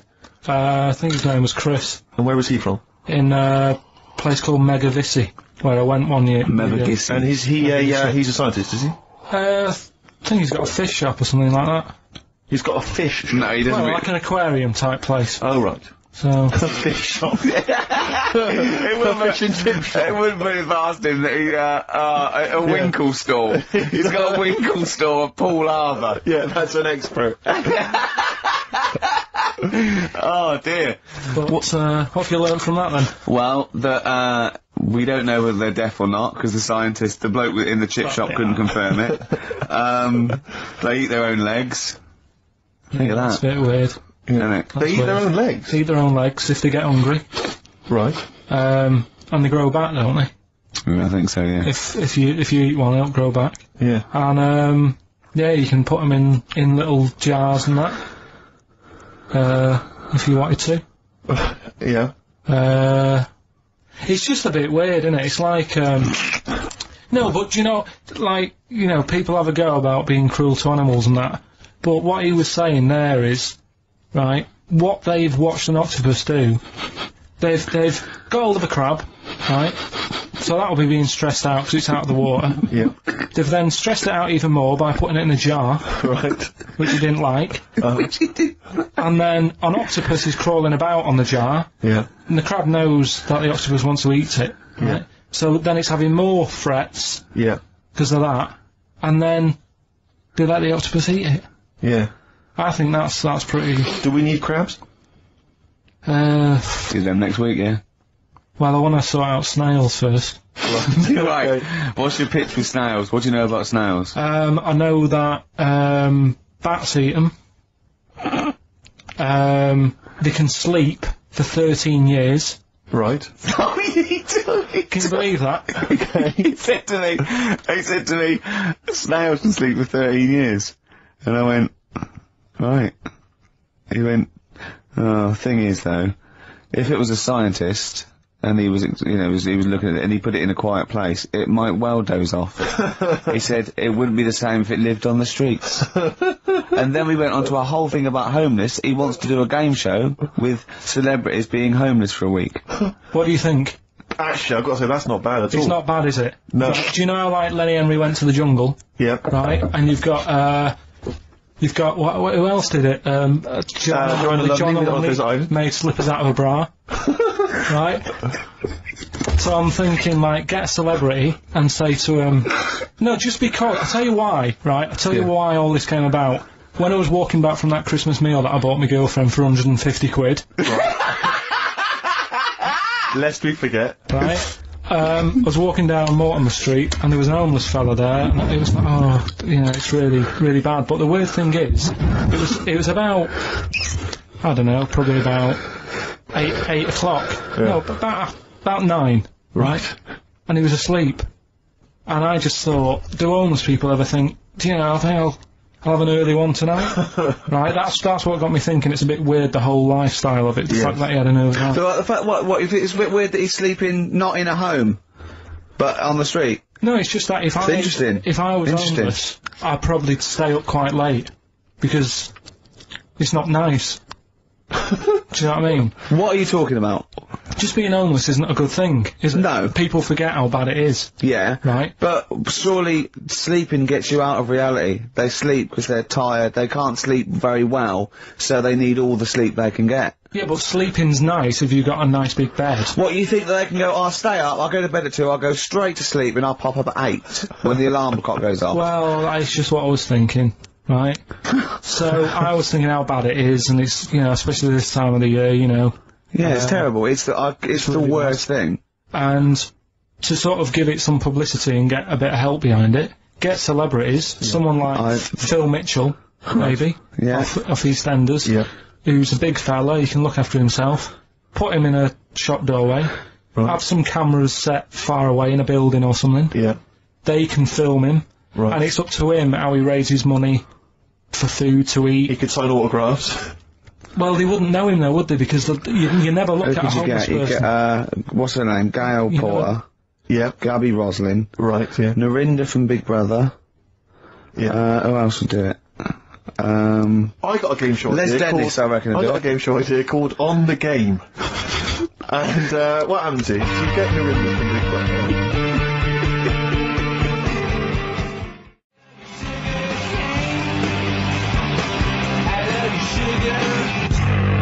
Sugarcane by Sonic Youth on XFM 104.9. Ricky Gervais, Steve Merchant, Karl Pilkington. Go on, Karl. What's next? Are you going to do your war feature? What is it called? What do you think of that then? You do that now? It annoys me a bit, right? Because we said before Christmas that we'd come back with new stuff. Yeah. Gave you a title to work on, that Ridiculous. Right. You came in today. I said, have you sorted it out? You say no. Steve, you're having a go at me for wanting to get music out of the library for you. Yeah. You haven't got any new ideas. Sure. But you're dissing mine. I'm not dissing yours. Well... I'm a massive fan of them. Good vibe off you. Oh, I think that's very harsh. I just asked you when were we going to have war, do you think of that? I'm a big fan, I'm excited. Well, it's not that good, to be honest with you. Well, I disagree, it sounds brilliant. Right, well, it's a bit of a tweak of Educating Ricky. Just some information on wars. Yeah. Okay. World War II. World War II? Alright. The world champion chess player, he helped someone out, in the war. It's the detail I like. No, you know, it's nearly a history programme, isn't it? I was watching those repeats of The World at War. Yeah. That were on in the mornings, you know, incredibly detailed, but they got nothing on card. Did you write a lot of that David Sharma series? he was able to use his skills that he has to play chess, because apparently chess is all about probabilities of, like, where a piece will be put. Right. And, they got him in, and they said, can you help us out? He said, yeah. And, he said, right, where should we, like... Hitler has just moved his queen. Yeah. So that's a he sent in a bishop that ran diagonally through the troops, knocking them over. Sorry, wait a minute, Carl. So they got a chess player. That's it? Well, yeah. It's just like, oh, what do you think of that? Again, that's not a story. But it angers me that he says that I'm down on the ideas when that's beginning to shape up as quite interesting. I thought you were going to tell me which battle or which event was you... World War II. There's not a battle. But which bit of your World War II? Like, the middle bit. It's 6 years worth. Yeah, well, probably about a bit in. Guessing. Guessing. Well, alright, yeah, there is a bit of guesswork, but it doesn't matter. But that could have been an interesting thing if you told me it had an impact on the Normandy when you look landings. at these things, do you go, bloke wants help chest, oh, use that, and run away from the computer? No, or run out of the bookshop? I read the first line where I get enough information, I just think... What do you mean you read the first line where you get enough information? Imagine if you were someone's defence lawyer. Exactly. And he was like, he's on death row and went, I don't think he did it. Yeah. I read the first line, I didn't read the file completely. He was in a hotel in Texas. Right, go on. It's enough. Oh, some other It's stuff. enough, it's enough, it's enough, it's enough. I just thought they always took ages on deciding where to go.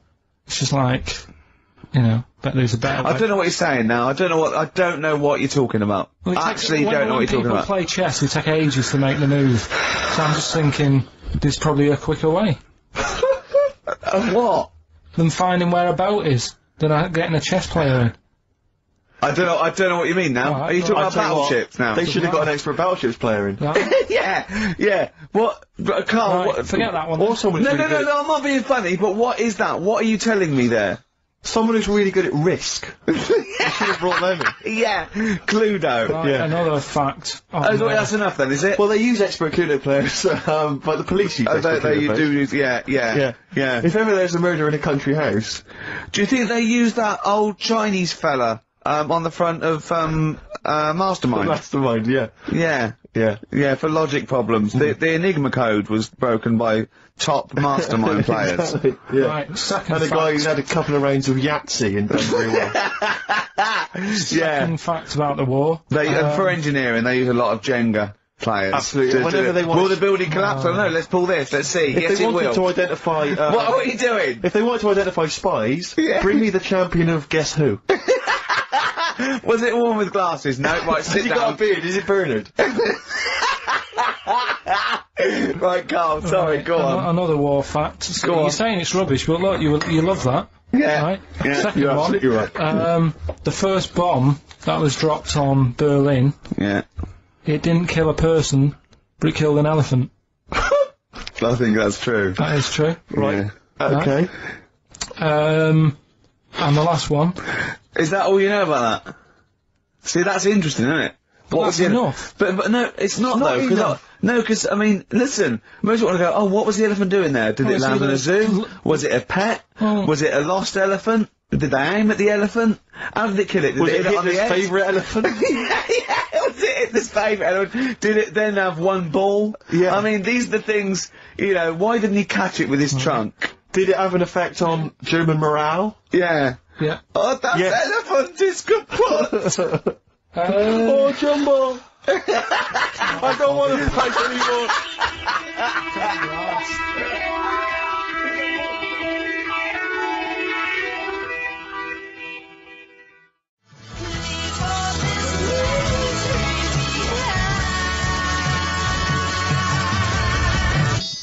Chewing breaks, painkiller on XFM. Carl's getting a little bit stressed, aren't you? No, I just, you know, got to keep focused, got to keep the show good and that. Yeah. You know, and in the Yeah. new year, the idea was come up with some good snappy stuff. Yeah. And today, I just think it's been a mess with you, to be honest. I mean, this is the sort of thing I'd prefer to do after the show as the producer. Yeah. But Do you know what? I think it's a discipline problem. Is I'm it not sure what he's got in it. because I just put sellotape on your head? well, that's a bit to do with it. But just, you know, let's just focus. But I on didn't put it when there was any hair on your eyebrows. I put it across your forehead. Right. What do you think of that then? Yeah. We've got one more bit left. Brilliant. One more fact. The French, right, when they were at war, David Charm, I just imagine him just introduced it. It's amazing. Which war was this? it was still the World War, One or World two. War- World War Go on, Two. it's 50-50, go on. yeah. Right, World War Two, what the French did, everyone needs a code. Everyone needs a code. Yep. A code when you're in the army. This is a Disney song. Right. And, you know, to sort of give the go-ahead if you want to go into battle and stuff. Okay. Right? So, Needs a code. but the weird thing Game is, show. right, the weird thing is, do you know what theirs was? Go on. Do you? Yeah, I know what it is. And it's So what a bit was weird. the French code? For what? To sort of say, right, yeah, go on. But they had more than one. on this day. But I don't know what day it is. On this day. Oh, what? It's like saying, what am I thinking of? What was the battle? What was the... Okay, so alright, what... Look at him, look, he's genuinely confused that I've asked this question. Right. It was... No! If you ask me a question, ask me the question correctly. What was the code for battle during what battle? World War Two. No, that's not a battle. That's a war. Yeah, it was in a war, yeah. I don't know what to do. He confuses people. Oh. Alright, okay, what was it, Carl? What was the Yeah, code? what was are the you French thinking code? of? Right. John's got a moustache. What are you talking My about? lungs are gonna burst. That was a code that the French used. You know, like, I mean, I just think it's a bit daft, right? Because you could come up with that by mistake. yeah. Two French blokes talking in the trenches, and they see a major walk past, and they go, "Oh look, John's got a moustache," and they all go and go, "No, I was just talking." What are you talking about? Well, the way I don't think that's a good code. I'm not. I you don't know, believe it is the code. No, it is, seriously. And what? And It's would just it, that would it no have one been, talks would it have about been it. said in French? Yeah. Okay. Yeah. But Yeah, we're- yeah. Guessing. Yeah. No, but What? you see, I can't even be bothered What are you saying, Carl? because it's not a very good code. Do you know, like we've talked in the past about, you know, things you don't see, and I said an old man eating a Twix. Yeah. If they use that's safe because no one is ever going to see a man having an old man having a Twix. What do you mean? Well, use that as a code. Don't use a saying, John's got a moustache, that could crop up. And it's like the war's kicked off. How did that happen? Well, I said John had a moustache. Oh. Two French folks would never be saying John's got a moustache. Why would they? Because back then they were fashionable. He nearly makes sense, doesn't he? I assume it would have been Jean. Yeah. No, probably John. And how would this code have been? I mean, who would have announced No, I this just to read everyone? it. I read it like that, Steve. That's what was on the internet. This is a code that was used. John's got a Don't be moustache. angry with me. I know, but you're always asking questions. Because I'm interested in history. Yeah. No, it's you're genuinely interesting bloke, Carl. We like to know. I'd like to film you secretly. You know, like they do, like Nature Watch, when they put it in a, like a, you know what I mean, a Badgers sort of thing, What? right? Yeah. And they just watch it. I'd like to see what you do, pop around like, I wish I could download the music in your head, because it'd be wah, wah, wah, wah, wah, wah, wah, wah, wah, wah, wah, and you see something weird, you go, wah, wah, wah, wah, wah.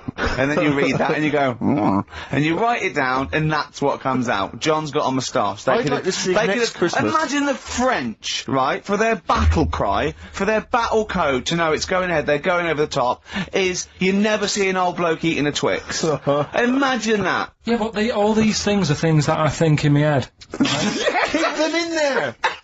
You know, like Please. before when I was talking about going out on, you know, Christmas Day, Yeah. having a meal on the way back, seeing a homeless person. Yeah. And then I think, God, that wouldn't be good. I don't know, TV show. Right? You can think of things like that. When I saw the homeless fella, then I got talking to Suzanne about when I had to sleep in my car. What do you mean? Go on. Let's play a record and come back to Eddie sleeping in the car. God, I can't wait. Play a song for the lovers. I was watching last night on cable TV 1987's amazing Sign of the Times Prince in concert film. It was dynamite. I thought to myself, how brilliant he is. It reminded me of the gig I went to see last year. He played this tune. It's from the album Parade. Okay, I don't want to discuss whether or not Prince is acceptable on XFM or whether he's a genius. He is a genius. That's the end. That's the end of the discussion. Play the tune. He's dynamite. It's a Before song for the this, ladies. I remember, I was going to tell you, I was on the way here. You know, do you remember John? He's got a moustache now. I can't believe it. Lads, no! It's not on. It was. The battle's not on. Look at your face, Carl. The elephant did die. Yeah, no, I believe that.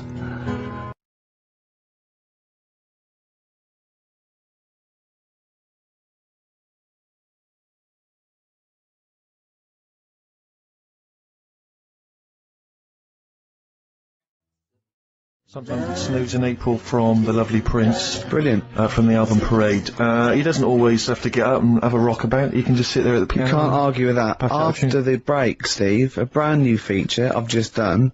That's ridiculous. That's ridiculous. You see, you say Ricky Gervais doesn't put any work into the show. He's just done that. I'm going going to tell Carl some amazing facts from the world of science, nature, politics. 4 are real.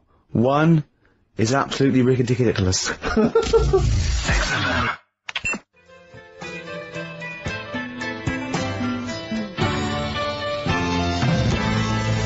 Cat Stevens from the Catch Bullet 4 album, Sitting. Little interesting fact for the nerds. we got it down to 2 songs to, do this intro music to The Office. It was that one, and Handbags and Glad Rags. We went for Handbags and Glad Rags. Interesting, isn't it? It is a fascinating fact, except of course I still feel we should use that one, except we couldn't, because, Cat Stevens' People wouldn't let us. Or it was too expensive, or something. I don't know, we re-recorded Rod Stewart one, that was too expensive. I still prefer that one. Yeah. Difficult. Decisions. Anyway, decisions. That's ridiculous, right. 5 facts. Right, 1 is totally made up. Alright? Just do 3. 3 and oh, well there's, okay, right, let's see, what shall I do then? There are more moves carefully planned. There are more moves possible in a game of chess than there are particles in the universe. You can't get any colder than liquid nitrogen. I think it's -273. You can't, it's impossible to get colder than that. The honey badger has got skin so loose that if you grabbed it by the neck, it could come away from its skin, turn round and bite you out of its anus. That's ridiculous. Right, Rockbusters then, wrapping it up. It needs some work, that game, but I see it's got a lot of mileage. Right, here we go then. The first one, £42 for a torch. That's a bit pricey. Go on. That was D. Yeah. That was Daylight. Wait, I thought Delight, and I thought it doesn't work. Second one. I thought Delight doesn't work. Second one. There's wait. Delight, it doesn't work, it's Delight. Second one was... No, Carl. It doesn't work. Yeah, but if we're going to continue with this feature, you've got to tweak them a bit, right? People have got it. We've had loads of emails, more than ever. So, do you know what I mean? Let them decide. If they don't like it, they won't email in, but they're loving it. They've right? all come from the same institution. Go on. He'll fit some chocolate to your feet. That was A. That was Aerosmith. Right? Aerosmith. You've heard of a blacksmith? But a smith is just a workman. It doesn't necessarily... No, you can have anything. You can have a locksmith. A smith doesn't just mean it does shoes. Right, do you think... Aero Cobbler would have worked. Unfortunately, there isn't a band called Aero Cobbler. Get ready with a winner. Do you think your kid will get that strawberry for me? That's Wilson Pickett. Wilson Pickett. Have you got a winner? I'll give you that. I have to say that I don't know if these guys have won in the past, but they were the first people to email in. I mean, normally I just give it to anyone, but these guys, literally, you've given the clues, Carl. I'm amazed. Everyone seemed to get Aerosmith. Everyone got D-Light, everyone got Wilson Pickett. I'm absolutely stunned. You know, they deserve it. They deserve the junk. Prizes, right? So we'll give it to Jonathan and Louise, who, as I say, may have won in the past, but as I say, they were very, very quick. You've got to beat them if you want to win. And they're from Wrexham. Brilliant. So good luck to them. So that's they enjoy Jerry's yoga diet. Back next week then. Yeah. See you later. See ya. Cheers. Cheers.